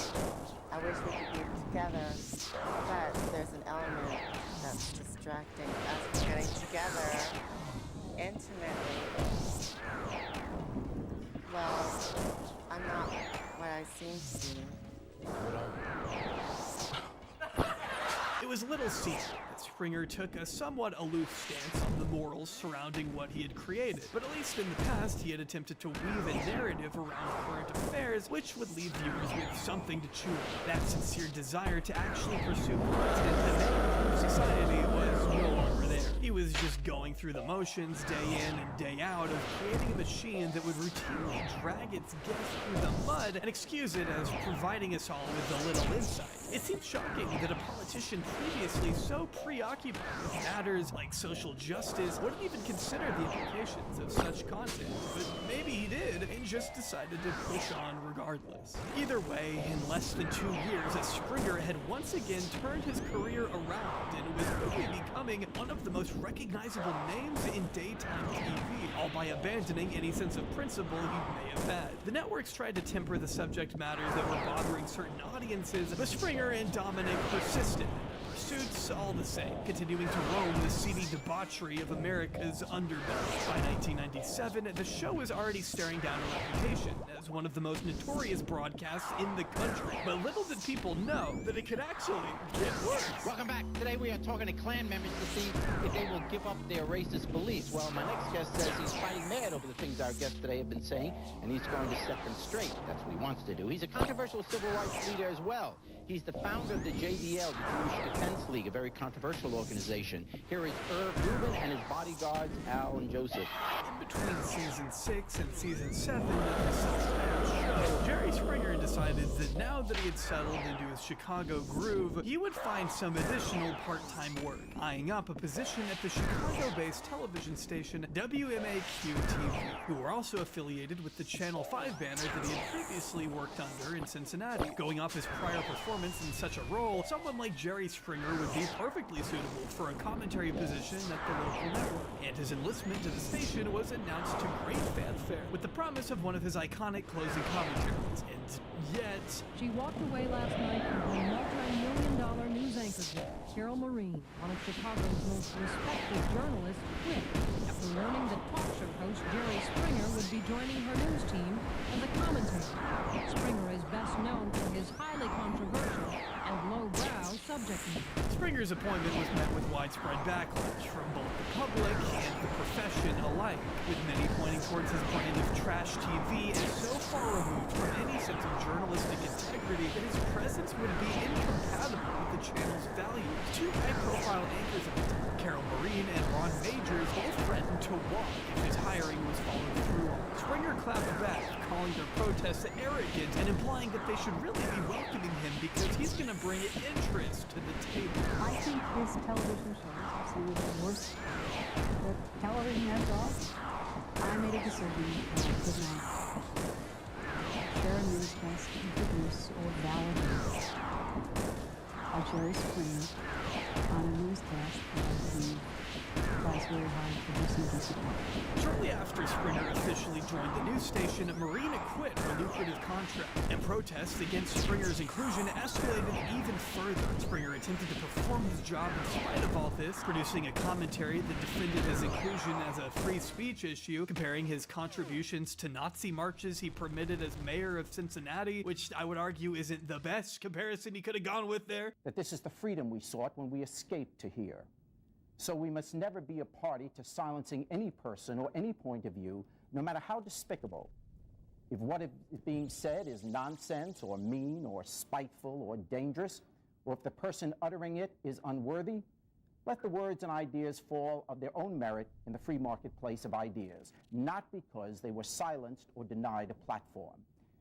My parents lost their parents and brothers and cousins to Hitler, and yet they still said, sign the permit. Let him march. Nevertheless, Springer held his ground and fought his case to remain at the station, citing the many tragedies that his own family had been through and how important his voice could be, along with taking aim at Maureen for her resignation. This elitist snobbery that only people who read an anchor's approval should be permitted to share the set is now being hidden in the self-righteous cries of journalistic integrity. Bull, and you can fill in the rest of that word. Please understand, we have no journalism in a free society unless we have commentary from all parts of the community. Look, I am sorry the anchor quit. I'm sorry she found it necessary this week to use me as a stepping stone to martyrdom. But as much as I detest the elitist snobbery on this issue, I would never, ever suggest that she doesn't have a place on our airwaves. She does. But here in America, the rest of us do too. I wish she could have met my dad. You can see what he's trying to go for here, but it just doesn't really land. It feels antagonistic and unprofessional, and shortly after this, Ron Majors also resigned. With mounting pressure and spiraling ratings for the network, Springer's contract was canned after 2 commentaries, rendering those emotional appeals to his heritage and suffering sorely ineffective. It was a significant wake-up call for Springer, who probably didn't feel sufficiently challenged by his role over at the Jerry Springer Show, but was no longer deemed credible enough to hold down a more serious or intellectual role. Springer said that he wouldn't have done news reading if he wasn't able to provide his commentaries, and the commentaries presented at the end of the Springer Show were becoming increasingly futile with mind to the antics that actually transpired during its runtime. The truth remained that news reading could no longer be Springer's way out. Yet after all the drama over at WMAQ, no network wanted to touch him with a 10-foot flagpole. Yet, while opportunity may have been narrowing in other lines of work, his own show was about to be handed the opportunity it had always been waiting for. While they were still under the thumb of multimedia and other associates, Springer was still actually pretty restrained in the content that was being produced. It was confrontational and aggressive, sure, but it was still fed through a filter that was designed to appease executives enough to the point where they wouldn't pull the plug on it entirely. After a couple transfers of power, though, the Jerry Springer Show ultimately fell into the lap of Universal in 1996, who, unlike their predecessors, decided to give Dominic and Springer the green light for practically anything and everything they wanted to include in the show, which by the fall of 1997, they decided to put into action. The truth of the matter is young people are much more open about their lives, much wilder, much crazier. And so then the show started to grow crazy. Then Universal bought us. And when Universal bought us, they said from now on, you're only allowed to do crazy. From here on out, while many other daytime talk shows were trying to refine their image in the face of mounting criticism, the Jerry Springer Show moved in the opposite direction, with subjects and conflicts that were only becoming increasingly far-fetched. On October 22nd, 1997, we were given the first taste of their new mantra with an episode titled Clanfrontation. What else can I really say to that? This broadcast squared off the Ku Klux Klan with the Jewish Defense League, who, if you can believe it, didn't see eye to eye on most issues, descending into unadulterated violence almost immediately.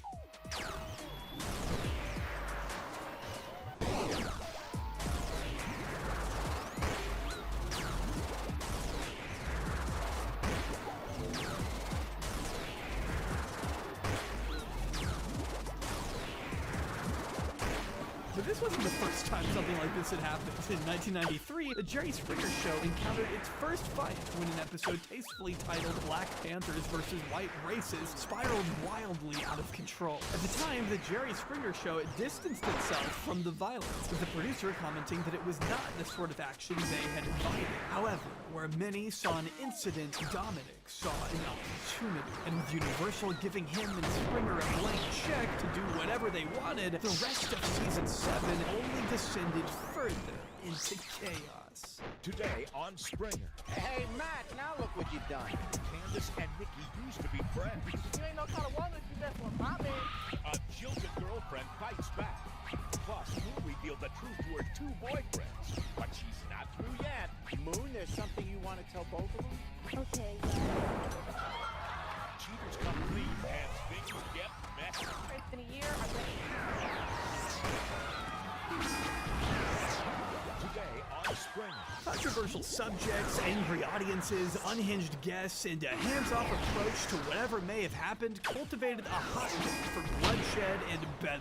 The outrage from viewers offended by this content only continued to grow, with many begging networks to drop the show as they had done before, but the truth of the matter was that ratings spoke, and with the new era of the show being ushered in, Springer was hitting numbers that he had never seen before, both domestically and internationally, growing an audience who possessed a perverse interest in the insanity that the show wrought. A December 1997 article in the Winston-Salem Journal showed the many lenses that Springer viewers saw the show through, and although there are differences in how each person justified their enjoyment, the overarching theme was one of distance from the actual reality that the show portrayed, with some even going as far as to suggest it likely wasn't real. This wasn't an uncommon perspective at the time, particularly with the escalating hysterics and antics that the show was platforming. Audiences who did enjoy it needed a justification for that morbid curiosity that brought them in. As quickly as the moral outrage grew, so did the viewership.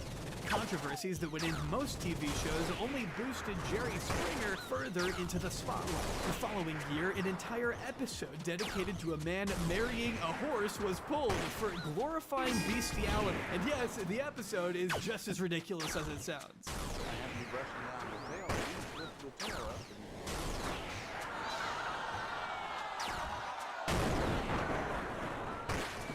There it was,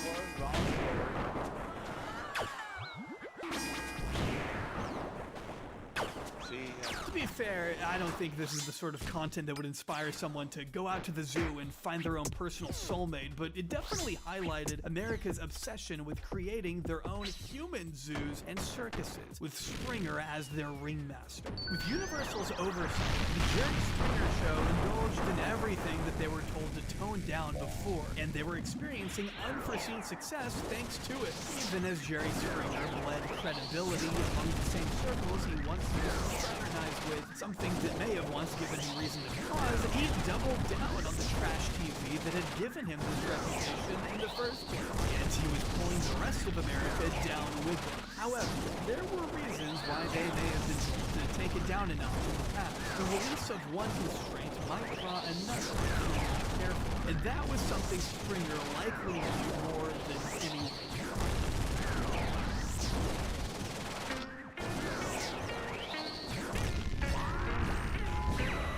Springer was springing toward the new millennium with some of the best ratings he'd ever seen, going so far as to beat out Oprah in multiple cities and on multiple networks. Every setback was met with one step forward, and by this point, he felt that his show wasn't any worse than much of the content that people were being exposed to on a daily basis. He wrote a book called Ringmaster and then featured in a film also called Ringmaster that attempted to satirize his style of content.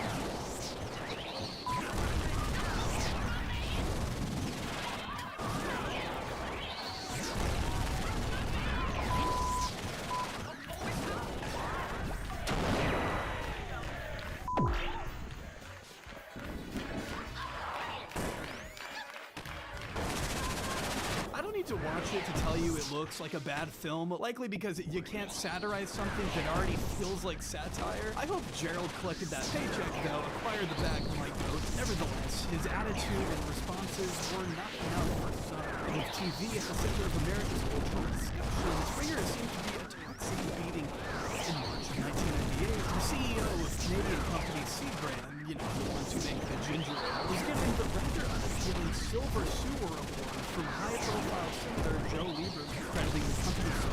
Jerry Springer contributing to, quote, the anything goes mentality that is permeating the culture and eviscerating of morality. Secretary launched a new campaign against Jerry and his brand of trash TV. And the Chicago coalition led by Reverend Michael Pledger. You better feel responsible. We are saying in his show that when you get mad with something, when you disagree with something, when I'm angry with something, normal behavior is to pick up a chair or pull their hair or slap them in the face. When you do that day after day after day, that is the normal response. You're saying that man is typically young people who are target their children. This is normal behavior. That's not normal behavior. Violence is not normal behavior.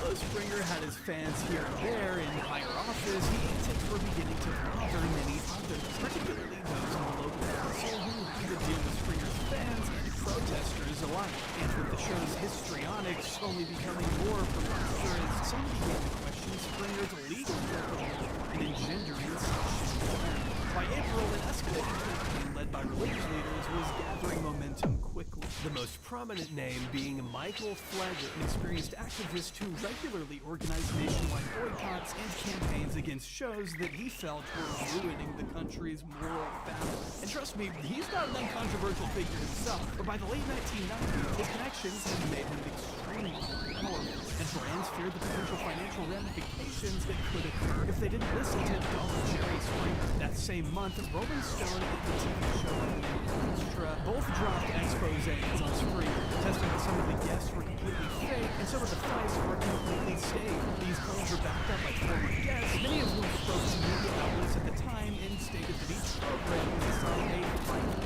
and the guests were encouraged to fight behind the scenes to drive up ratings. They wanted us to take so you were being brought off to did you rehearse the same fight?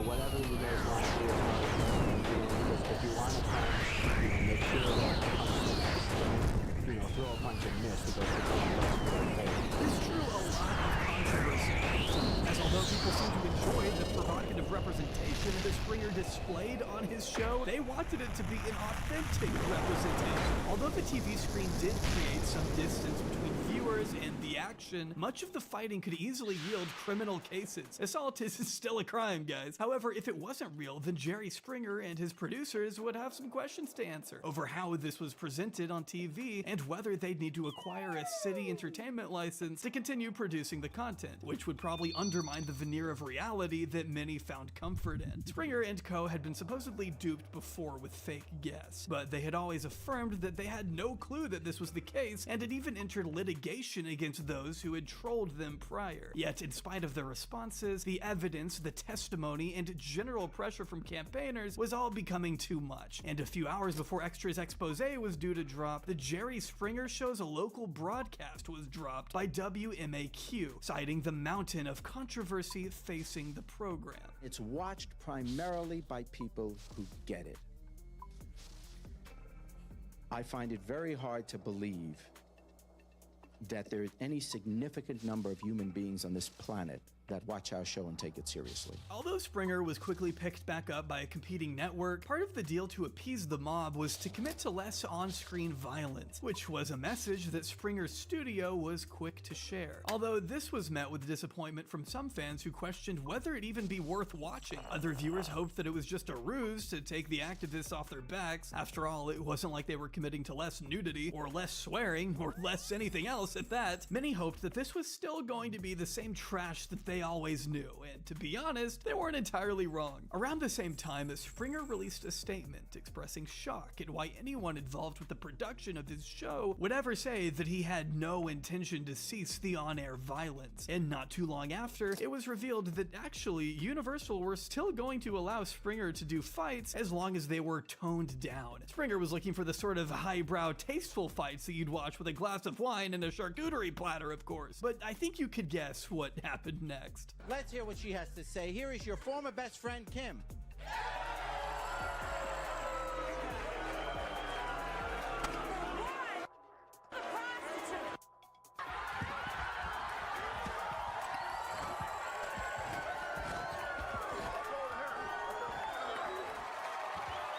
The fighting did not stop. They added a few more security measures, sure, but otherwise it was business as usual for Springer, who knew the way to the heart of his devoted viewers. Adversaries like Reverend Flagger were only further incensed by this, and having their complaints unheard by network executives took their problems all the way up to the FCC. Although the FCC never acted on Springer, Flagger did bring the antics to the attention of the city council, and Springer was called to Chicago City Hall to answer questions surrounding the integrity and realism of his show. 10 days before, his studio had once again committed to cutting out the violence, though Springer seems about as convinced by this commitment as last time. Every single question you asked, you can get the answer if you're really interested in having the answer. If you're interested in making a show here and just trying to beat up our show, that's fine. But you know you can get those answers, don't you? Don't you know that you can find out who has that lease, sir? You don't have to be asking me. Frankly, Springer's appearance at the Chicago City Hall showed how transcendental of a media figure he had become at that point. The hearing was packed with both fans and opponents of the TV host, and it was hard not to say anything that wouldn't provoke a response from the crowds who had gathered to witness this clash of titans. There are things I know a lot about, and there are things that are not my business. I can't imagine, Andy Griffith knew a lot about all the contracts and business arrangements of the Andy Griffith Show. I mean, I'm hired to be a host of a talk show. That's what I'm hired to do. For Springer, this wasn't going to be hard work for him. He had already worked in politics and wasn't unfamiliar in dealing with his fair share of prickly individuals. He was snarky, dismissive, and most of the time not too revealing. The most information we would receive regarding the authenticity of such fights is Springer stating that although certain aspects are staged, an overwhelming majority of the fights are real, and that it's as much of a surprise to him as it is to everyone watching. However, he didn't think they were violent or arrestworthy, comparing them more to roughhousing than anything else. The overarching attitude that you can kind of take from Springer's interaction with the city council is that he doesn't really consider himself responsible for what happens on his show. It's called The Jerry Springer Show, but Springer seems to see the show as a way to hand over power to the people, and that power just so happens to often lead to physical confrontation. I have said this so many times publicly. I think it's a silly, crazy, outrageous show. I think it's chewing gum. I think the world will be fine with it. The world will be fine without it. It's just a stupid show at times, and that's all it is. It's an hour if you want to just talk to your friends, because every single one of you here has someone you deeply respect in your life that is under oath would have to make the bunch of the show.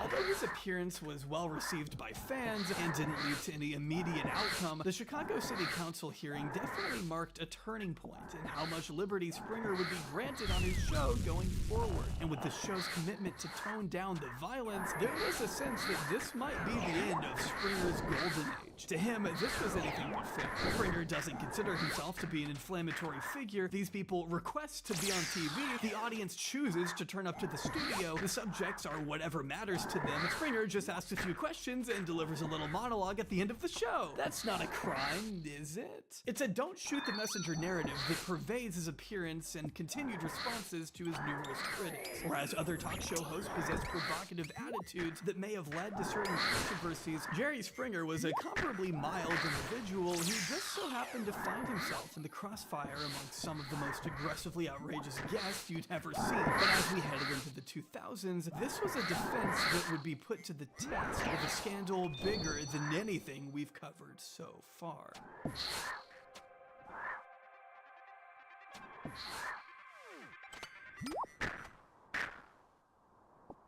Are you really taking the violence out, or? Yeah, no. Yeah, we are. I mean, the people still get angry and go at each other, but we have a lot more security people there now, so they don't actually get to each other.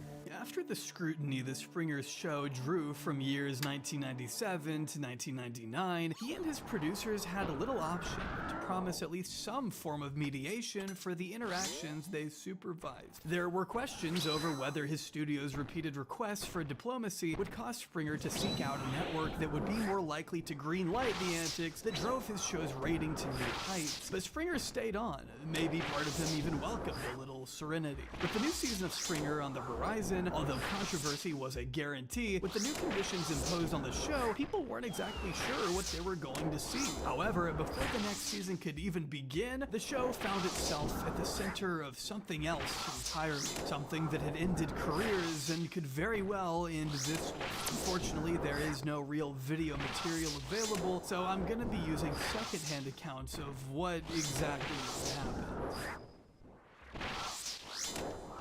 That night I felt so sick that I couldn't stand it.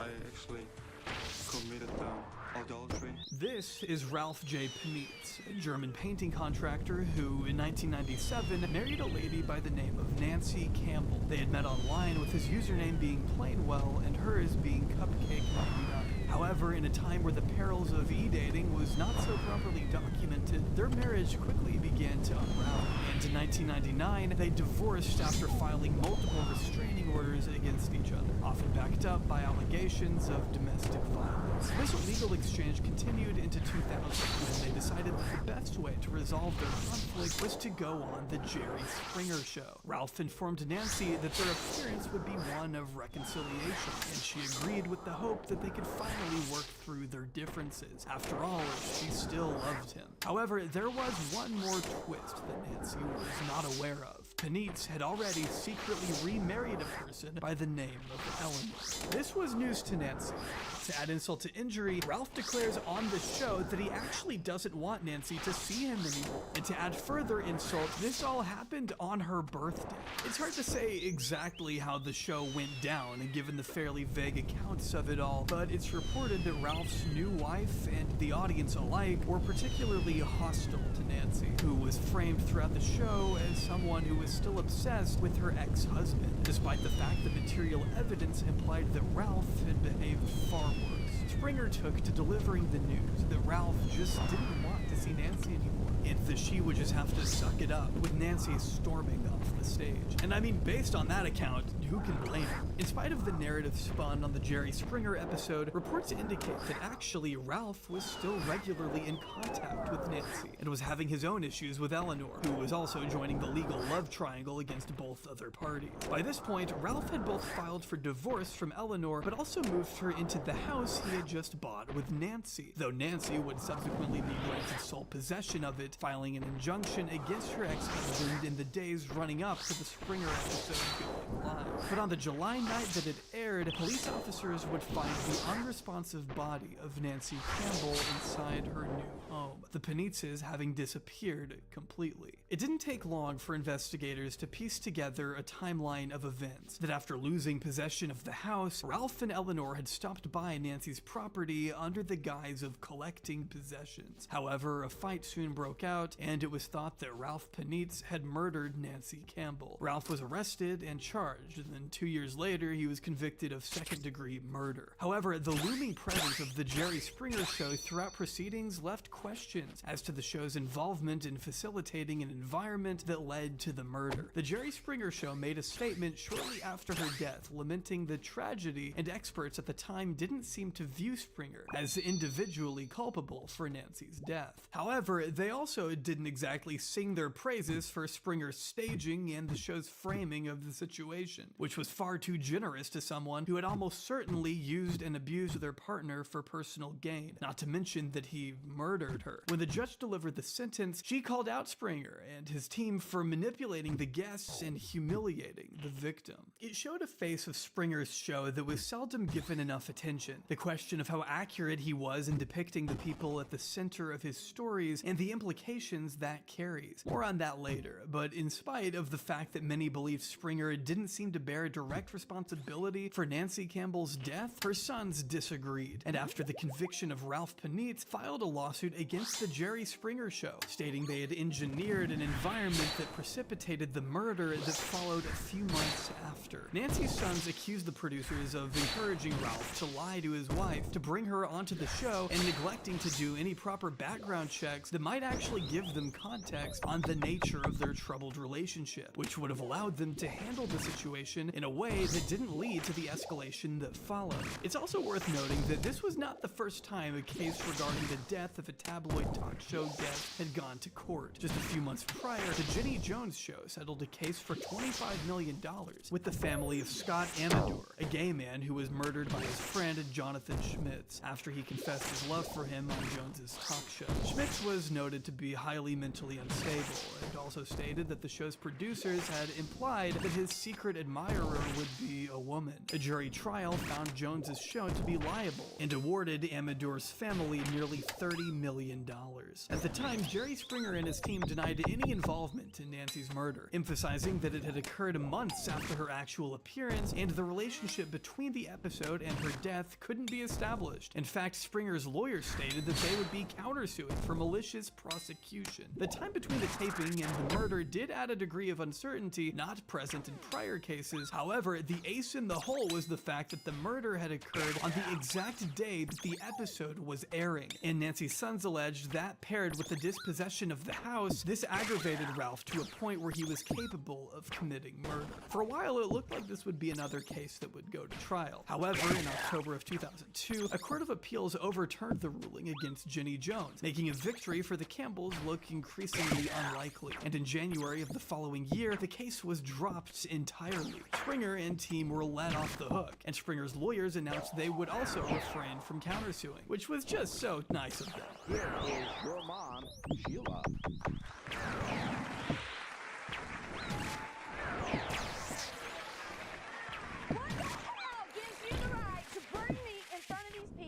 And tell me that I'm some kind of low-life whore that don't care nothing about it. What the hell gives you the right to put me through the I've had to go through? Because you're my daughter! Springer had prevailed. The Jerry Springer Show would continue on, undefeated by those who fought to see its demise. Yet, unlike many of his contemporaries, for Jerry Springer, there was a cost.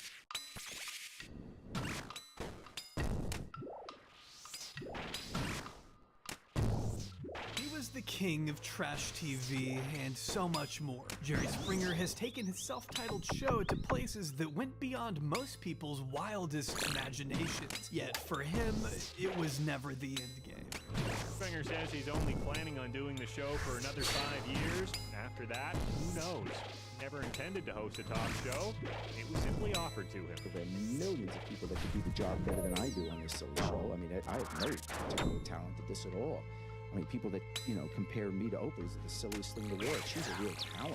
I mean, that's, she's got some substance in this business. Although he had stated in the past that he didn't have any interest in returning to politics, by the 21st century, Springer was once again considering the possibility of a statewide Senate run. See, going into the 2000s, it was becoming increasingly common for celebrities of whatever persuasion to run for elected office. If Ronald Reagan's acting background seemed like a stretch for some, imagine pro wrestler Jesse Ventura being elected governor of Minnesota. Springer himself wasn't unknown to the wrestling community and probably saw this shift as his opportunity to re-enter the political sphere. He had briefly flirted with a run in 2000, but had decided to put it off a little longer given the drama engulfing his show at the time. Not unlike another TV host whose electoral prospects were promptly thwarted at the turn of the century. Wonder whatever happened to him. By 2003, though, the energy surrounding the Jerry Springer Show had mellowed significantly. With the court case settled, Jerry had some time on his hands to dedicate to another pastime. And what better pastime than his old flame of politics. The upcoming 2004 election was bound to provide some options for Springer, as all seats in the House were up for grabs and gubernatorial roles were opening up all over the country. However, the post that Springer decided to set his heart on was one very close to home, the Ohio Senate seat. Bill Clinton always wanted to win Virginia. He came within 4 points one time, 2 points another time, but they always keep moving the football.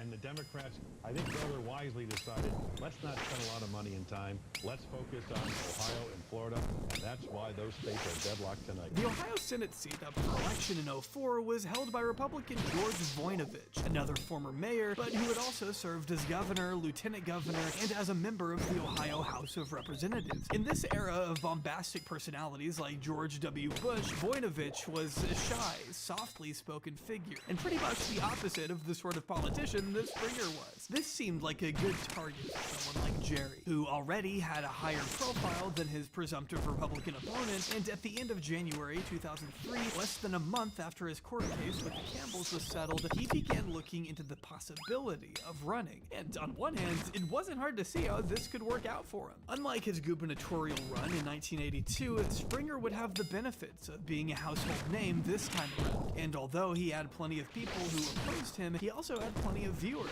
who would likely turn out for their favorite daytime television host. Not to mention, the Ohio Democrats were reported to be financially struggling at the time, and Springer was willing to sink his own money into a concerted campaign. He began traveling throughout the state to gauge people's approval of him and what he stood for, with a website being launched to support his candidacy. Then, in July, Springer announced that he would be formally exploring options. He filed papers to run and aired a 30-minute infomercial with the purpose of fundraising for his campaign shortly after. The public was on the edge of their seats. Was this really happening? Was it really Jerry Springer for the United States Senate? Well, no, actually. The following month, Springer announced that he would withdraw from the race, citing the failure to set himself apart from his TV show. In spite of the fact that it wasn't drawing the same degree of media attention that it once was, it had still left a bitter taste in many people's mouths. And even some people who considered themselves casual viewers of the show felt dirty lending any political credence to the poster boy of trash TV. This wasn't helped by the fact that George Voinovich's low profile was actually pretty refreshing for a lot of Ohioans, and that he seemed to be fairly popular and successful in his role as senator. He was what many described as a moderate Republican for a time when such a thing wasn't considered so much of an oxymoron.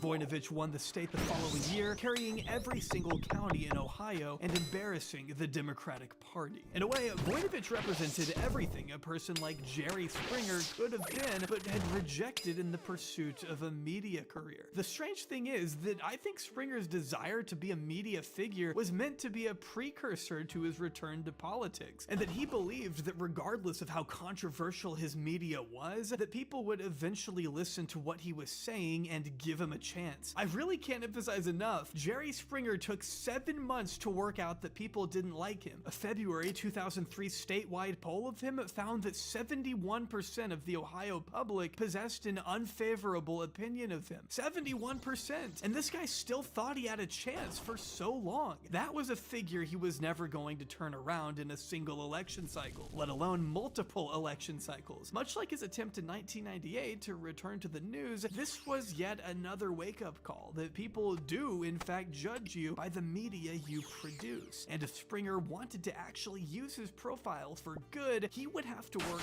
harder to distance himself from the show that gave him that power in the first place. Or he could just choose the second option, accept your fate.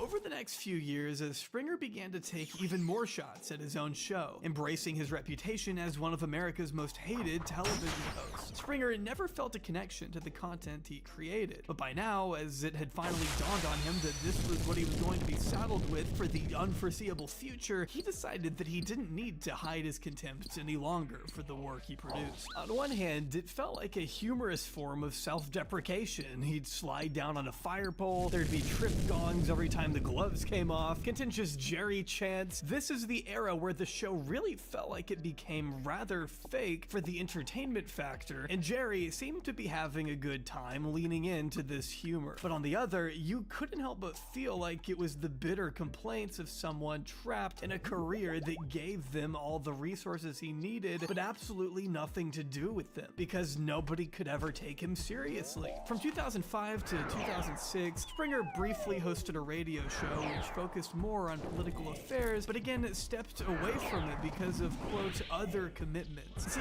every time a new contract landed on his desk, Springer signed it. Every time a new season came around, Springer was there to promote it. And every time a guest kicked off, Springer was there to revel in it.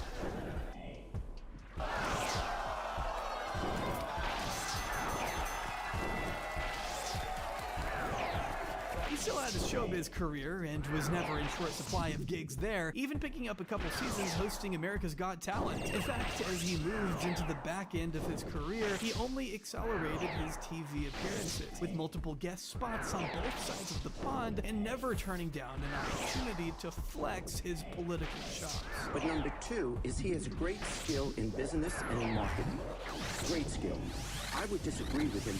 I believe that just because you're good in business, it is a totally different skill than being a political leader. Because when you're in business, there's only one line you look at, the bottom line. Are you making a profit or are you not? You do whatever you can to make a profit. When you're dealing in political matters, in governmental matters, it's not a matter of profit. You're providing a service, and oftentimes it's not possible to put a number on it, to quantify it. You have to provide services, and you have to be able to deal with nuance. You have to be able to deal with the people. The Jerry Springer Show continued to run over the years, never really reaching the rating highs or the moral lows that it once did, but maintaining a consistent audience who, by now, had been desensitized to what was once shocking content. There was plenty worth objecting to, and still the occasional controversy, but once a cultural phenomenon like the Jerry Springer Show had been running for over a decade, there's nothing else for anyone to really say to it. In 2008, producer Richard Dominic finally left, being replaced by the wife of Steve Wilkos, who also worked in production. Despite Dominic's influence, I don't think many people would have noticed much change when he left.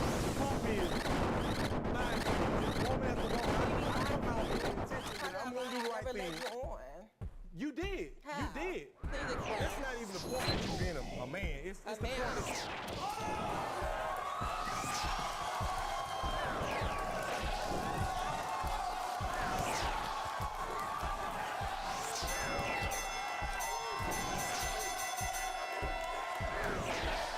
From there, Jerry Springer's show continued all the way up until 2018, when NBC Universal ordered the production of the show be halted. The reason for why it was halted was never actually revealed, but people have their theories, from the ratings not being what they once were, to the attitude towards such shows shifting, to the possibility that maybe Springer had enough himself. After all, Jerry was still a hot product, and was quickly given a new contract to put his legal background to use in the very originally named TV show, Judge Jerry, which I feel was just a show designed to confuse people into clicking on it. Springer was very enthusiastic about the concept and thought it would give him an opportunity to do something more mature, but something about the show just didn't quite land with audiences the way his self-titled show had. What happened at the gas station? That's all I want to hear right now. So when we get there, you know, she get out the car and she going to the gas station. So I'm in the car by myself. I'm vibing. I'm listening to my music. You're vibing? Yeah, I'm vibing. I'm listening to my music and I'm scrolling on Facebook on my phone. We are just alike.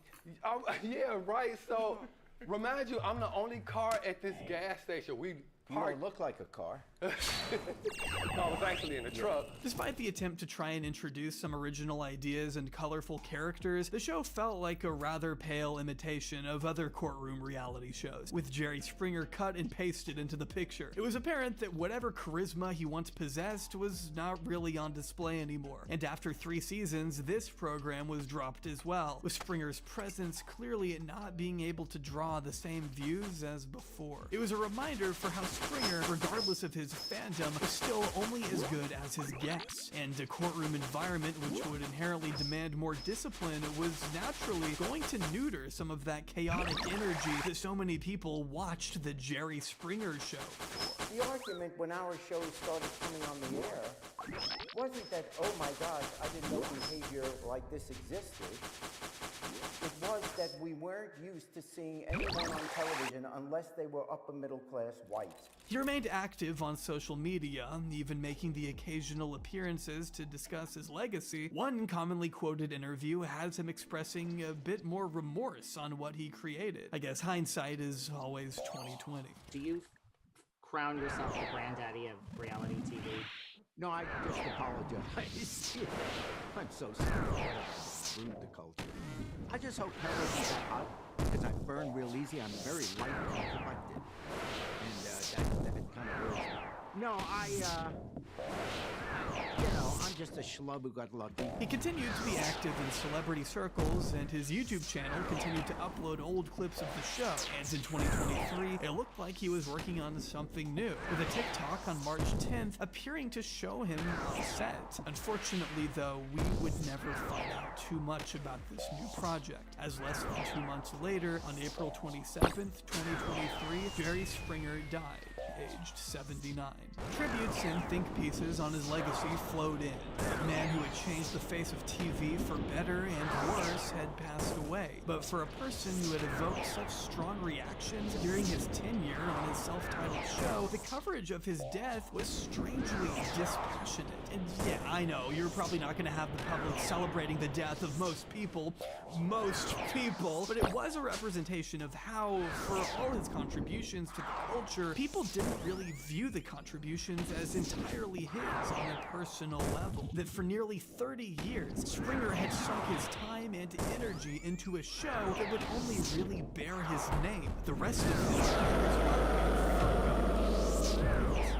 in a way, it can't be a surprise that this is the way that people view Springer. And after all, it's the way Springer viewed the show himself. He never really perceived himself as an ambassador for the program. Hell, he didn't even watch it. But how should we view Springer when the story has so many more sides? Does your show, does television generally, have any effect, any real lasting effect on the world today? Your show or television generally have any effect, good or bad? My show is playing stupid.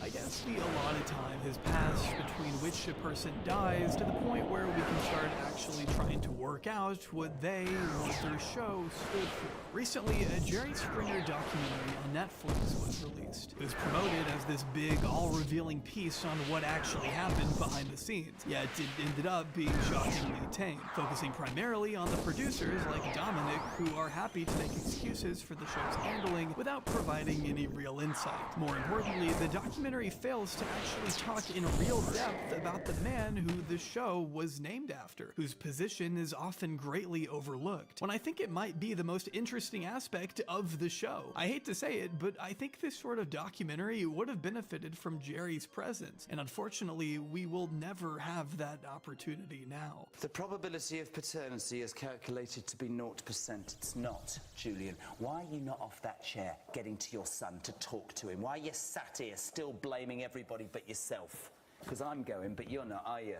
Selfish mare. There are plenty of TV show hosts who are seen as shameless provocateurs, some who are even perceived as frauds, particularly when we reflect back on the trash TV era. Dr. Phil literally went and provided a brazen endorsement of Donald Trump in the run-up to the last election, before claiming a few days later that actually he had written the same exact speech for Kamala Harris. Were you surprised by the way people latched on to you being there as if it was an obvious endorsement? Well, look, I'm at a Trump rally. These are people with a blatant lack of moral compass, and to be honest, it feels like that's what you need to make trash TV succeed. It's hard to really spend too much time debating the ethics of these sorts of shows when there really are none. I know that people like Springer and Jones were let off by the courts, but it should be quite apparent that even if we took the most charitable perspective, these shows brought, in many cases, mentally unwell people on TV for emotionally torturous revelations, and regularly did not conduct any proper background checks to guarantee a fair perception of those involved. The producers can say whatever they want, but the human cost for entertainment value is too high in these scenarios, and you can see that whenever you switch on an episode of Springer.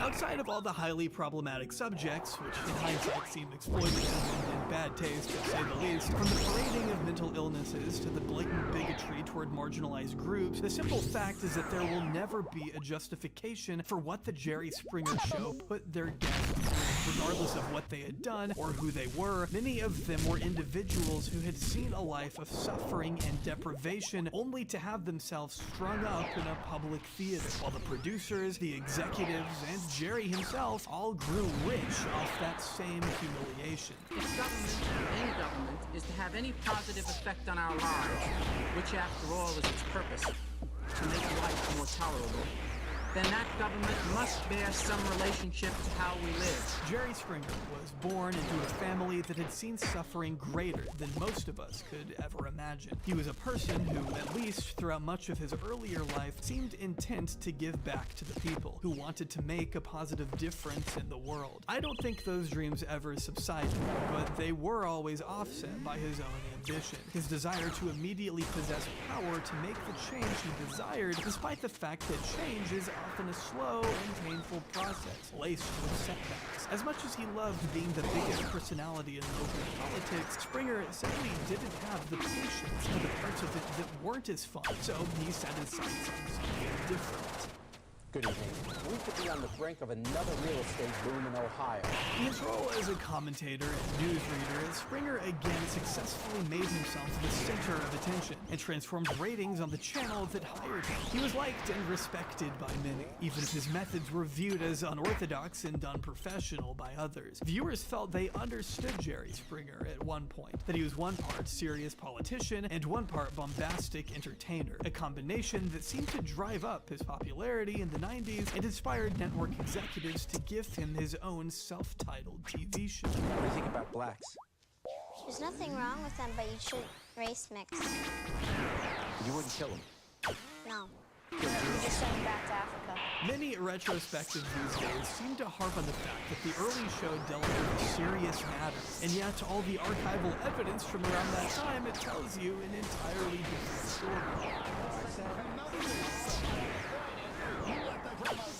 One more time, you will have.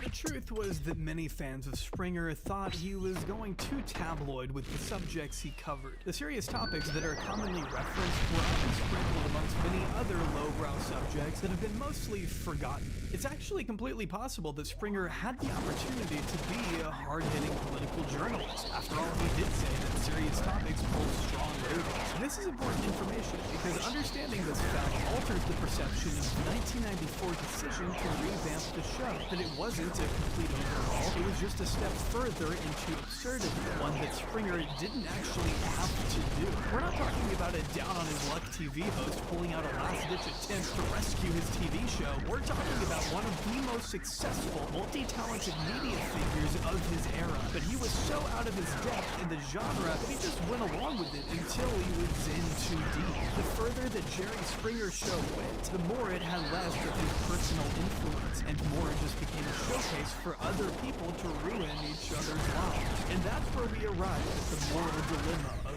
Jerry Springer, the one that has underpinned his entire legacy. In an industry of people who never seemed that concerned by morality, why did Springer, who actually did, go the furthest of any TV host in history? Was there anything really Jerry Springer about the Jerry Springer show? If there's any way to defend the ridiculousness of our show, the reason I defend it is because I find that most of the criticism is based on the view that if you show lower income people on television, somehow that's trash.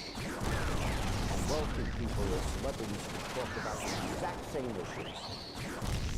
And we can't do that.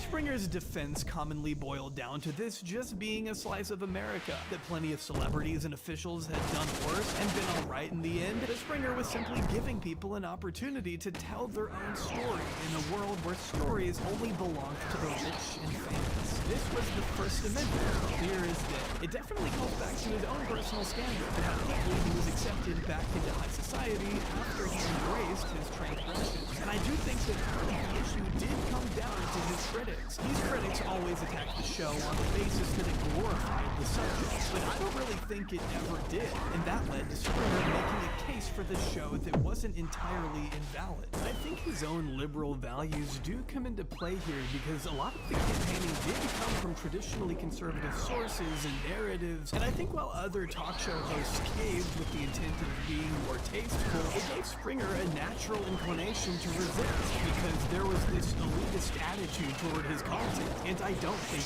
the issue was that the show was vulgar or crass just for people sharing their stories. The real problem was that the Jerry Springer show didn't really allow people to tell their own story, the story that had already been planned prior to many of these people stepping on to that stage. One detail that repeatedly stood out to me so much is how Nancy Campbell was the person who clearly had been wronged in the run-up to her appearance on the Springer show. Even if we cast aside the abuse allegations, which we shouldn't, even if we cast aside the claims that the show's producers attempted to blackmail her, which we shouldn't, her ex-husband still gave her the impression that she would be appearing on the show to reconcile her relationship, and that this lie was almost certainly encouraged by the producers. Other allegations detailed them sleeping together on the night before her appearance, building up an emotional connection which would then lead to the explosive disconnect that followed, and the continuing conflict that would lead to her death. I can't say for certain whether Jerry Springer's show directly precipitated her death, but I do think it was a significant factor in the tension between them. I mean, how could it not be? It was one of the biggest TV shows in the world, and I don't think it was a coincidence that Ralph Panitz murdered her on the night of their airing. I also think that even if there was no connection at all, a TV show had the opportunity to possibly intervene in an abusive relationship, but turned it into TV fodder instead, and that is indefensible. Just learning about this situation alone should make everyone wonder how many similar cases there were that didn't lead to murder that probably really fucked up a lot of people's lives. I know there were a lot of allegations that the show was fake, and many of the situations were staged, but I can't say I entirely agree. I don't think that many of them were fake, but I do think they were engineered. I do think guests were manipulated, and I do think that violence was encouraged. People looking to fake something for their 15 minutes of fame would have found it fairly easy, because the producers definitely lapped it up, but it only took one story to be true for there to be catastrophic consequences. How much Jerry Springer knew about the show behind the scenes has always been a subject of debate. Springer has long contested that the only information he was typically given was a summary on the card he read at the start of the show, that practically everything else was down to the team around him, and maybe that was true to an extent, and that a lot of the time he was probably preoccupied with defending the show from the detractors. However, I think there comes a point when you look around and you look at what's happening and realize that this isn't healthy, and it's very much hard to believe that someone like Springer, an observant and intelligent individual who started his career advocating for the poor and impoverished, wouldn't have been able to see that. I think he was very aware that everything was not as it seemed, and that he wouldn't have to look far to find his critics. However, he thought that the popularity of the show would position him to improve his image over time, and eventually put himself back into a role with credibility. The only thing about the Jerry Springer show that was unabashedly Springer was the desire for public attention at whatever cost. It was something that he seemed to want to use as a springboard into other careers, not dissimilar to how he acted in the past, but whereas in the past, his own conduct and personality created a representation of himself, now the actual show created a representation of Springer, one where he was mostly in the backseat to other people's antics. He could have pursued a show that would allow him to broadcast his personality with more challenging political conversations, but he turned that down in favor of something that he had no real connection to, and that created Springer's own delusion of separation. I believe that he never really viewed the Jerry Springer show as the quote-unquote Jerry Springer show past 1994, that he was always just another cast member, and he could change lenses whenever he wanted, that this was just another gig. But he neglected to consider that just because people watched him didn't mean that people wanted wanted him. And just because he could separate himself from the show didn't mean anyone else could, regardless of how hard he tried. This misapprehension was first demonstrated through his attempts to return to news reading, and you could see how genuinely angered and hurt he was that other anchors took offense to his presence, representing their perfectly reasonable protests over a questionable hiring as an infringement on free speech. He thought people wanted him, but his presence tanked ratings, and there was nothing he could do to recover that. This was again demonstrated in 2003, when he took 7 months to work out that people from his home state just didn't like him very much. It was clearly something for Springer to process, as his brand of populism always relied on being liked. The truth was that although Springer didn't view himself through the lens of the Jerry Springer Show, everyone else did, and maybe they were right to do so. Maybe Springer would have been a good politician who used his wealth and influence for positive purposes, but unfortunately we never got to find out, since his gains were often too ill-gotten to ever be attractive to anyone. Do I think that driving forces like Dominic were far more instrumental in directing the show down its increasingly depraved and violent path? Without a doubt. They admit it, and they're proud of it. At the same time, though, the maxim that the only thing necessary for the triumph of evil is for good men to do nothing rings truer now than ever. And although you can't necessarily be surprised that a Democratic politician is once again the subject of this quote, it is disappointing that it was for someone like Springer, a person with many talents and many options, who ended up using those talents for purposes that only served to hurt the people he once wanted to advocate for. Sorry for you, I'm asking the question. Do you feel that it might have hampered your ambition? I mean, you would obviously, like any politician, you would seek high office. Well, I might one day do that. Do you think so? That's a possibility, Well, yeah. and how do we define high office in your situation? Governor, Senate, something like that. That's a possibility, and it's, you know, I've thought about it. I think if Jerry Springer read his obituaries, he'd be disappointed too. He wasted his life trying to escape a cycle that he couldn't help but perpetuate, and in the end, he's remembered more for what he let happen rather than anything he actually did. His ruminations on his show's legacy says it all. Rather than ever being a heartfelt defense, more seems like a resignation to what he caused. The fact that he was part of the problem, that ultimately, regardless of what the show did for his pockets, the memory left behind will be one of suffering over entertainment. People will find new forms of TV to keep themselves occupied, and the Jerry Springer Show will fade out of the public consciousness. But some will never recover from their brief appearances on a show that pretended to care for them, but only cared for the circus that it would create for a braying crowd, one that seemed all too familiar. At the start of this video, I spoke about gladiatorial combat and the brutal entertainment that many Romans gladly indulged in whatever the human cost. In the 21st century, there is the sense that for all we think we've progressed from such ancient traditions, when the opportunity to switch on the TV to watch some people we have no emotional connection to descend into violence, many can't help but tune in still. The Jerry Springer Show tapped into that, and it's no surprise that the most violent episodes also drew the highest ratings. Springer said he thought the show's guests represented that slice of everybody, but I'd say Jerry Springer was a more accurate representation of who we are. The fact that many of us can't help but rubberneck a car crash seems to me like the inconvenient truth that made people uncomfortable with the otherwise esteemed host. The fact that Jerry Springer was not watched by the sort of people it often portrayed, but people like you and I, and that his failure in every other field after the success of his self-titled show was because even the people who liked him rejected him because he was a representation of many of us that we just didn't want to acknowledge, one that has never really gone away. You could have had a talk show 2,000 years ago if we had had television.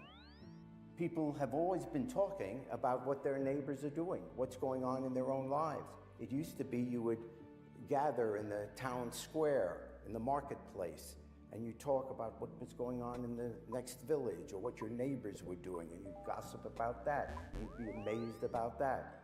If we have television 2,000 years from now, we'll still have talk shows. Although the Jerry Springer Show eventually met its demise, we'll almost certainly experience another incarnation of this at some point. Somewhere right now, people are watching a random person break down on social media, or they're watching a brawl posted on TikTok or Instagram Reels, or they're watching a commentary video on some fallen public figure. We'll tell ourselves that these people are making the conscious choice to be a part of this, and that the consequences in the court of public opinion that follow are ones of their own making. And on that note, take care of yourself and each other. But I think that's what Jerry told himself too. His road to fame took him from mayor of Cincinnati to local news anchor to public access song stylist. Well, I'm busted flat in Baton Rouge, and I'm waiting for that train, and I'm feeling nearly faded as my jeans. Bobby thumbed the diesel down while waiting for that train that took us all the way. The band could only find one key for him to sing in. Off key. And feeling good was easy, Lord, when Bobby sang the blues. Feeling good was good enough for me. Good enough for me and my Bobby McGee. Republicans from New York are ready to unseat scandal-ridden Congressman George Santos. The representative is being accused of identity theft, wire fraud, false statements, falsification of records, scamming a disabled veteran out of money he was raising for his sick dog. Now denying reports that he once performed as a drag queen in Brazil. I never claimed to be Jewish. I said I was Jew-ish. Claiming, for instance, he had a role in Hannah Montana. I'm just struck, not necessarily that a politician would lie, but that you would think no one would find out. Well, I ran in 2020 for the same exact seat, and I got away with it then.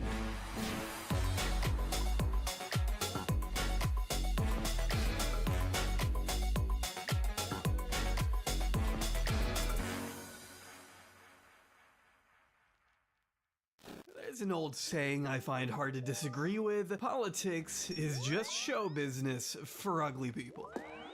No, get those lights off! Off! Nancy Pelosi's gazpacho police. They're too bright. Turn them off. Freedom! Turn off the lights. Turn off the lights. Through a cynical lens, American politics can be seen as a deranged spectacle for the entire world to laugh at. The next time you get in trouble, call a crackhead. Say it loud, I'm black and I'm proud. Wait. I call upon all nations to stop these terrorist killers. Now watch this drive. A never-ending source of entertainment that favors vapid theatrics over any actual substance. How many AR-15s do you think Jesus would have had? Well, he didn't have enough to keep his government from killing him. What do you say in response to the Pope? I'd say ISIS wants to get you. But I'd be lying if I said it wasn't funny. If our country's going to hell, we might as well enjoy the ride there. America is a nation that can be defined in a single word. I was going to put him. But I don't think there's a single politician today who epitomizes our government's absurdity quite like George Anthony DeValder Santos. Is it true that you have an OnlyFans page and you can peel a banana with your feet? I just discovered what OnlyFans was about 3 weeks ago. I was oblivious to the whole concept.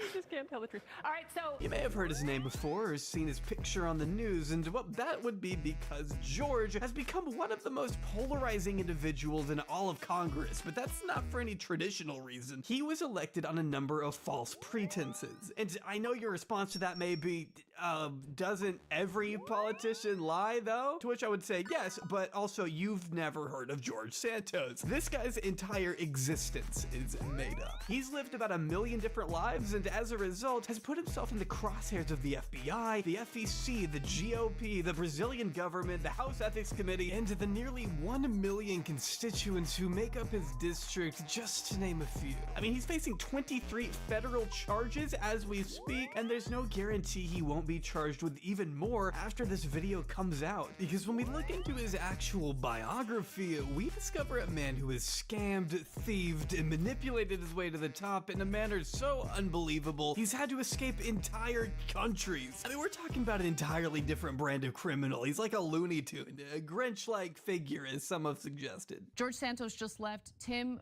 Burchett's office with a baby in his arms. When asked if it was his baby, he said, Not yet. But before we get to anything he did, it's important to establish somewhat of a base understanding of where the man comes from, which I'm gonna attempt to lay out as best I can, but keep in mind, this guy has lied about literally so many elements of his life that it's actually hard to get a straightforward timeline of events. So if anything here feels a bit disjointed, it's because George himself is a very disjointed and confusing person, okay? Not my fault. This is a guy who baselessly claimed his niece was kidnapped by Chinese communists, that he survived multiple assassination attempts, and that he's run a real estate empire on top of meeting Jeffrey Epstein. He's also lied about where he went to school, where he worked, where he got his money, that he was an actor on Disney Channel, and one of my favorites, that he produced a Spider-Man musical on Broadway, which is especially bizarre to me because that specific musical he wrongly said he worked on was a commercial failure that lost millions of dollars and even resulted in the injury of several cast members. Why you would want to tie your name to that,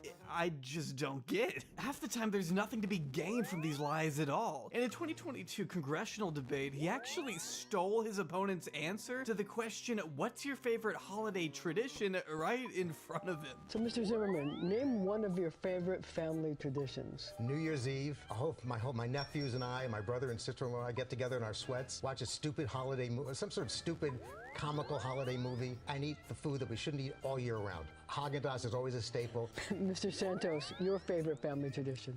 Our favorite family tradition is just family time. It doesn't matter if it's a Tuesday night or if it's a Sunday night or if it's Christmas. It's sweatpants, pints of Haagen-Dazs all over the place. He literally copied bro's own family tradition right down to the brand of ice cream. This man's a fucking menace. But where does it all begin, right? Well, even that's the subject of debate. As the story goes, George Santos was brought into the world on July 22nd, 1988 in Sunnyside, Queens, and was raised in a basement apartment in Jackson Heights. And if we're going off this Wikipedia biography for a user named Anthony DeValder, last edited by him in 2011, we would learn his drag career began at 17, winning several gay beauty pageants between making the rounds at Brazilian nightclubs before going into acting on various Disney Channel shows, and landing a role in the 2009 film The Invasion starring Uma Thurman, a movie that doesn't exist, all because he was inspired by the Steven Spielberg film Independence Day, which Spielberg didn't make. So this biography doesn't actually clear anything up, unfortunately. In that case, what do other people tell us about George?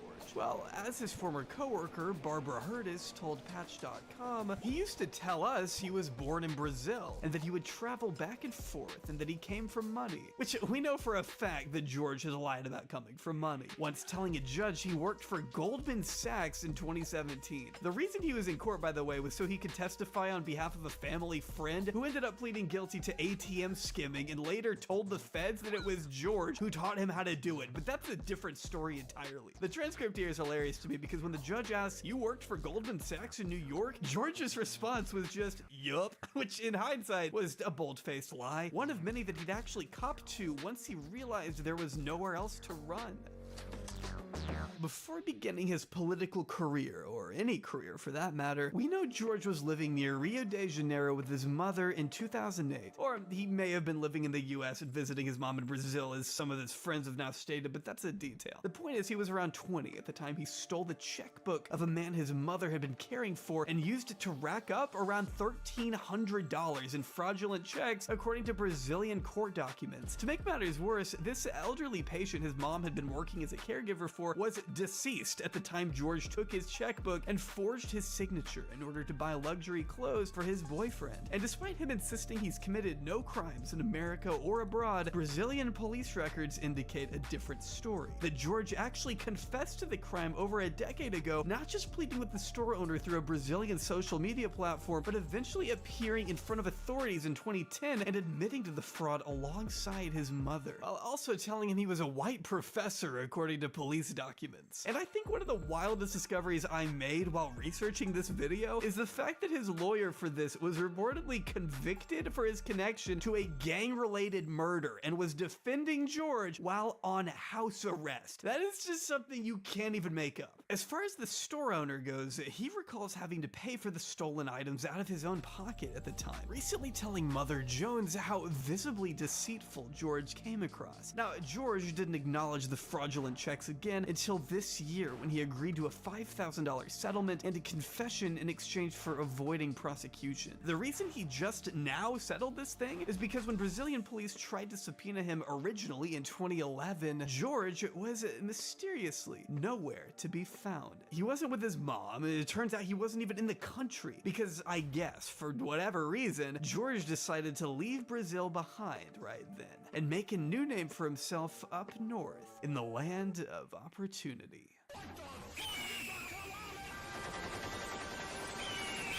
Much like Connor Roy, I don't doubt George Santos was interested in politics from a very young age, but he didn't become very vocal about them until 2019, giving his takes on the hot-button issues of the day on Facebook, along with schmoozing Republicans at various events and fundraisers. Today was a blessing for me as a patriot to come down here to Mar-a-Lago. During these early days before he was really established, George made appearances at Mar-a-Lago, donated tens of thousands to the New York Young Republican Club, and attended CPAC, where he likely caught COVID at the very start of the pandemic in March 2020. This, to my knowledge, is the first time anyone in the media had even uttered the name George Santos on live television. Our next guest tested positive for COVID-19 and joins us via Skype in quarantine. Welcome, New York congressional candidate George Santos. George, great to see you. How are you feeling right now? I'm in recovery. It was also shortly after he launched his first congressional campaign running for the U.S. House of Representatives in New York's 3rd congressional district. George was going up against the incumbent Democrat Thomas Suozzi, who ended up taking the win by a surprisingly narrow margin, actually. 2 weeks after Election Day, Democrat Tom Suozzi has won re-election representing New York's 3rd congressional district. Suozzi had 53%, Republican challenger George Santos 47%. Traditionally speaking, the Nassau County Republican Committee would otherwise be pretty strict about letting a newcomer into the fold with such minimal political experience, but the pandemic dissuading anyone else from running, coupled with the fact that the county had moved more towards the left in recent years, meant George was kind of the sole Republican candidate and became the nominee by default. And while his campaign would inevitably prove unsuccessful, it would give him the chance to mingle with constituents and work the media circuit, essentially priming his voter base for a grand return in 2022. Hi everybody, George Santos here, running for New York's 3rd congressional district. I will fight socialism until my last dying breath because I despise it. Socialism has been tried in every country and failed miserably. And I count on you to send me to DC to represent you. We need as many volunteers as we can get for this process. I think it's about time we put Thomas Suozzi into the retirement section.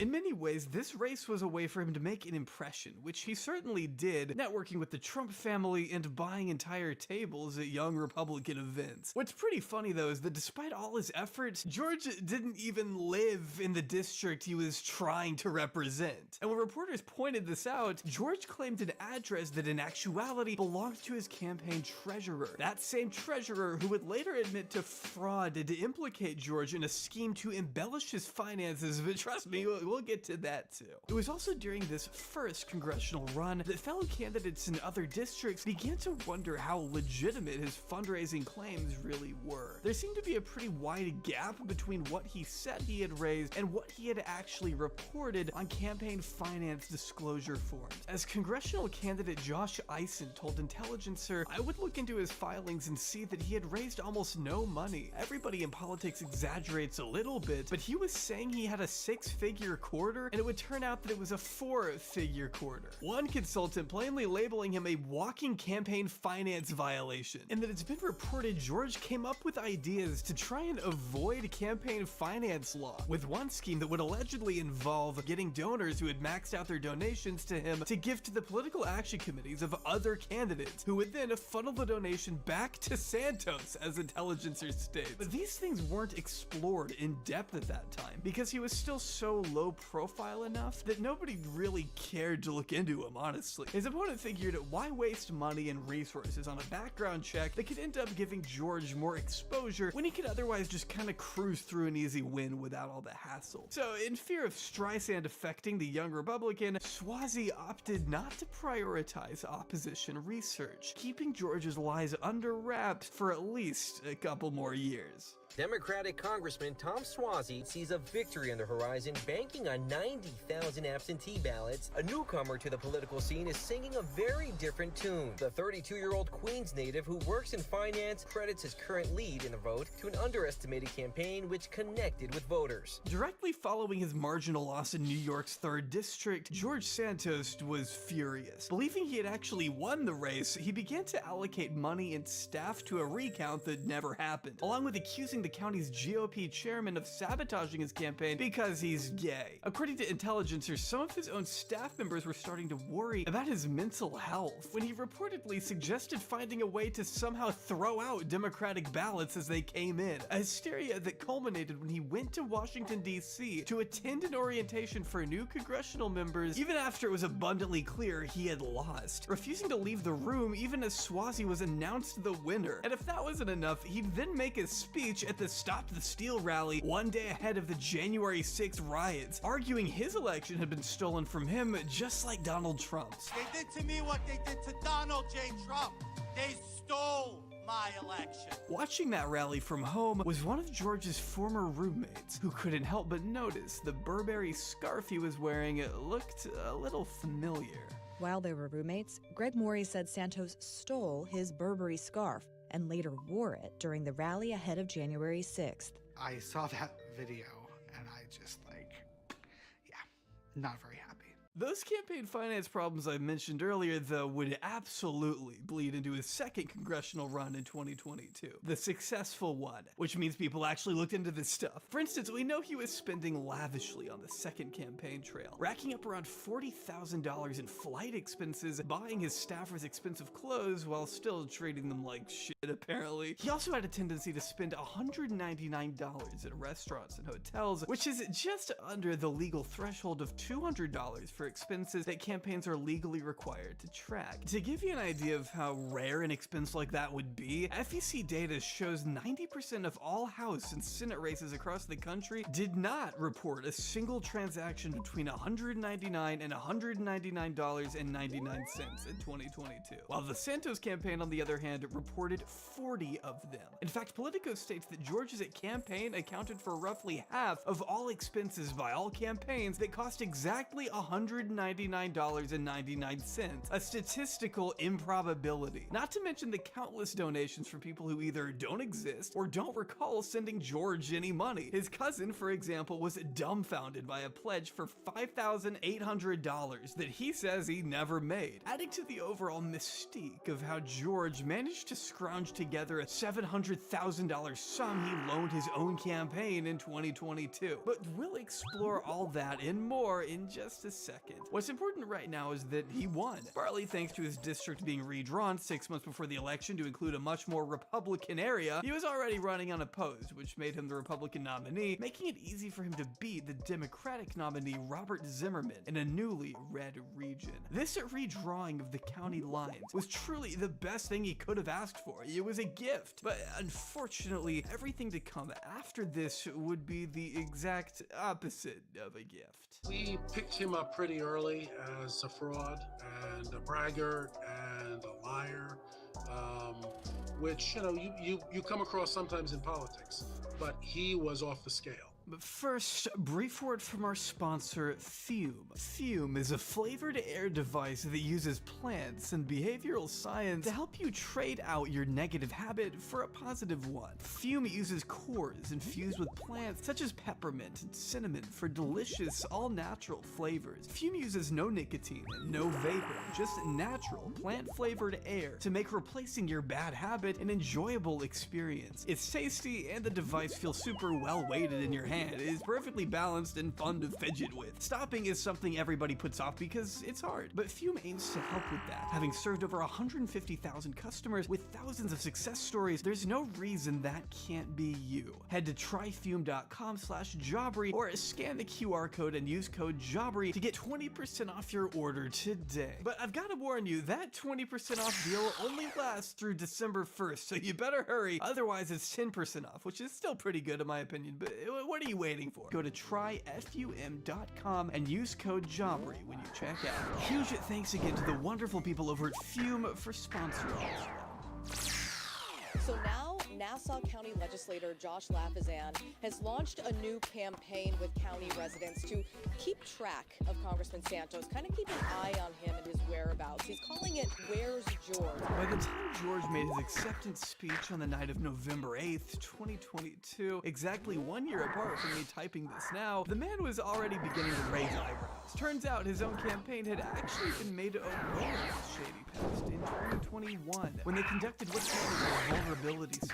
Basically a routine background check to see if there's anything in a candidate's past that an opponent could potentially latch onto as an attack. Well, George's history was so bad that some of his own staff reportedly urged him to step down. The complicated web of deceit this man was spinning for himself was so blatant and shameless that his own paid employees were telling him he'd be better off just fading into obscurity. You know how crazy that is? But of course, he didn't listen, and by December 2022, just 1 month after he secured his seat in the House, these lies would finally catch up to him in the form of a New York Times article laying everything out for the public to witness. This investigation revealed how Citigroup and Goldman Sachs had no record of a man named George Santos or Anthony DeValder ever working there, after he had already bragged to voters about his plentiful experience on Wall Street, going on to prove he never attended Baruch College, where he at one point claims to have slayed on the volleyball team. I actually went to school on a volleyball scholarship. You did? And I did, yeah. When I was in Baruch, we were the #1 volleyball Did you graduate team. from Baruch? Did you graduate from there? Yeah. So did I. I did. So did I. Oh, very cool. Great school, great institution, very liberal, but very good professors who don't show their bias, which is very interesting. But that's a whole other conversation. But it's funny that we went to play against Harvard, Yale, and we. This one's pretty funny to me because he spoke at length about playing on this team, all while knowing damn well he never even attended the school. And it's funny, I was the smallest guy, and I'm 6'2". Look, I sacrificed both my knees and got very nice knee replacements from HSS playing volleyball. That's how serious I took the game. In fact, he never even received a degree from higher education, despite claiming on the National Republican Committee's website that he once attended NYU, meaning he never attained an MBA and never scored a 710 on the GMAT, as he's also specifically liked to claim. Then there was the pet charity he liked to cite on the campaign trail, founding Friends of Pets United in 2013. George spent the next 5 years saving 2,500 dogs and cats out of the goodness of his own heart, as his website.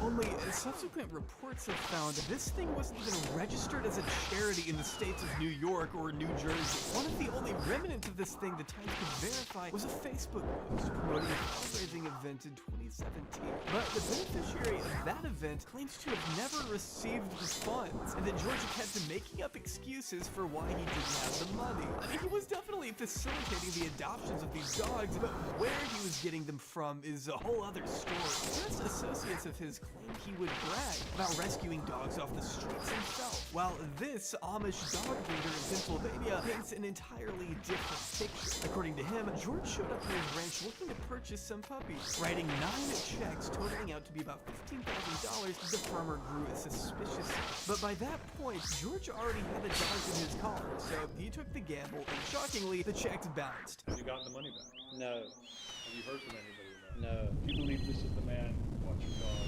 put him in the car? I feel it is. Based on my memory, I would say yes it is. 3 days after this, George attended a pet adoption event in Staten Island. According to a former owner of that business, George had literally, allegedly, stolen puppies and would actually be charged for check fraud in the state of Pennsylvania in 2017. The only way he got out of that was by telling prosecutors he worked for the SEC and had his checkbook stolen. Somehow, this worked, and even his lawyer firm, who believed him at the time, has since told CNN she no longer thinks George was the victim of any fraud. And if you're wondering what happened with that adoption event, George reportedly took the check written to his charity, crossed out the name of the charity, and replaced it with his own, cashing it out under Anthony DeValder. Then there's, of course, the story of disabled Iraq War veteran Richard Osler, who alleges George scammed him out of $50,000 that was meant to go to his sick service dog. According to Richard, George ran off with the money raised by a GoFundMe, resulting in his dog Sapphire being unable to receive life-saving surgery for her tumor. Tragically, it passed away. You were homeless at the time? I was homeless at the time. Broken an ankle. Couldn't work for a year and a half, so I couldn't pay my rent. I was evicted. I was living in a tent on the side of Route 9 in Howard, New Jersey with my dog. And she had already had that growth growing. It was bigger by the minute, it seemed. I finally decided to take her to the vet. There's something they could do to have it removed, and they gave me a $3,000 quote. Richard says he was first introduced to George's charity by a vet tech, and that George seemed confident he could get the funds needed to save Sapphire's life. He said he was very respected, but his charity would help me very much to get the money sooner amount of time than later. Through George, Anthony DeValder's charity, Richard's friends and family all pitched in to help, along with his old Navy buddies and even strangers who he had never heard of. Watching this thing gain traction over the course of a couple months, it must have been really encouraging for Richard to see. And for a moment, it really seemed like Sapphire, a dog who had saved his life on multiple occasions, would finally receive the treatment she needed. But according to him, George complicated things, only allowing Richard to go through his preferred veterinary clinic in New York rather than Richard's local one, which wasn't the easiest for Richard considering he was homeless and couldn't drive at the time. But George assured him he'd at least make up for it by paying the tolls and gas money, which he never did. Richard never got any of the money, in fact, and about 4 months later is when Sapphire passed. Of course, if you listen to George, though, it's something of a distraction in that he never allowed a dog to die, providing it 0 pictures, by the way, of all the pets he supposedly saved.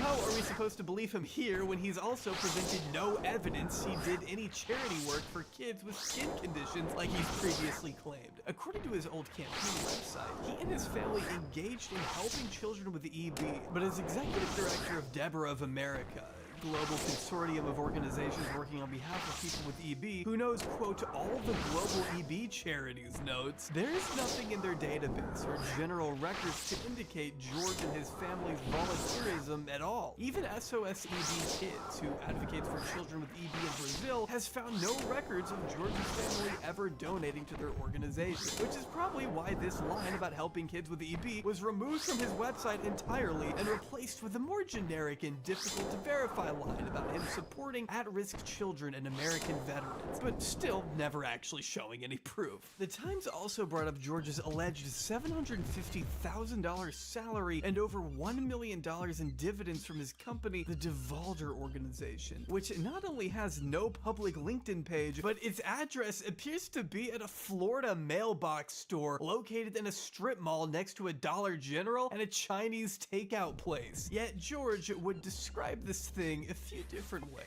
Once referring to it as a family firm that managed $80 million in assets, before later calling it a capital introduction consulting company. The disclosures revealed it had no clients, which could be illegal if any clients did exist, but would also be pretty bad if they didn't, because what actually was this thing? And more importantly, where did all his alleged fortune come from? Well, right now, nobody knows, since he's never given a straight answer, but he'll tell you where it's not from. One of the principal critiques I've heard is that a lot of money was donated to your campaign by you, $700,000, I believe. Where did it come from? Well, I'll tell you where it didn't come from. It didn't come from China, Ukraine, or Burisma.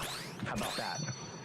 Well, yeah, that is an answer. Great, man, but that's not the question Matty Boy asked now, is it? And while George liked to talk up a big game about his family fortune being in real estate, the Times found no evidence of the Santos family owning any properties at all, despite him claiming up to 13 residential properties at one point. Instead, they uncovered a string of evictions George faced, beginning in 2015 when he owed over $2,000 in unpaid rent, then again in 2017 when another landlord accused him of owing $10,000, being fined $12,000 in a civil judgment. Though as the Times points out, George did become pretty vocal about housing issues in later years, just not from a tenant perspective. Asking in 2021, will we landlords ever be able to take back possession of our property? He really said, I'm joining the war on landlords, on the side of the landlords. But of course, this is something he'd later fess to as well, telling the Post, George Santos does not own any properties, even though he once claimed the Department apartment in Rio de Janeiro on a financial disclosure forum. Also, why is he talking in third person here? But I just think it's hilarious to literally LARP online as a landlord if it means getting a few retweets. Hilarious stuff, honestly. No. I mean, over the years, George has claimed a lot of jobs that he couldn't prove he actually had. Citigroup and Goldman Sachs are a few of them, but he also tried saying he lost 4 employees at the 2016 Pulse nightclub shooting in Florida. I happened to,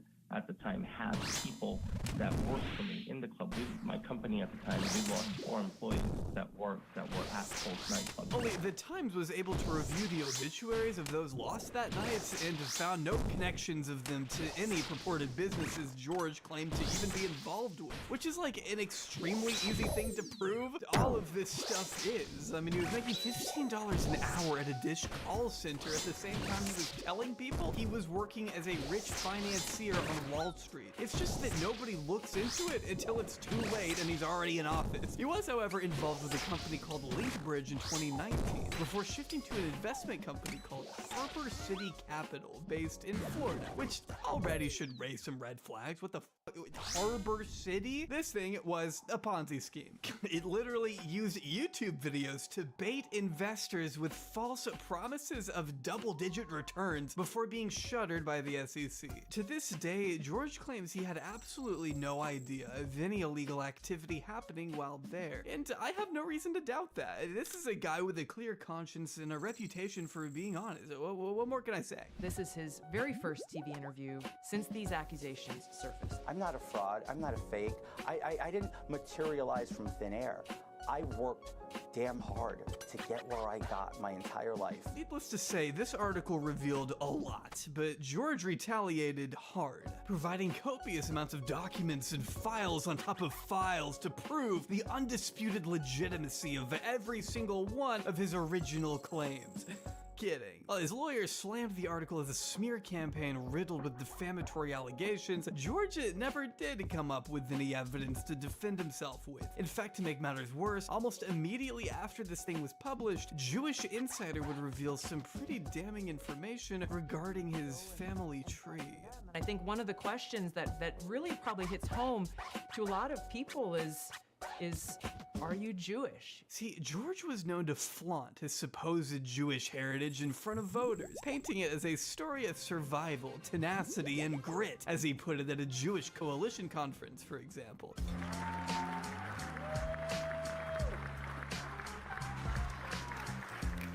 Oh, good morning. Shabbat Shalom to everybody. He talked about it all the time to voters. You know, my grandparents survived the Holocaust. Well, Jewish lasers in space. I'm a Jew, trust me. He was literally at a menorah lighting the very night before the New York Times article dropped. He made no secret that his maternal grandparents fled Jewish persecution in Soviet-led Ukraine before escaping the Nazis in Belgium and finally settling in Brazil. Until it came out that his grandmother was actually born in 1927 and would have been 13 by the time he claimed she left Belgium in 1940, while married to her husband. It would also seem George's grandfather was, by all indications, Brazilian, according to a historian from the University of Rio de Janeiro who specializes in the entry of foreigners in Brazil from 1939 to 1945.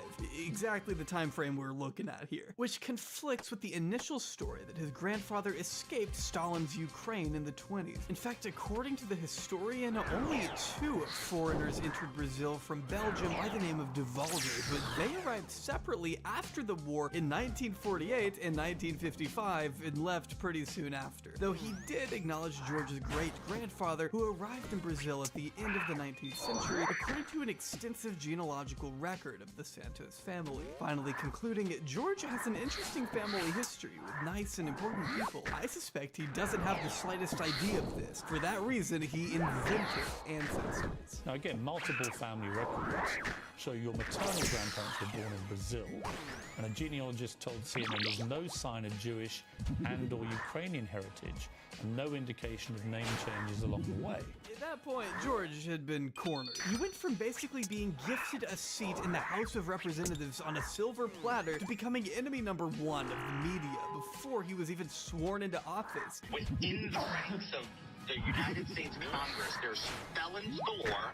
There's people with all sorts of shiesty backgrounds, and all of a sudden son in George Santos is the Mary Magdalene of the United States Congress. Breaking his silence the day after Christmas with an appearance on WABC and an interview with the New York Post, telling the Post, "I am not a criminal and that my sins here are embellishing my resume. I am sorry." Chalking his lies about Wall Street up to a poor choice of words and admitting he never graduated from any college, adding that we do stupid things in life, before finally hitting us with the quote of the year. In his interview, George told the Post, "I never claimed to be Jewish. I'm Catholic. Because I learned my maternal family had a Jewish background, I said I was Jew-ish." But that's just not even true. The man literally called himself halachically Jewish just a month before the election at a U.S.-Israel PAC meeting. Literally, nobody thought he meant Jewish. He clearly wanted people to think it. Whatever. I feel foolish just trying to understand any of this. Am I right? Yeah, am I right? And of course, this was also around the time he had some old Facebook comments resurface, along with this leaked audio of him doing what he considers to be an impression of a Jewish man, I guess. You sit in a room with a lot of Jews, you're it's funny when the isms start coming out, right? Oh, he's such a man, she's such a man, child. And they go on to the next thing. It's like, oh, that's a point. It's really bad. But anyway. I have no idea how this is. Broader media attention, though, meant deeper investigations into George's murky biography. Before long, even his own past relationships came into scrutiny. First with the Daily Beast being unable to find any official marriage license for him and his husband in the state of New York, with some also pointing to his lack of wedding ring the day he first arrived in Washington. The first time most people even learned he was married at all was when he mentioned his husband in passing as a part of this tweet commemorating the late Senator Dianne Feinstein, which I love because hard launching your partner at the beginning of a memorial tribute, it's an act of insanity only George Santos could pull off. Following up a few days later with this official confirmation that the two got married in 2021. But as some replies have pointed out, this isn't the first time George has been married. His first marriage lasted 7 years and was with a woman from Brazil, to which there's also currently an investigation into whether or not he violated immigration law in marrying her. One of George's openly gay friends told the Daily Beast that he tried to get him to marry some Brazilian woman so he could get her citizenship, and that George told him there was money to be made from an arrangement like that. Truly not sure what the fuck that's about, but we know for sure George officially divorced his wife in 2019, a year before his congressional bid and 5 years after he supposedly proposed to a man in 2014, sending out a Facebook invitation that read, "Good evening, everyone. As you all may already know, Pedro and I have decided to join our toothbrushes. LOL, and very few friends have been selected to share this special moment with us. I hope to see every one of you there and to be sharp and make it count. I know there was no time for a written invitation, but thanks to Facebook, everyone has a whole week's notice. LMAO, for all of you that know me, I can suck on timing. Thanks for sharing this very important day in our lives. See you there." This party never actually happened, as his ex-boyfriend Pedro Villarva unfortunately rejected George's proposal 3 times, as he told the Daily Beast, reinforcing the idea that George would routinely engage in relationships with men years before he legally left his wife.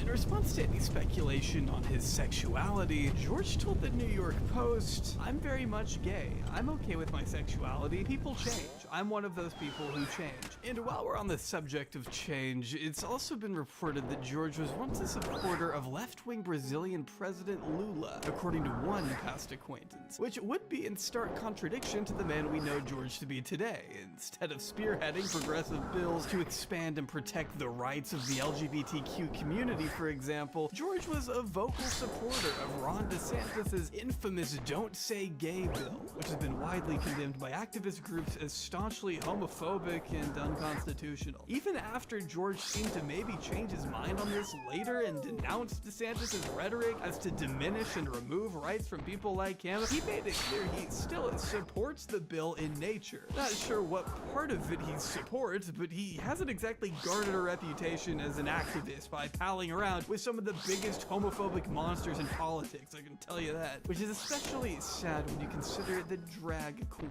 allegation. Today, like, well, every day, we have new evidence of lies in the case of Republican Congressman George Santos. Now, Santos has vehemently denied reports, videos, photos that two sources told MEC News show him participating in drag shows. One of the top stories you may have heard if you're already familiar with George Santos is that he supposedly once performed in drag under the name Kitara Ravache, at least according to Brazilian drag artist Eula Rocher. In January 2023, she made this post to Facebook captioned, "Me with the American Republican congressman who wouldn't leave my house," in Portuguese. "Whoever said I was a liar, bite your tongue," implying the person dripped out in red feathers and long earrings next to her to be none other than Representative Santos. The images originally appeared in a Brazilian newspaper in 2008 and were substantiated by an unearthed interview in which one journalist alleges he spoke to George as Kitara nearly a decade prior. A bandeira desorganizadíssima, muita pouca gente, subúrbio, né?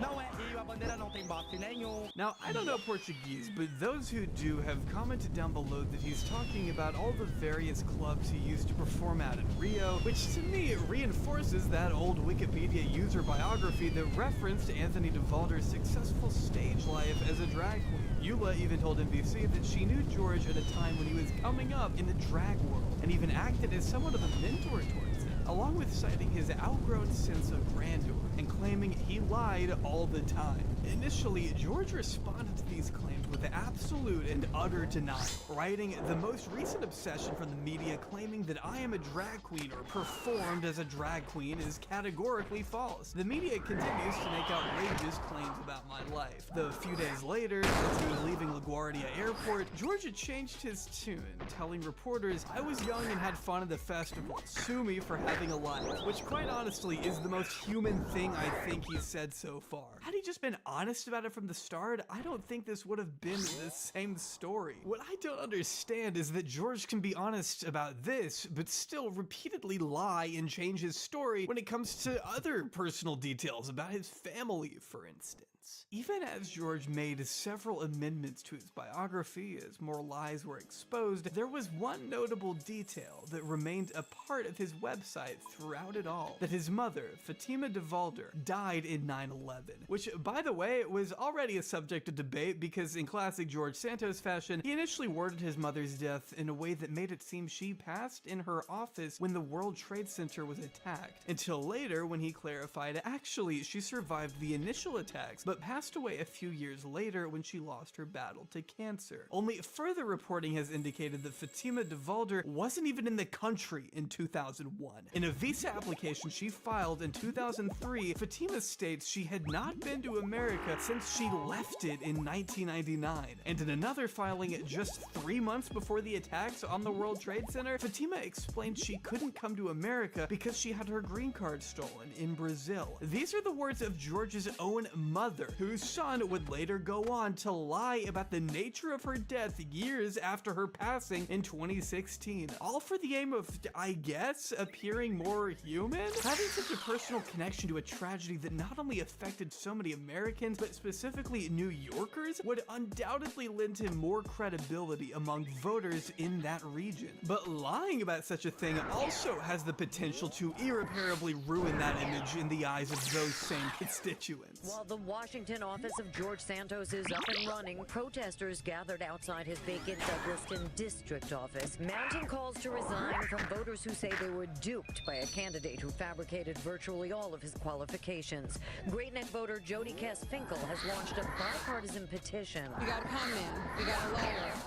We got a charlatan. Holding Pinocchio figures, voters say Santos is thumbing his nose at constituents by his silence. For some reason, I don't really know why, there's a lot of people that don't like George Santos and want him completely removed from politics altogether, as evident by Nassau County Republican leaders who all called for George's immediate resignation the week following his inauguration, with several other New York representatives in the House urging the same. The reason the House Majority Leader at the time, Kevin McCarthy, opted not to take action, though, probably had to do with the fact that Republicans only hold a narrow majority at the moment and need pretty much all the seats they can get. And this is all despite one of George's fundraisers being indicted for impersonating a McCarthy aide on the phone to a big donor, but that's actually completely separate from George's own personal legal problems.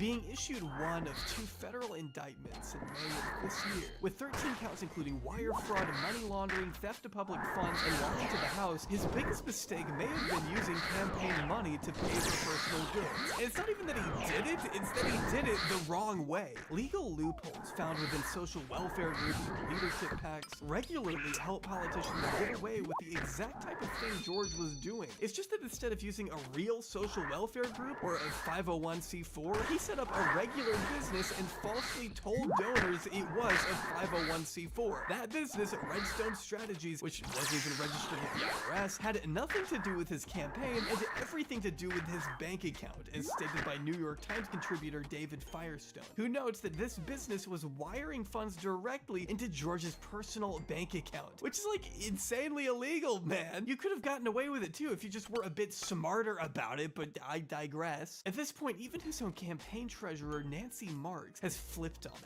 As I referenced earlier, Nancy pleaded guilty to 1 count of conspiracy to defraud the U.S. by committing 1 or more federal offenses, according to CNN. Overseeing the Santos campaign finances, Nancy told prosecutors in October that, quote, I filed a first quarter 2022 report stating that $500,000 was loaned to the campaign by co-conspirator 1 and the money was not received at the time. Co-conspirator 1, of course, being George. Implicating him even further, Nancy confirmed, I did these things in agreement with co-conspirator number 1 for his benefit and to obtain money for his campaign by artificially inflating his funds to meet thresholds set by a national political committee. Her testimony came just days before George was then indicted a second time, with U.S. Attorney Breon Pierce stating Santos is charged with stealing people's identities and making charges on his own donors' credit cards without their authorization, lying to the FEC and, by extension, the public about the financial state of his campaign. Santos falsely inflated the campaign's reported receipts with non-existent loans and contributions that were either fabricated or stolen. So, among other things, George is now being accused of stealing the personal identities of donors to make over $44,000 in charges over the course of 8 months without their knowledge. Because these donations often exceeded federal campaign contribution limits, George would just say the money came from his own finances, which wasn't true. At one point, allegedly charging one donor's credit card $12,000 and just sliding the majority of it into his own bank account. I mean, it's so sloppy, it's ridiculous. And throughout it all, he still says he's not taking a plea deal, maintaining it wasn't him and that he can still prove his innocence. Well, it's almost a month and a half later, and we're all still waiting on him to do that. Despite all of this, and even after stepping down from his committee assignments in January, George has continued voting on bills regularly, looming in the background of hearings, usually keeping to himself, in between getting chewed out by Massachusetts Senator Mitt Romney. Romney telling Santos in that chamber, you don't belong here. He's a sick puppy. He shouldn't be there. It wasn't very Mormon of him. That's what I can tell you. That's not to say George can't hold his own in the good Twitter spat. Trust me when I say he's good at popping off at random people, beefing with this random guy on numerous occasions just for the sake of it. Everyone's coming after him. I mean, that's why he must see himself as our generation's Rosa Parks. Mitt Romney, the man goes to the State of the Union of the United States wearing a Ukraine lapel pin, tells me, a Latino gay man, that I shouldn't sit in the front, that I should be in the back. Well, guess what? Rosa Parks didn't sit in the back, and neither am I going to sit in the back. His allies in the House seem few and far between at the moment. Sure, he's got Marjorie Jewish Space Lasers Taylor Greene on his side, but he's also lied about his interactions with other members like Kristen Sinema, who he claimed was very encouraging and welcoming to him, while she insists the two have never spoken, which has got to make you feel a little bad for the guy. George isn't a saint by any means, but has he really committed any crimes? Yes, are you fucking kidding me? Yes. Yeah, he's being indicted on 23 charges and has a trial date set for September 2024, 2 months ahead of when his re-election would have been had he not suspended his campaign following the most recent developments from the House Ethics Committee. In other words, it's never been more Jover. If this building, if this city put the effort to fixing our country the same way that they put on expelling me, we'd be in a better place. But this place is littered in political theater, and the American people are the ones paying the price. In the time it took me to make this video, Thomas Swazi, the Democrat whose seat George took over, has since launched his own campaign with the intention of winning back his original seat. But to be fair, it never felt like George enjoyed the job anyway. The most excited I've ever seen him get is when he was asked a question about the latest season of RuPaul's Drag Race. I mean, he just never seemed super jazzed about being in the House beyond the money he temporarily earned from his campaigns. Congressman Santos? Who do you think is gonna win Drag Race this season? This season. You gotta read up. I don't know if he even wanted to win. I mean, just think about it. Having to constantly deal with reporters hounding you with questions every time you step outside your office must be annoying. Getting little to no respect from anyone at your job must be rough. And to know there is only 7% of the country who wants you in government has got to be brutal. For reference, there are more people in America who think the earth is flat than want George Santos in office. He was never gonna stick around. But that doesn't mean I didn't enjoy the ride. Usually our politicians are only corrupt and boring ways. George, however, at least kept us all on the edge of our seats, waiting to see what new wacky development would come next. He funded a trip to Atlantic City with campaign dollars? Nice. He misused funds to buy OnlyFans and lip filler? Man of the people. He might be going to federal prison for falsifying finance reports? Classic George. That's not to say he isn't a horrible person. He is. But if we're gonna have horrible people in our government, they might as well be horrible in ways that are occasionally entertaining. He may not be in the House for much longer, but he will be a representative of the be gay, do crimes community forever. I got my ticket for the long way round. Lots of energy, guys. Let's have fun. Fun. Yeah, go! The one with prettiest confused. And I sure would like some sweet company. And I'm leaving tomorrow, what do you say? When I'm gone, you're gonna miss me when I'm gone. You're gonna miss me by my hair, you're gonna miss me everywhere. Oh, you're gonna miss me when I'm gone. New developments in an ethics investigation into Florida Congressman Matt Gaetz. President Trump tonight backing Congressman Matt Gaetz for U.S. Attorney General, the top law enforcement position in the nation. I'm a marked man in Congress. I'm a canceled man in some corners of the internet. Thank you all so much. Congratulations for using memos of allegedly paying underage girls to have sex.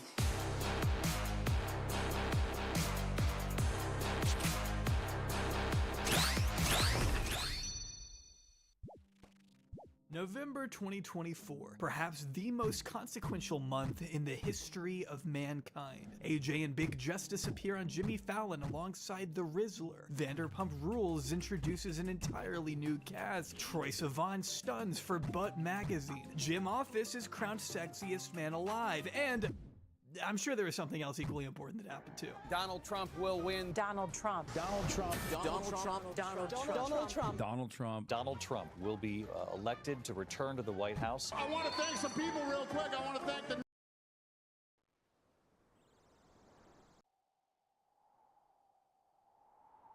Typically, I've been posting on Musical.ly and Instagram.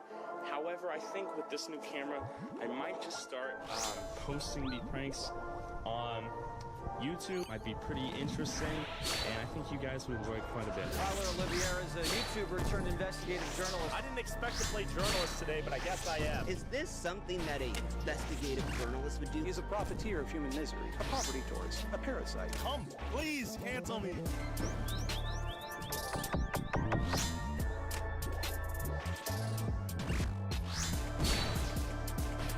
Try to be as balanced as possible. We try to cover both sides to the best of our abilities, and sometimes we fall short. I'm not probably the best professional to note on this. The year is 2025. They're eating the dogs. We live in an increasingly divided and polarized world. I believe we should have a military presence on the southern border. And with the next 4 years now on the horizon, flagrant disorder shows no sign of slowing it down. In a society where misinformation is rife, we need hard-hitting truth tellers to cut through the noise now more than ever. Journalistic powerhouses willing to ask the real questions. Do you have a rodeo rail because to veer away from propaganda. Twitter is saying the Haitians are eating cats and can't drive. And to lead by example.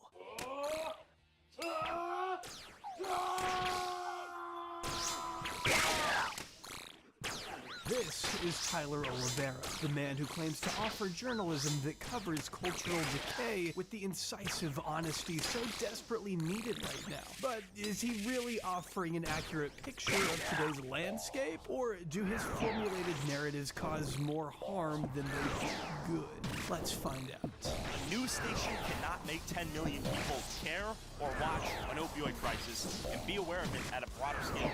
We can. Every YouTuber I know has stumbled upon the skill set to get attention at scale. That attention is used for meaningless, mindless, dumb things. What if we could combine the attention-gathering skills of YouTubers and attach them to anything that meant anything? Why not try to make it mean something? Because we're all gonna die so quickly. I feel like I'm on the verge of death. We're gonna die, Tyler. I don't even know where I'm going with this.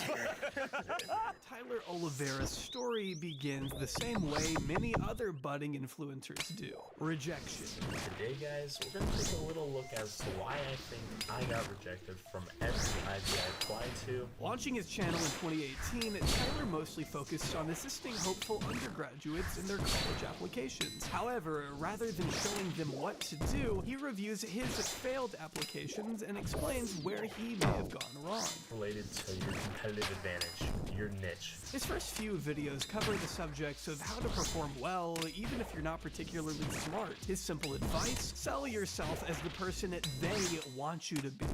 You need to sell yourself as that person to that college. But this endeavor onto YouTube wasn't his first. In fact, earlier that year, Tyler had started a channel that focused on informing people how to make large amounts of money. This tweet indicates he was doing such a good job that the Federal Reserve called and was really pissed about his channel giving away all these lucrative secrets about money. We won't ever know these secrets, unfortunately, as the channel has been removed for violating community guidelines. So I guess the feds really meant business. Today, I'm gonna be asking moms if they'll let me date their daughter. And she's like, okay, she's like 21 years old, let's say, right? And she met a young man who's addicted to eating Tide Pods. Like, what the f- When he wasn't disclosing exclusive trade secrets into financial management, Tyler Oliveira could be found writing books that get 2 stars on Amazon and making Musical.lys or Twitter videos, going Super Saiyan in a supermarket. Or playing donation roulette with a homeless person. Today, he's going to be offering a homeless person food, money, and condoms. Okay, yeah, good? Yeah, thank you. As you can see, Tyler's talents knew no bounds, and clearly aware of his limitless potential, he decided he was going to take on the content creator grind with a passion and one dream: online super stardom. I'll not be attending Pomona College. I'll be attending the University of Southern California. Heck, folks, I won't be attending any college. Major, making cash money, and a minor in stealing your girl. There was no genre Tyler Oliveira wouldn't try, no matter how shameful or embarrassing. Hell, in 2018, as his channel was just starting up, he even stooped to the lows of commentary content. God, can you imagine doing that? Which I think came from around 130,000 plus subscribers, almost the same number of people that die each and every day. Ironic, isn't it? Granted, it was pretty atrocious commentary, but I think these eclectic attempts at creating content, from vlogs to pranks to ripping off Michael McCrudden of all people, to just flat out embarrassing himself, showed that there was nothing that Tyler wasn't willing to do for attention. Naturally, it wasn't long until someone took the low-hanging fruit. I love you so much. It hurts. You make me so happy. You are absolutely... Although now known for an altogether different genre of content, in 2018, Ryan Trahan was an up-and-coming commentator on the platform. He made videos covering a wide variety of people, who you probably don't remember now, providing commentary and opinion-infused narratives about what certain influencers were up to. His style clearly inspired one Tyler Oliveira, who made a video titled Ryan Trahan is Lying Proof, where he employs the old trick of name-dropping large creator to garner response. Of course, the video itself does not definitively prove anything that its title promises, or just serving as a showcase for Oliveira's complete ineptitude in creating original, meaningful commentary. The video that launched him into fame was titled Lauren Ray is Lying Proof, which inspired the title of this video and more or less the content. And the entire video revolves around Mr. Trahan comedically critiquing Lauren Ray and her flaws. Oliveira merely seems to be mirroring other commentators. Here, ironically, he's most similar to Trahan himself, but he seems to have no grasp on the actual groundwork. So what you see is fundamentally pretty shallow. But then again, he doesn't need to say anything if his goal is just to bait a response, which in the end is exactly what ended up happening. Tyler Oliveira, the man of the hour. I watched just one of his videos. One of them, and I got hooked. Just check this out. On July 2nd, 2018, Ryan Trahan released the video Why Ben Phillips Belongs in Jail, a video on the controversial British YouTuber known for his extreme stunts and pranks. However, the first 7 minutes of this video are dedicated to someone else, someone much closer to home. You know your boy's on pussy patrol. This dude's definitely never seen a boob in real life. It seems Tyler had spammed Trahan to the point where morbid curiosity overcame him, and he got to experience what we all unfortunately experienced a few minutes ago. Trahan does observe the obvious, too, that Oliveira is obviously just desperate for views. He's, collecting a paycheck. Well, he's burning it after he gets it, but we're just gonna let him do his thing. Be that as it may, Trahan did give Tyler the view baiter exactly what he wanted, but he probably didn't care. After all, most internet gremlins that creators shine lights on don't exactly ever make it out of their weird little niches. Unsurprisingly, Oliveira made another response farming this interaction, offering insight that I'll summarize for you in one sentence. Moving on, this only brought a few thousand views to the channel, and likely even fewer subscribers given the grounds that many came to his videos for. However, for Oliveira, it was enough to set his sights on a different, peculiar little creator you may or may not have heard of. Mr. Beast! I don't have to tell you that Mr. Beast is someone who has drawn a lot of controversy as of late. However, few are really brave enough to acknowledge perhaps the worst thing he's ever done. Jumpstart Tyler Oliveira's career. In 2018, Jimmy was still in the early stages of building his YouTube empire, sitting at a meager few million subscribers. Imagine, right? Pathetic. Yeah. This was at a time when he was still in touch with a lot of the YouTube community, one of his adoring fans being Tyler. It's not hard to see why our man would idolize someone like Mr. Beast so much. After all, he had always been the master of exciting premises and clickbait, and was finally garnering a lot of attention for it. Tyler was likely aware that Mr. Beast regularly did giveaways and fan interactions with the intent of promoting his down-to-earth image, and had been releasing videos where he awarded one lucky landmark subscriber the number equivalent in miscellaneous items. This in the past had been pennies, cookies, and popcorn. Who knows what could have been next? With this in mind, Oliveira hatched a genius plan, deciding that he would become one of Mr. Beast's landmark subscribers and use the attention to promote his own channel. But don't take my word for it, he literally says it himself. I can be his 6 million subscribers.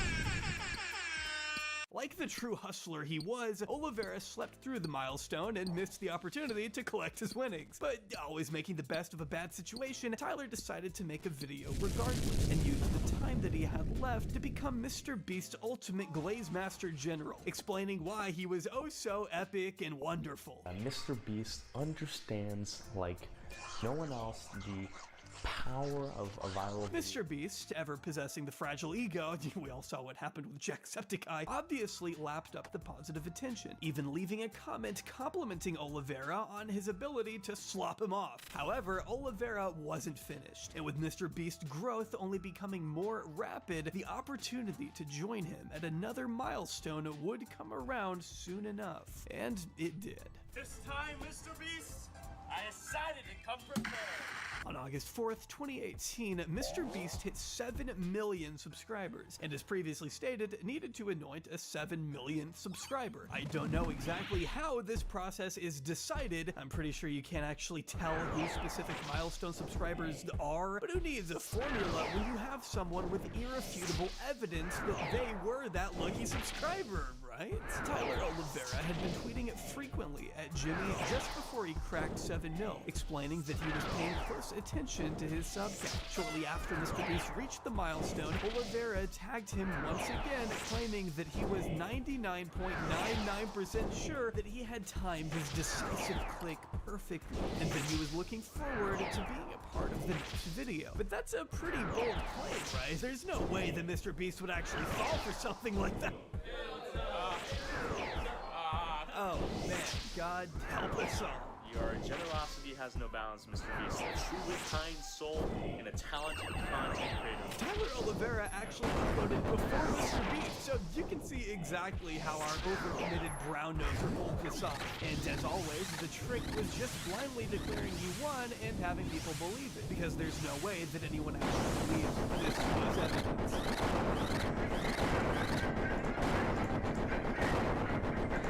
Okay, well, hopefully I got it there.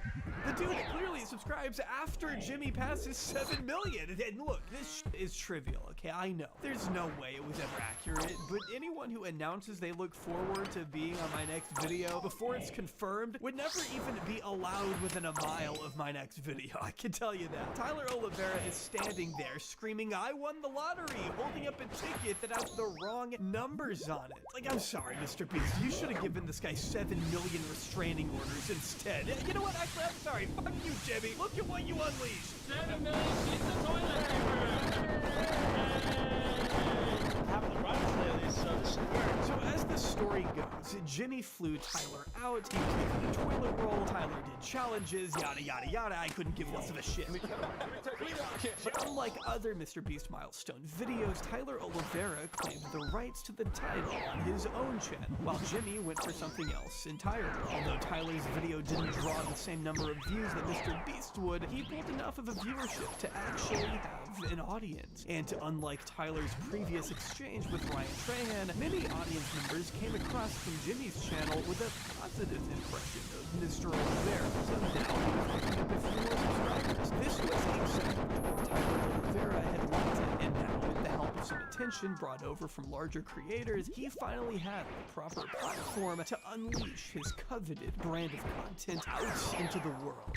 Jimmy, what? With some of Mr. Beast's viewers invested in his content, Tyler Oliveira had exactly the kind of audience he wanted, and soon enough, he'd begin working on the content he knew they would enjoy. And as the loyal subscriber that I am, I decided to take matters into my own hands and help Mr. Beast surpass T-Series, allowing him and PewDiePie to end the war once and for all. Setting aside the Mr. Beast entitled videos, Oliveira's content often worked off a simple formula. He would test out a few different genres, and then when he had a hit, he'd milk it, and milk it, and milk it, and milk it until the cow had practically dried up and withered away. In that time, he'd also experiment with a few other types of content that he could transition into once the subject had overstayed its welcome. Examples of this could be his selling to GameStop videos, training like other people for X amount of days, spending 24 hours, Tesla challenges, and what I like to call the implausible challenge content, such as swimming across the entire Pacific Ocean, which he gives up pretty fast, the running for 24 hours straight, of which he spends most of his time walking, and my personal favorite, the digging a hole all the way to China video, which I'm sorry, but it's so funny to imagine 11 million people seeing this thumbnail and thinking,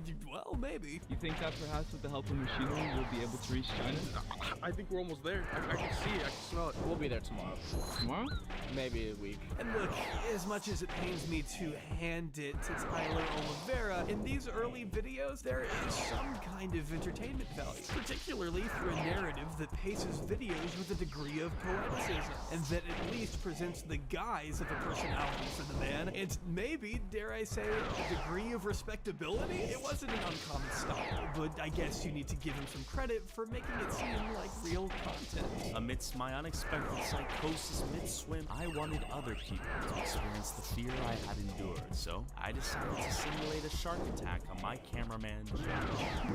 And of course, with my luck, I soon encountered a flock of tempestuous whales. The truth is that YouTube was absolutely infested with this type of content by the end of the decade. Mr. Beast clones and countless other variants seeing if they could build the Taj Mahal out of toothpicks. It was all worthless, but seemingly inoffensive. However, even with content that appears to not serve a great purpose, there is such a thing as too far. And this often separates the sincere content creators from the fraudulent interlopers. The people who can read a room and tell when a video probably shouldn't be uploaded, and those who can't. You can guess which one Tyler fell into.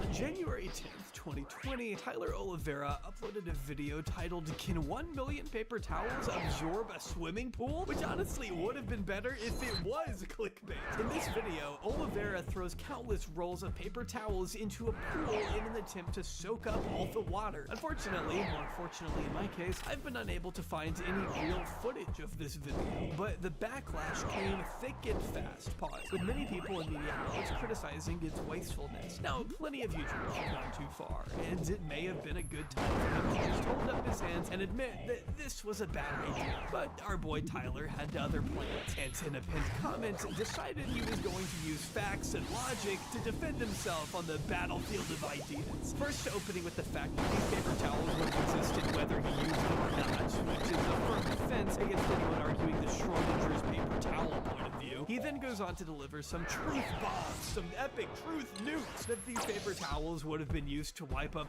trivial spillages anyway, and that the environmental impact was also very insignificant when you consider the fact that the wood used in creating paper towels is negligible when you consider the fact that many of his critics live in a house which is often made of wood when you consider it, and that everyone uses more toilet paper in their lifetime than Tyler used in this video, and that none of these people are actually doing anything for the sake of environment. And although the video may be bad, most people criticizing it are probably also bad, so I guess two wrongs make a right. It seems that in spite of the fact that Tyler Oliveira had learned the skill of articulation, his skills were still limited. While sure, it goes without saying that production costs for Tyler Oliveira's single video could never rival the pollution contributed by large manufacturers and corporations, nobody's really saying that. They're just calling you a dick, and rightfully so. All Tyler's response seemed to demonstrate was that he didn't really understand why what he did was so poorly received. After the negative response to this response, he eventually relented 6 days after the video initially went up, admitting that it was a bad and insensitive idea in hindsight, and stating that he had donated $1,000 to the Australian Red Cross, who were combating wildfires ravaging the country at the time. He announced he was also setting up a fundraiser in case anyone else wished to join him, with a total aim of $10,000. The target was ultimately not met, with a little over 10% of the goal raised, but it's better than nothing, and I'm not gonna hate on another creator donating to charity, but it never really felt like Oliveira understood why what he did was wrong. It's more that he just wanted to throw some money at the situation to shut people up, which it did, so at least it was effective. Nevertheless, the timely backlash was a sign that the tides were turning on YouTube culturally, particularly with regard to the many humanitarian disasters that would soon follow. First with the COVID pandemic, and then with subsequent military conflicts that many companies used as an excuse to price gouge. I mean, that contributed towards a cost of living crisis. 1/3 of these children live in poverty. That equates to 1.3 million under fives. They say that more than 70 people have been killed and a further 138 injured in this latest series of airstrikes. Started before dawn. Ukraine woke to explosions around the capital, Kiev.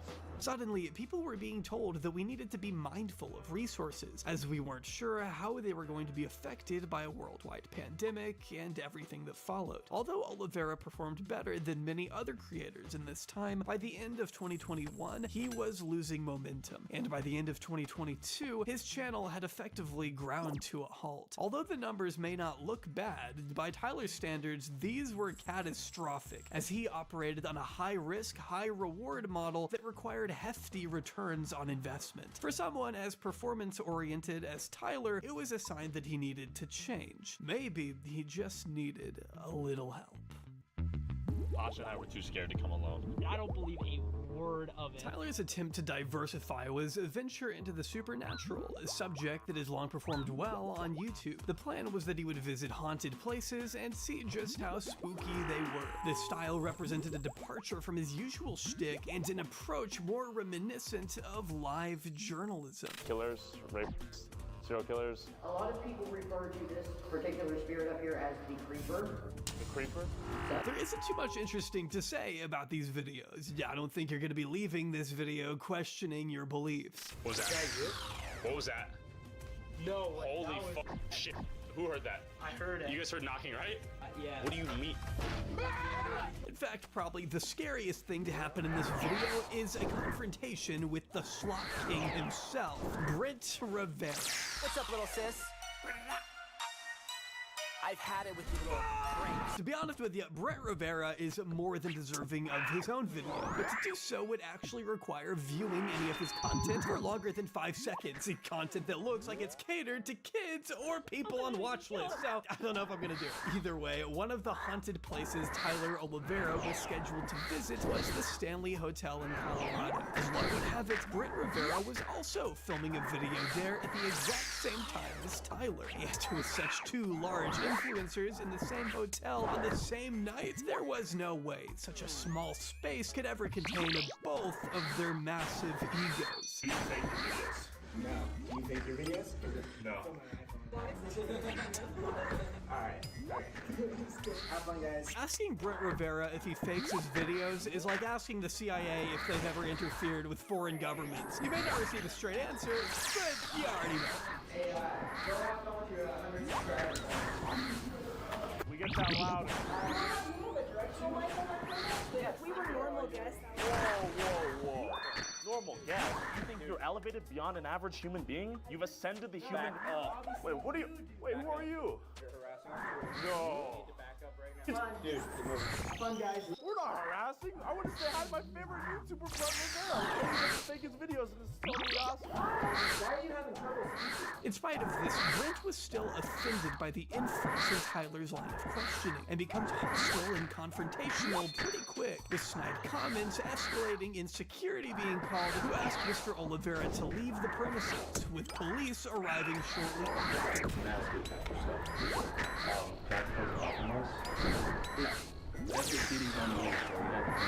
For sure.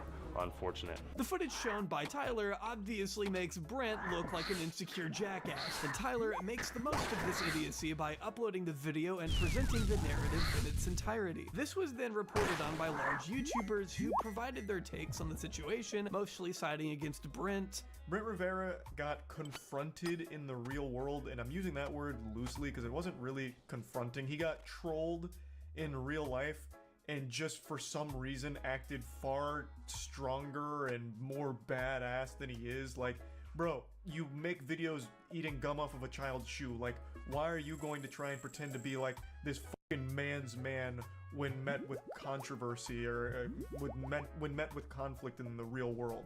With the coverage the clips were receiving and the mounting pressure on him, Brent decided to take to TikTok to post his response. If you recently saw a viral video of two YouTubers arguing in a hotel hallway, well, one of those YouTubers was me. Things quickly get taken out of context, so here's the full picture. Also, this isn't me defending the things that I said, but more so giving you guys my perspective of what happened that night. In this video, Brent apologizes for any insensitive comments, but affirms that Tyler was attempting to provoke them by making inflammatory comments of his own, following and harassing them, not vice versa. As the night went on, he continued to approach us with his camera, saying awful things about me, my friends, and my sister to try and get a rise out of me for his video. At a certain point, it bubbled up so much that I did what he wanted. I stooped down to his level and I said something that I should not have said.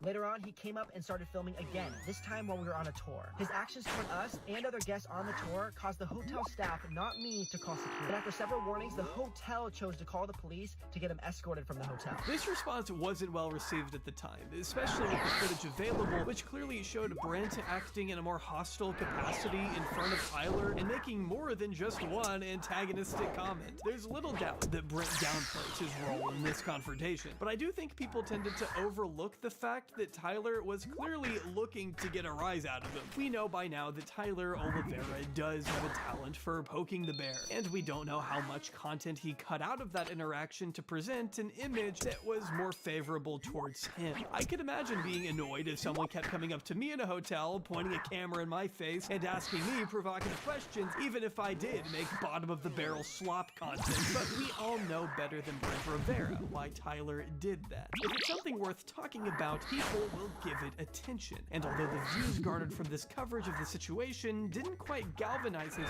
channel in the way he may have hoped, it did seem to put a light bulb in his head that he could scale up his investigative efforts from here.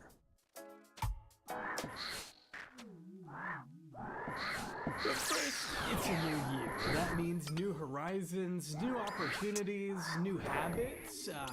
Whether those habits are good or bad is really up to you to decide, but I'm here to tell you how you can break bad habits and start 2025 off on the right foot. All thanks to a personalized debt solution from today's sponsor, PDS Debt. With an A+ rating from the Better Business Bureau, PDS Debt strives to understand your specific scenario and can help provide alternative solutions to becoming debt-free. If you feel like you've been throwing endless amounts of money at your debt every single month and aren't seeing the balance go down, it might be time to contact PDS Debt. PDS Debt has customized options for anyone struggling with credit cards, personalized loans, collections, or medical bills. In fact, everyone with $10,000 or more in eligible debt qualifies, and there is no minimum credit score required. Make this the year you finally take control of your finances and stop letting yourself get crushed by debt. See if PDS Debt is right for you by getting a free debt analysis right now at pdsdebt.com/jobry in just 30 seconds. Huge thanks again to PDS Debt for sponsoring this video and helping people get back on track with their finances.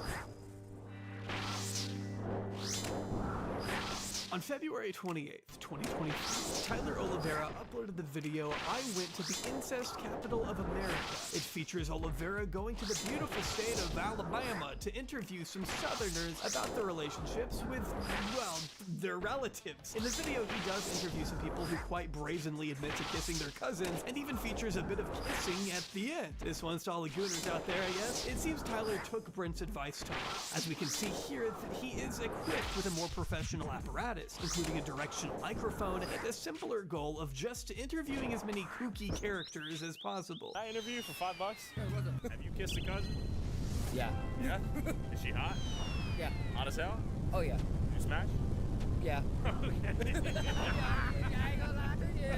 As entertaining as this video might be, Oliveira's commitment to journalistic integrity seems a little questionable. The video itself is paralleled with an overarching narrative of him trying to find the Smurf family, something that was mentioned to him in an interview early on. However, a quick fact check would have told him that the Smurf family, or the Fugates as they're more formally known, were a family from Kentucky, which, if my memory serves, is not Alabama. He was searching in completely the wrong state. When talking about them, he also shows a picture of Paul Carrison, whose skin turned blue after trying an alternative medicine, and is of no relation to the Fugates whatsoever. But at this early stage, maybe you could defend him, given it was his first venture into this style of content. So I drove to Blue Mountain and I wondered to myself, is this where the legendary Smurf family lives? In spite of these inaccuracies, people were still entertained, and it quickly became Oliveira's best performing video in a while. And any longtime follower of Oliveira could tell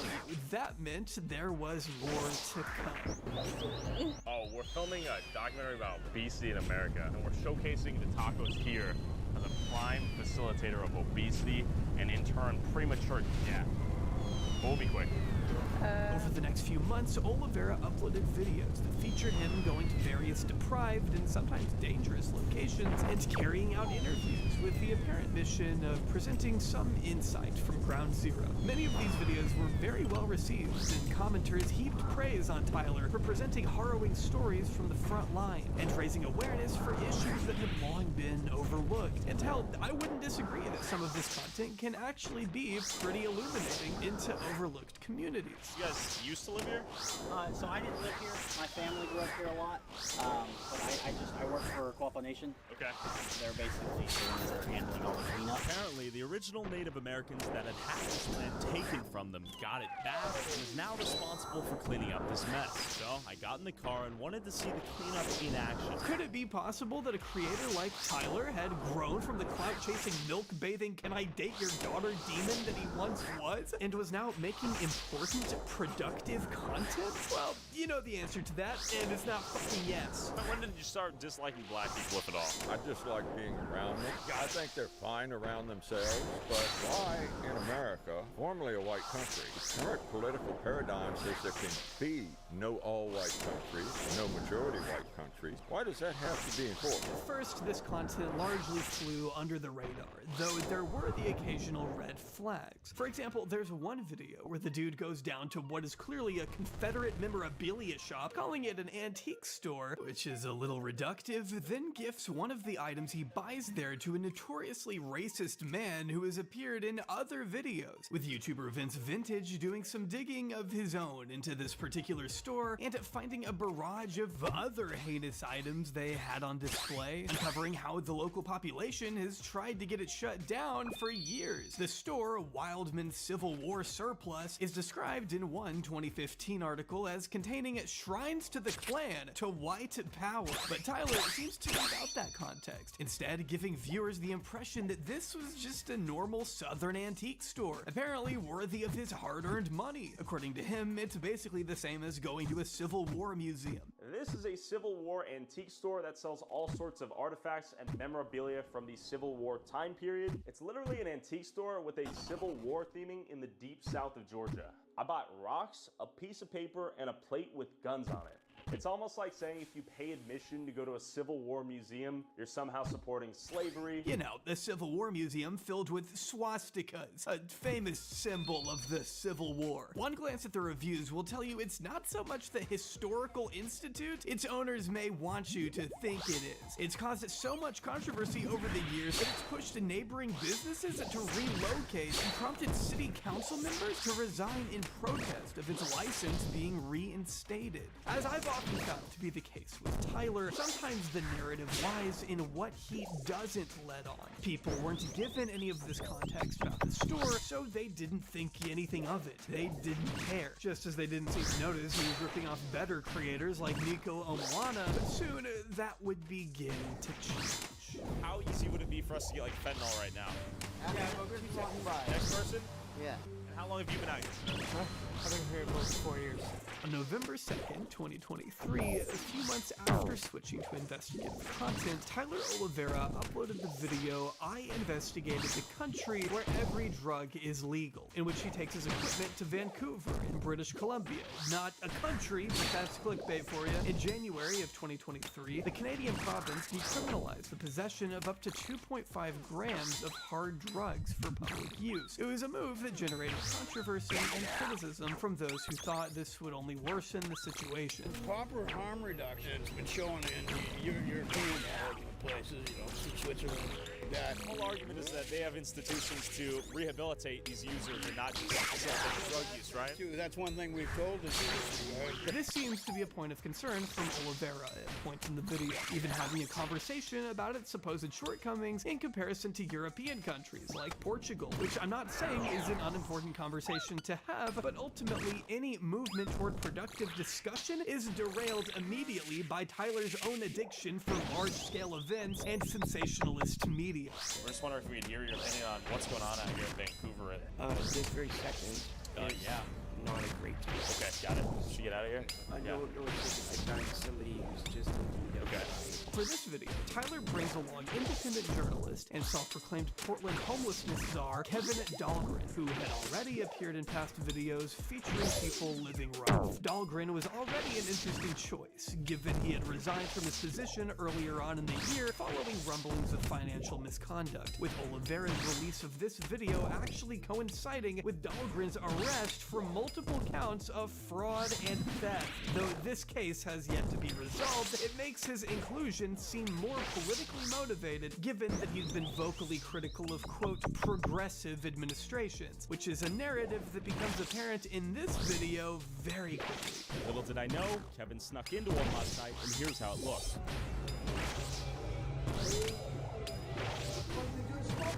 At one point it claimed Dahlgren had snuck into an injection center and filmed people on trips. It's meant to be an expose of the failings of the center to attend to its patients, but feels very intrusive and uncomfortable to me. It's very telling that Oliveira censored the drugs, but not the actual people's faces. This wasn't the first video that Tyler had done investigating drug abuse in major cities. Earlier on in the year, he had covered the decriminalization in Portland, Oregon, with Kevin to broadly positive reception. It seems more respectful and involves more censoring and thoughtful discussion, yet after his video investigating Vancouver went live, footage was disputed by local advocates who claimed that this was actually filmed at a homeless shelter, leaving question marks over why Tyler would ever involve someone with such questionable credibility and why Tyler would actively worsen his content when he clearly knew better. Practically, the remaining run of Oliveira's Vancouver video is just filled with drama and chaos. Multiple people are filmed either overdosing or just completely out of it without any real context other than, wow, this is bad. This is really bad, right guys? There's just some strange assumptions that show Tyler's lack of understanding on drug-related issues. Tyler points at multiple people hunched over and suggests that they've been nodding out too much. And although it may be the case for some, there are plenty of other conditions that can also cause hunchback. And leaving people uncensored with the implication that each of them is a drug addict is kind of insane. Now, what was the objective in decriminalizing those drugs? That their idea was that this would reduce stigma. They cite other countries in the world that have had some success with decriminalization. They talk about Portugal, Uruguay, Germany, but there's a huge difference between what they're doing and what's being done here. Fortunately, the government is only telling half the story and they've only put half the work in. The only attempt at any further depth is an interview at the end with Vancouver-based politician Eleanor Sturko, who again makes some points regarding the implementation of the program. Yet after the video, she also denounced Oliveira, said that she never consented to being recorded and that her comments were taken out of context. Sturko has also received criticism for her handling of this matter, and as a professional politician, she should probably know that some people will tape her statements whether on or off the record. However, the fact that Oliveira didn't ask for her consent is also telling, that maybe if she knew what the video was saying or what it was about, she wouldn't be happy participating in it. This didn't stop Oliveira from responding, calling her spineless, which I assume is Tyler's way of continuing the conversation. Not too soon after another person who was featured in the video spoke out about it, a man who was filmed overdosing on the street claimed there were some ethical boundaries Oliveira should have at least considered. It's terrible to think that someone in distress who was having a difficult time was being filmed and put on the internet for likes and clicks. And it's disgusting that people think they can come down here and film people when they're having a difficult time in their side. They have families, they have names, they're people, they're not just throwaways of society. They obviously caught me on my word, and yeah, I wouldn't want that to happen to other people. There should be some type of, I know it's legal to kill people out in public, but at the same time, there's got to be some ethical boundaries to it. Oliveira responded to this with his textbook empathy. Wait, this guy who is overdosing on meth on a public sidewalk works in or at the Overdose Prevention Society?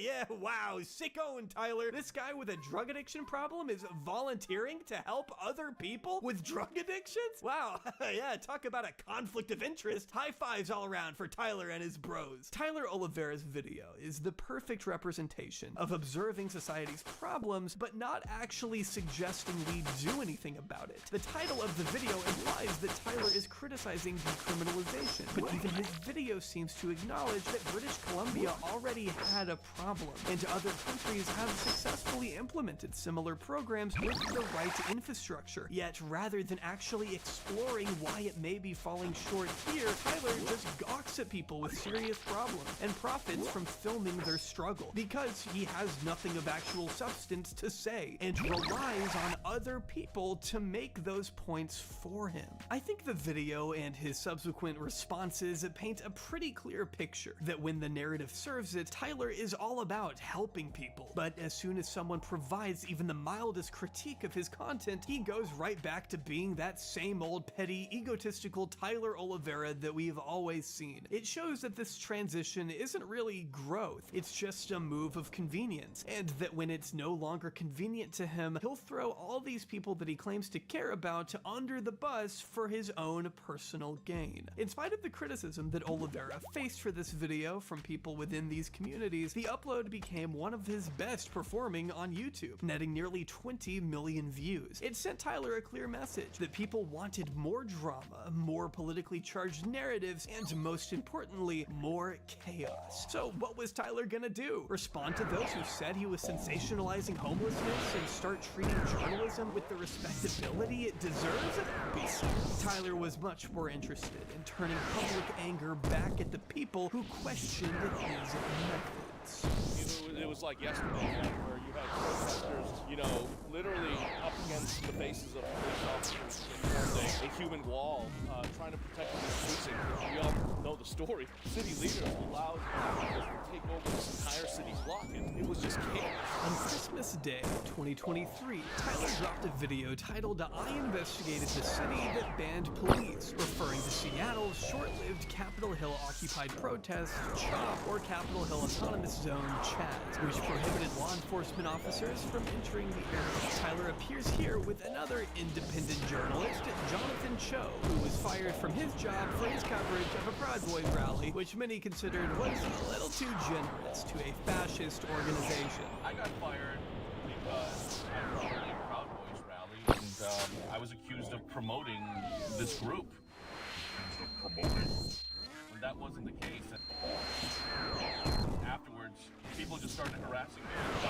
In case anyone thinks this was a one-off, on his Twitter, Cho now regularly uses the term Trump derangement syndrome, unironically quote tweets end wokeness, and flagrantly promotes allegations of election fraud. So you know you're in for a real thick slice of unbiased journalism with him. They don't like my style, they don't like the fact that I'm exposing them, and they feel as though they are vigilante security guards and that they're protecting this BLM garden and this homeless encampment. How is this being allowed in a public park in a world-class city like Seattle? This is a takeover, Tyler. The implication of this video is that there is some relationship between the 3-week period when Seattle banned police on Capitol Hill and the rise in criminal activity, despite the fact that they present no evidence that this was the case, and trends of crime in Seattle will show you that this has been a growing problem long before the developments in 2021.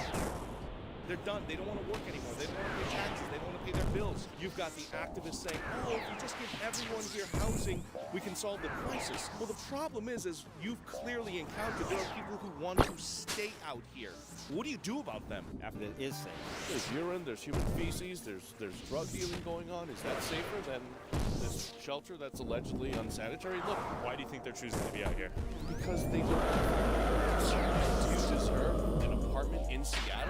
There's so many others who are working 2-3 jobs. Throughout the video, there's also this advocacy against giving homeless people housing. This narrative that people who expect it rather than going to shelters are entitled. The only places Cho seems to promote are Christian-run organizations, which feels a little bit loaded in itself. There are also strays of people advocating for the homeless, most notably Mark Horvath, head of the nonprofit Invisible People, criticized Oliveira just 20 days before, in case it was unclear how petty our man is prepared to be.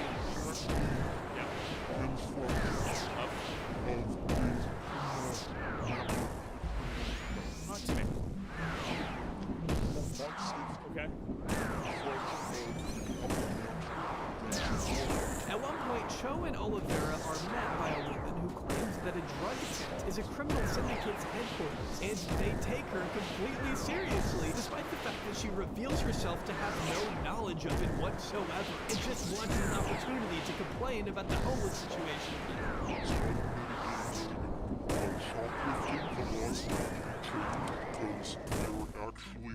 The police hands are tied. We're spending vast amounts on Narcan. The firemen are coming out all the time. Overdoses. I'm sorry, if you're not a teenager, you don't get Narcan. You don't get a second shot. I am not some crazy conservative, but things cannot end unless there are laws. Pitching at us. Yeah, what? Because if I was gonna have some idiotic progressive thing like, oh, these poor homeless poor people, they're the poor entitled. This video is particularly funny because Tyler offers so little substance that it just devolves into Cho's personal vendetta at the liberals for having him fired from a job where he tagged his news corporation and said that the Proud Boys would be around to answer questions on their cause and mission. Yeah, I wonder what that mission could be. You're doing fentanyl in there because bathrooms are being used for drug use. That's everywhere in the United States. Is that a yes or no? No.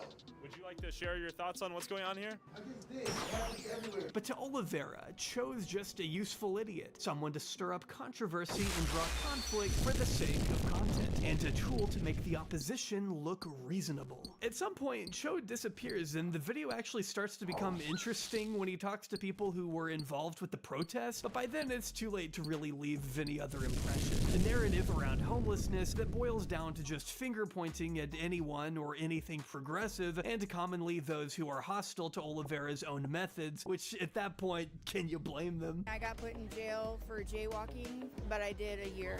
Did you do anything else? What? That seems pretty atypical, right? Right. For point of proof, shall I jaywalk? A few cops are there. I'm just curious.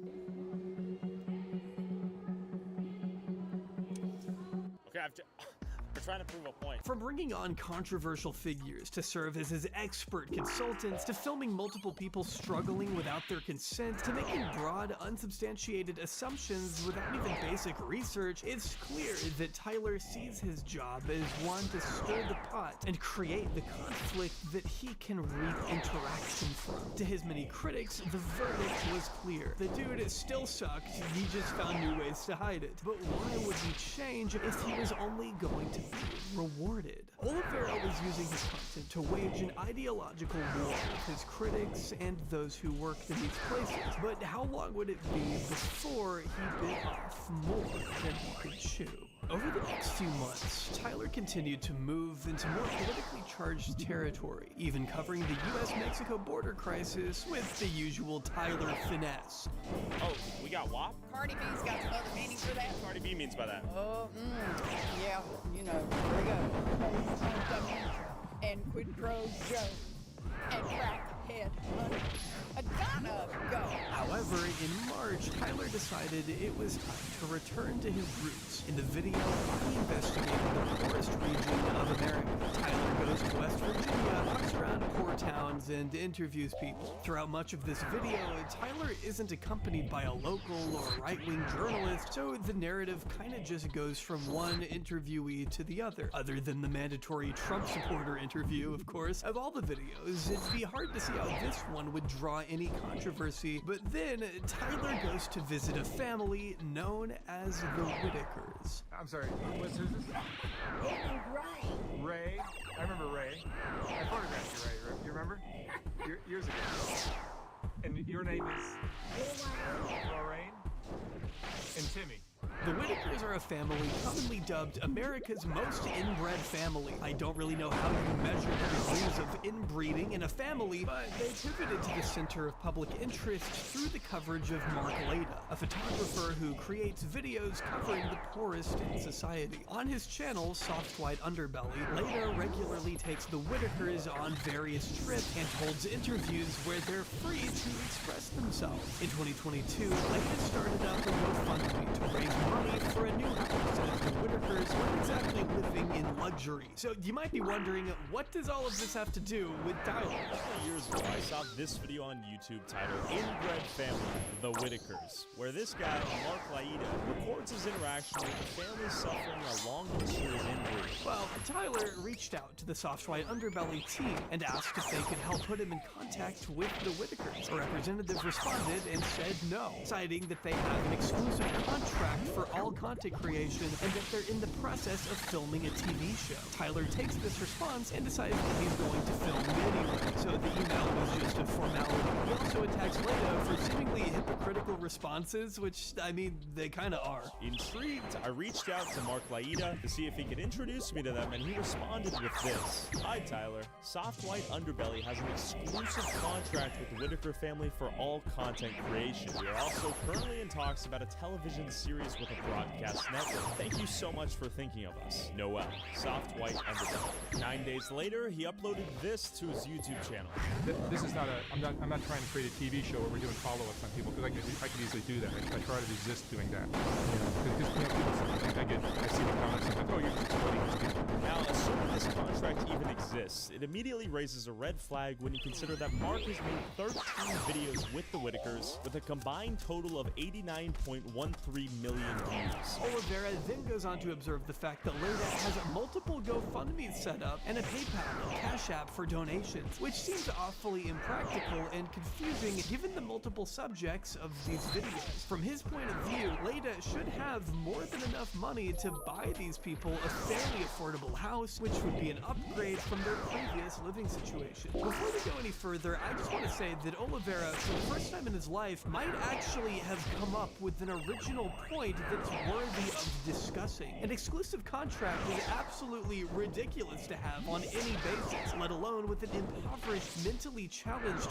family. You shouldn't be setting up GoFundMes for any of your channels if you feel that indebted to these people. Just pay them. And it definitely is weird that you claim not to be trying to make a TV series a week after saying you were working on a TV series. However, observing a problem was probably what Tyler was always best at. Can he actually draw a productive conclusion? The minimum of $77K raised directly for the house, in addition to however much was sent to Mark directly via Cash App and PayPal, and however much money generated from, let's say, just the first video he made with the Whitakers, an extremely conservative estimate of $82,000, assuming a $2 RPM, we have a minimum of $159,000 in the home fund here. And there just so happens to be a house for sale right now in Odd, West Virginia, where they live, currently listed for $139,000. So why don't they have a new house? Rather than talk about the potential exploitation within this sort of content, which would obviously bring into contention many of his own videos, Tyler instead chooses to focus on the implication that Leda is defrauding the Whitakers, using one of the family members, Betty's, words against him. What else? How is the house coming along? I don't know what house. We didn't have to Mark about the house. What did Mark say about the house? Paige wants to get an update. I don't know. Okay. Do you think he's... Mark, we ain't got no more money in there. I don't know. Okay. Well, no one killed us. From my understanding, there's like, I don't know, $50,000 or $60,000 in there? Has Mark given you guys an update? No. Okay. When's the last time you guys have talked to Mark? I talked to Mark the other day. Even though he doesn't outwardly state that Leda is keeping the money, it's about as close as you can come to actually accusing it without being legally liable. It's a little thing we like to call plausible deniability, which Tyler is all about. It's not really a sensible argument either, because if the money hadn't been raised yet, why would Leda be sending it over? I feel good. They were super sweet. They're groceried up. It is cold. They were in the middle of nowhere. And Mark, where is the house? I started a GoFundMe linked in this video's description and donated $10,000 of my own money. If you feel moved by these innocent souls and want to help them live their elderly years in peace, feel free to donate below. Mark, if you have any honor, let's combine whatever my viewers and I raise, your two GoFundMes, and let's get the Whitakers a new house for real. Tyler then decides that the solution to all of this is to set up his own competing GoFundMe for the Whitakers, which is almost hilarious in its absurdity. Oliveira couldn't even think of an original solution, and although he had evidence to imply that maybe Mark Leda had some questions to answer, the undertones of financial misuse were a step further, which were only really substantiated by one person's testimony. If that testimony wasn't accurate, Oliveira might end up looking kind of bad. Hey everybody, Mark. I thought I'd address something that a lot of people have questions about. This GoFundMe that I've had for years, since I've been interviewing the family, has generated a lot of money for the family.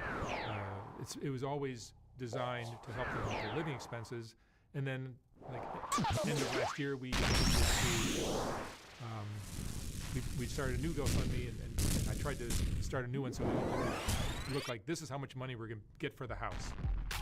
The day after, Mark Leda uploaded a video titled Whitakers GoFundMe, the problem with social media. In the 17-minute video, Leda explains that although the GoFundMe was set up with the intent to help buy the Whitakers a house, he would constantly be contacted by the family asking for financial support from the GoFundMe, of which he feels he has to oblige. He provides receipts showing many of these transfers and stating that he has also been paying them out of his own pocket.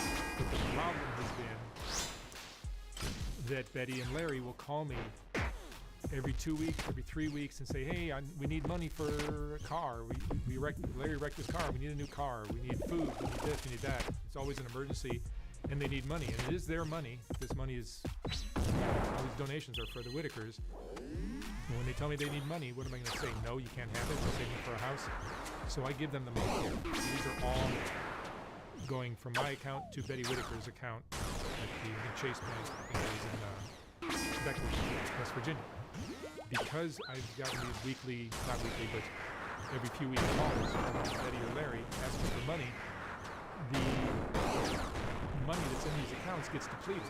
It's always happened with them. It looks, you look at the GoFundMe and it's generating money. All of a sudden there's 55,000. Oh, we're getting closer. No, you're not, because they took out 5, and they took out 6, and they took out 8, and then they took out 14, and they took out 3, and it keeps it low. It's 0 right now. It's been 0 for a few months. Larry and Betty have called me and asked me for money. I've given it to them out of my own personal bank account, not out of the GoFundMe, because I like helping the family. But without the ability to stop spending and start saving, we're never going to get close to that house. Leda also seems to imply that the exclusive contract was more of an excuse to try and protect the privacy of the Whitakers from everyone who may try to contact them. He didn't ask me. He never called me. He did call me once to ask if you could give them my contact info, but I don't want to give out the contact info of everybody I interview. You know, how many requests for the Whitaker contact info did we get back then? So many. It would have ruined their life if all the people back there. Yeah, so we have to figure out a way to keep everybody from just going to the house and it becoming a problem for them. So I made up excuses why I'm not going to give out the contact information. The narrative of Leda's response tends to harp on the fact that Oliveira is looking for drama, which is supported by the information that Oliveira did not ask him about the GoFundMe despite already having contact with him and his team. This is what these people do. He's just one of many that create these scandalous stories and say, ooh, he could have easily contacted me. He says, hey, Mark, my name's Tyler. I'm doing a video on the Whitakers or on the GoFundMe. Tell me what's going on with that. I would have said, yeah, I give them money. That would have killed his whole story. Because what he wanted was to make me look like I'm not giving them the money. They've gotten every single cent of any money that was ever donated. I have to pay the taxes, and everything else goes to them. Yet, in spite of this, Leda states that he is intending to discontinue the GoFundMes, and he probably won't do any more videos with Whitakers. But between her and Larry, there's a lot of money flowing out of that GoFundMe, and it's down to 0 now. So I'm actually gonna discontinue my GoFundMes for the Whitakers. I probably won't even do videos with them anymore. It's just like it's left such a bad taste in my mouth after all this. I don't think that you should set up a GoFundMe that provides the impression that people are donating money for a house to the specified target when it's actually going towards a bottomless pit of miscellaneous expenses, as that may have an effect on whether or not people donate their own personal income. Throwing money in chunks at people probably isn't going to help them if they don't have proper financial management, and it's hard for me to say that Leda didn't consider that, especially as someone who has specialized in documenting the lives of the impoverished. I can't say I really came away with a good impression of Mark from this video, just out of virtue of how he talks about himself and his mission. Look at the Whitakers' lives. Their lives are so much better since I came into it. Their lives have improved greatly since I came into it. And the reason for that is because I'm kind and generous and helpful, and when they needed help, I came through for them every single time. The fact that Betty comes on stood in front of him, his cameras, and said, when he asked what happened with the money, she goes, I don't know. Come on, Betty knows exactly where that money went. Nevertheless, it was clear that Leda was not keeping the money for himself and wasn't defrauding the Whitakers. His perception of the GoFundMes wasn't unreasonable. He explains his rationale pretty well and states he does pay his interviewees regardless. Oliveira was an idiot for even implying that he might be taking GoFundMe money for his own purposes, and in doing so, he actually derailed productive conversation into a lopsided scandal piece. He was embarrassed, and the day later hurriedly released a video himself attempting to respond. So I uploaded this to my video and I open-endedly asked Mark, what's going on with the GoFundMe, where's the money? I did not accuse him of doing anything, I did not call him names, I merely asked the question I myself was curious about, and thousands of other people in my channel have asked him And I would imagine that includes many people who are building cars. In this video, Tyler states that he was just asking questions. Sure, man. And OJ was just taking the Bronco for a leisurely trot. Don't give any money to that GoFundMe. Under the impression it is going towards a larger purchase of a home, not the living expenses that Mark will send their way in terms of $45,000 every 2 weeks. And it's a great update. Kudos to Mark for giving them the money they are in fact entitled, because donors gave listeners the money, not Mark. Many people are saying, I basically ruined the relationship between them, when in reality, that's between them. Other than raising the valid point I spoke about earlier regarding the transparency of the GoFundMes, Oliveira spends most of his time implying that Leda is fragile for ending these fundraisers, and continuing to insist that he was just asking a simple question through his video. If me asking that question has elicited a response in which he cancels GoFundMes forever, calls into question what? The timeline in which he intends on giving these people the money, his ethics, what's going on? Legitimately, I'm asking a very basic update question of, hey, the money donated to this GoFundMe, what's going on with the money? Here, simple, cut and dry. Mark's frustration is that I didn't email him personally, which I asked him open-endedly on the video, and we now have this update. I love this response in particular because you can see the cogs in his head turning as he realizes he actually doesn't have a valid response. It's someone who is supposedly meant to be a credible investigative journalist, and he just defaults to, well, publicly, which was exactly Leda's problem, dumbass. I just asked the question what was going on. His response is obvious frustration and the receipt showing the transfer, which that's good. Thank God he's actually money. That's great. I think this easily could have been avoided if he just provided an adequate update here and there. But the people are sending him their money with the expectation that it went towards a house. They were in the dark. No one knew how this was being allocated until I asked this question. But probably the funniest thing about this was Tyler's commitment to continue his own GoFundMe that he pledges will actually go to a house for the Whitakers. With that being said, I currently have a GoFundMe under the link in the description of the West Virginia video. I donated $10,000 of my money personally. There's also a couple $1,000s in there currently raised for the Whitakers. The initial goal of mine, whatever I raised with Mark's GoFundMe, is now no longer obviously possible because he's giving them all the money. I would imagine it's all spent. This guy just doesn't know. He obviously wants to use the success of the GoFundMe to prove Leda wrong, but his personal vindictiveness is clouding out the logical reality that this sort of fundraising isn't actually helping the people in this scenario. And 3 weeks later, Soft White Underbelly uploaded a video that confronted the Whitaker family for lying about the death of a family member to siphon Mark's money for drug use. Alright. So BJ, I understand you got a drug problem. You told me that. We all know that. But for you to... Yeah, you're telling me there's a funeral today at 3 o'clock?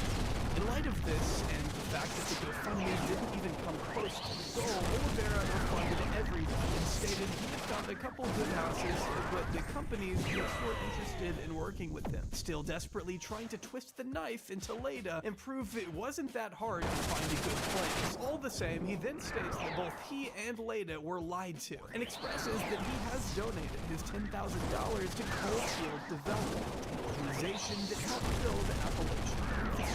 It's a good thing that he decided to actually donate that money to a good cause, but it also came at the expense of his credibility. This isn't the first time he's donated money to charity to deflect from his own ineptitude at handling his poorly thought-out decisions. It seems his inability to separate his personal sentiments or interfering more and more in his ability to carry out fair coverage of these social issues, costing him even more credibility. And like many who lose credibility, the only solution is to go further into fanaticism.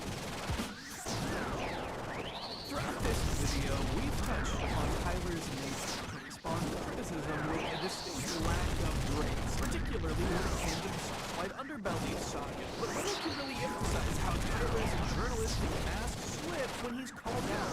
What is out been valid criticism. Well, little other than a well-placed feature from another creator. I think this is the point where I'll introduce my first guest for today. Allow me to call on the very talented and entertaining Ghost Guy to illuminate just how tragic his handling of even the most mildest backlash has been and what it may say about his character. The floor is yours. You know, if you're gonna be a degenerate, opportunistic, clickbaiting grifter who LARPs as a, quote, unbiased journalist, you need to have a thick skin because you're gonna get criticized a lot. Tyler's skin is thinner than tissue paper. And we've already covered the software underbelly situation where Tyler tried to destroy Mark's reputation just because he wouldn't give him the Whitaker's contact information. But another situation people forget about is this one here. This morning I woke up with a copyright claim, a complete video takedown, and a strike on my channel for a 4-second clip of a 33-minute documentary we made in July. Now for context, Tyler is having a meltdown because he claims that another YouTuber named Nick Johnson falsely copyright struck one of his videos because he used, quote, 4 seconds of Nick's footage from this video, which is complete bullshit, by the way. According to Nick, Tyler used multiple clips from his video. About a week ago, I got a notification that a lot of my content was being used in one of his Hawaii videos. So I looked at the video and I was like, yes, where's my stuff all over your video? You didn't ask me. So I put out a claim on YouTube and said that you need to take that out of the video. So after getting the copyright strike, Tyler emailed Nick and tried to resolve the situation, but 30 minutes later he sent another email saying, actually, go fuck yourself. I'm taking the ass to court. Now, these are the copyright claims my video compared to the content I've watched a lot of years. I know some of them. There's no beef I thought bad. There's no beef I thought bad. But this is not fair use in the way Tyler thinks it is. Because it's fair use and even he knew that. The piece we put out is journalistic in nature, it's educational, it's news, it's showing you what's going on out there, and it's protected under the 1976 fair use doctrine of copyright law. Which Tyler did none of these things. He claimed he transformed the clip, but just because you put a clip in your video doesn't make it transformative. He didn't actually transform he just slapped it in his video and then pretended like he filmed it. I think one of the comments under this video sums it up incredibly well. While I think Nick's actions are very unfair and I do not agree with them, this might be a difficult case to win. If he used his footage without permission, that is a breach of copyright. If it was a 4-second shot that he spent thousands of dollars to get, for example, footage of a rare animal in an exotic location, then he would be pretty mad that someone just downloaded it and put it in the video. There are some videos where people spend hundreds of thousands of dollars for a 4-second shot of very unique things. It is a very tough situation, and I think it's very well put. Now, would I file a claim over this? Probably not. Taylor flew to Hawaii and spent time and effort to get this footage that Tyler just stole, slapped his name on it, and passed it off as his own. Like, I'm sure if Tyler put Nick's channel in the corner of the screen or some sort of watermark, this wouldn't be an issue. So yeah, I really don't think that whole crash out was necessary, but it's really not surprising. For somebody who makes such provocative and edgy videos, you think he could give it as much as he takes it. But this is maybe the most sensitive man on the planet. Look at how he reacted when random people, by the way, I want to emphasize that, criticized him for speaking Spanish poorly. To those bitching about my broken Spanish, how was I supposed to know that illegal immigrants don't speak a lick of English? I'm obligated to go learn their native tongue and they aren't obligated to learn mine? The fuck out of here. This is America. Like, dude, these are just random commenters. I don't know why you're getting so mad. And this is far from the only example. I think this video has made it abundantly clear that Tyler is a shitty journalist. So naturally, he gets criticized a lot on Twitter for being a shitty journalist. And whenever someone criticizes him, Tyler uses this classic line or something similar to it. Actually, I go out and talk with people while you sit at home, which is just such Socratic logic. I don't even know if I should attempt to engage with this argument because it's so bulletproof. This is a tweet from the YouTuber Mr. Beat, who I think summed up Tyler's shtick pretty well. Based on all the videos of his I've watched, Tyler doesn't seem to care about finding out the truth. He's not even trying to find out the story. The story is already in his mind before he goes to film, and how he frames a story warps the truth. Your impartiality has been hijacked by your obsession with a particular truth existing. I went out for there and looked for it. You tweeted this from your couch. We are different. I don't think going to a place makes you an infallible authority on that place. Just for the record. And I think Tyler's proof that sometimes it's the opposite. You can go to a place and still have no idea what you're talking about and learn nothing. And I just want to close this segment with my own kind of personal experience with Tyler. A few months ago, my brother Dantavius posted this hilarious based meme, which of course did numbers. Tyler wasn't too happy about that. He crashed out and made this long ass tweet calling Dantavius and Vince, two of my good friends, YouTube video essayists who tell you how to think and what to think. Do not travel the world talking to real life people, see what I'm talking about here, with different perspectives than them. They photosynthesize blue light and seed oils into 8-hour-long slot reviews of Garfield. They are the latest step in human evolution, a humanoid mass born out of the hive mind of Twitter that echoes what they think their audience wants to hear. That is the most faux deep nonsense thing I've ever read. You think by phrasing it like this, you're saying a lot, but he's actually just saying nothing here. Thank you, Ghost Gum. I'll leave his channel in the description below and would encourage you to check him out. He's an incredibly entertaining creator who always has something of value to say. The same can't be said for Tyler Oliveira, who seemed to only be venturing further into partisan territory. The situation with Mark Leda and his responses to general criticism highlighted Tyler's own shallowness and inability to actually provide useful solutions for people facing hardship. If anything, it was a wake-up call for Tyler that hard-hitting scandal pieces don't really work when there simply wasn't a scandal, and that the people you sought to attack could respond and point out your own flaws and dishonesty. What was Tyler to do with this wisdom? Would he merely attempt to cater to a less critical audience who would look past his content's shortcomings? Or would he actually try to change? I don't need to complete this question. You already know exactly what he chose. And there was the perfect opportunity waiting for him to make the most of that evolution. Bing, bing, bing, bing, bing, Minnesota! President Trump? I really don't know what he said at the end of that sentence. The quadrennial U.S. presidential election is probably one of the most widely covered recurring events in international media, and probably the most covered event in America. And why wouldn't it be? It's only maybe the most influential job in the world. The last U.S. president to not win Time Person of the Year was Gerald Ford in the 1970s, and his bitch ass didn't even win an election. With so much at stake every 4 years, journalistic integrity is at the heart of the coverage of these elections. Given the increasing distrust in mainstream media and pervasive narratives of fake news and election interference, You are fake news. having reporters on the front line not afraid to confront these matters is more necessary now than ever. And with the recent scandals and criticisms behind him, Tyler Oliveira was ready to be that frontline journalist. But how did he perform? Who are you voting for? Suck my balls! Well, friends, this is where I think I should introduce my second guest for today's video. He's been creating great content on infamous criminals over on his channel, but today he's taking a break from the stupidly morbid to talk about the morbidly stupid, as he looks at Tyler's use of the election and ensuing political tension to influence the masses with his representation of modern-day America. Take it away, Vince. Excuse me for my congested sinuses. I live near LA. There's wildfires going on. I've gotten sick from it, so excuse my congested sounding voice. Now, in the age of fake news and disinformation, Tyler Oliveira has taken the chalice to be the purveyor of truth in a world rampant with fake news and misinformation. Now, as a real journalist documentarian, you would expect Tyler to at least get the facts right. I mean, hell, that's the bare minimum of journalism, right? I mean, Tyler would never publish a story that he hadn't even done the most basic fact-checking on, right? Now, in Tyler's investigative reports documenting the decay within these cities, oftentimes in the cities he visits, it's not as crazy as he would like it to be. While the crime does happen and sometimes they're not good places to live, when Tyler holds up that camera and films around, he doesn't see the violence and crime. So to amplify his videos and justify the claims made in them, Tyler will show news clips from that city to inform the viewer of the reality of this town. That's me in the trenches of St. Louis, the most dangerous city in America. And these news clips are always from that city, right? I mean, hell, he couldn't even get the facts right just on that. I mean, could you really trust anything the guy's saying when fake news is running rampant?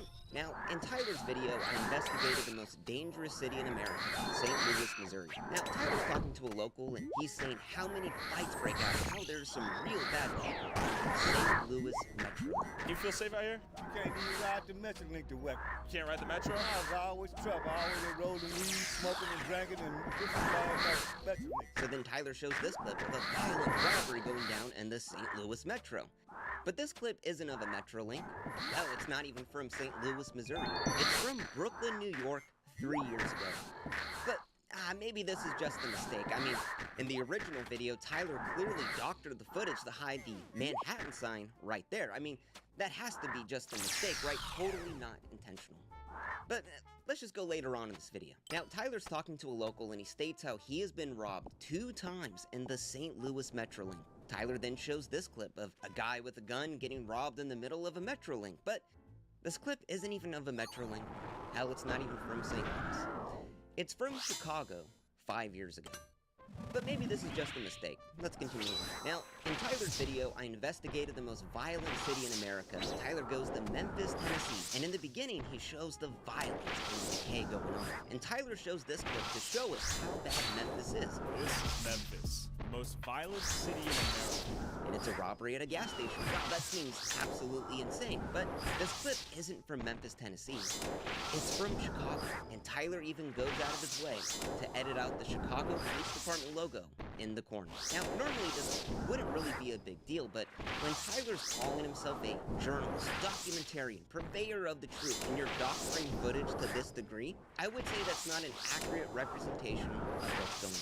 Now, beyond doctoring footage to amplify the violence, Tyler sometimes uses news clips to justify wild claims made in his video. Now, in Tyler's Oakland Where Every Crime is Legal video, Oakland, California, Tyler and his journalist friend state how Oakland is so bad that kids as young as 7 years old have guns. I don't know why we're being followed when there's no doubt criminal activity left, right, and center. A lot of the kids have guns now, so when I'm walking around, I'm not looking for some 25-year-old guy with a gun. I'm looking for 7-year-olds with guns. That's an insane claim. So Tyler then shows this clip of a teen in trouble to justify that statement that kids have guns in Oakland, and it's so bad that it's even on the news. But this clip isn't from Oakland. It's from Miami, Florida, 2 years ago. Maybe that's just a mistake. Miami and Oakland, that kind of sound familiar. But let's continue. Let's go to a different video. New Orleans. I investigated the murder capital of America. Now here, Tyler's guide is talking about how the kidnappings and carjackings have gone up in a huge amount in New Orleans. Sounds pretty scary. So to justify this claim, Tyler then shows this clip. It looks pretty scary, I'm not gonna lie, that looks pretty wild. But this clip isn't from New Orleans. Hell, it's not even from the United States. It's from Albania. And there are dozens of examples of Tyler doing this in all of his videos. Now, we could go through it all day long, but frankly, I don't want to bore you. But if Tyler can't even fact check at the most basic level, making sure the clips you're using of that city are from that city, what else would Tyler know? A journalist would never use Photoshop and AI-generated images to fabricate things that never happened and pass them off as truth. Right? Let's go to Tyler's Germany video. Now here he talks to the AFD, he visits a peaceful protest, a counter-protest. It all seems very mild. But if you look at the thumbnail, you would expect there to be Klansmen in robes, Heil Hitler signs, swastika flags, which are illegal to fly in Germany, to be in that video. Now, if Tyler's claiming to be a journalist, why would he use things that have never happened in the video as the thing to get people to click on the video? Is that really documenting the truth? I mean, let's go to his Jamaica video. Now, in the video, it's pretty peaceful, nothing's crazy. Wow, Jamaica seems like a great place to go. But the thumbnail will give you a completely different image. You see a caricature of a Rastafarian man, mind you, a religion of peace and nonviolence, holding an AR-15 with spent casings on the ground, and the island being set on fire. When do we see this in the video? Never. Once again, I would just say, is that really documenting truth, the reality? So, if Tyler can't get the thumbnails right, and he also can't even get his own footage that he uses in his videos right, I mean, Tyler would never get the entire story wrong, right? Now let's go to his video, Inside the Ohio Town Invaded by Cat-Eating Patients. Now this this was a politically charged issue that really stood for the larger issue of immigration. So I would say the facts really matter. And when this story was growing, Tyler went down to Springfield, Ohio, interviewed a bunch of people, and asked them if the Haitians are eating the cats. And Tyler shows 2 pieces of evidence of the Haitians eating the cats. So we see this clip, it's body cam footage. Rumors of them eating the neighbor's cats and local geese. What did you do? Why'd you kill the cat? Did you eat that cat? Did you eat it? But unfortunately, this clip was debunked. It's of an American citizen on a psychotic breakdown eating a cat from a completely different city. And this was debunked way before Tyler put out his video. What about the other piece of evidence? Tyler shows this picture of a black man holding 2 geese, and without knowing what the image is about, Tyler says the man is Haitian, which there's no way in hell he could even know that. Well, I've seen a video of a guy getting a Canadian goose, a Haitian dude. But this picture was also debunked. It was a picture of an American citizen picking up roadkill on the side of the road. So Tyler's 2 big pieces of evidence that he uses to justify asking all of these people are the Haitians eating the cats were debunked. Now, the one thing Tyler never said in this video was the main fact, the biggest fact of this story, and that there were no credible claims by the police, the mayor, and even the state that anyone was eating the cats in Springfield, Ohio. But Tyler left that detail out because obviously he wants it to come off as if the Haitians are really eating the cats. Now, Tyler got a lot of flack for this, and obviously Tyler came down and said, well, the video wasn't about Haitians eating the cats, it was about a demography shift. Saying that in Springfield, the whole they're eating the cats, they're eating the dogs is not a conversation point here, nor have I brought that up due to YouTube censorship. And also, I understand that at the end of the day, and even at the core of that video, that's not what it's about. It's about demography shift. Well, let's see how many times Tyler asked people, are the Haitians eating cats? Haitian immigrants flooded into town with rumors of them eating the neighbor's cats. Haitians are eating cats. Are these Haitians eating cats? Haitians are taking neighbor's cats and eating. The Haitians are eating the neighbor's cats. Where's of neighbor's cats going missing? Haitians eating the neighbor's cats. Haitians take cats. Are they eating cats? Haitians are kidnapping the neighbor's cats and eating them. Again, no cat eating. Cats are getting kidnapped? Is that true? Believe it. Like, I've heard rumors about them taking the geese and killing them. I wouldn't be surprised because we used to have a lot of cats around here. ¿Es cierto que personas comen los gatos o no? Bonjour. Yeah, a cat right beside. Well, I've seen a video of a guy getting a Canadian goose, a Haitian dude. We've lost a whole bunch of cats. There was a van pulled over that had over 100 cats in it with the Haitians. They said they was eating them. Actually? Yeah. Not fake news. Not fake news. Tyler's thumbnail. You have Haitian people, whatever, holding cats running around with flames. And even the title, the Ohio town invaded by cat-eating Haitians.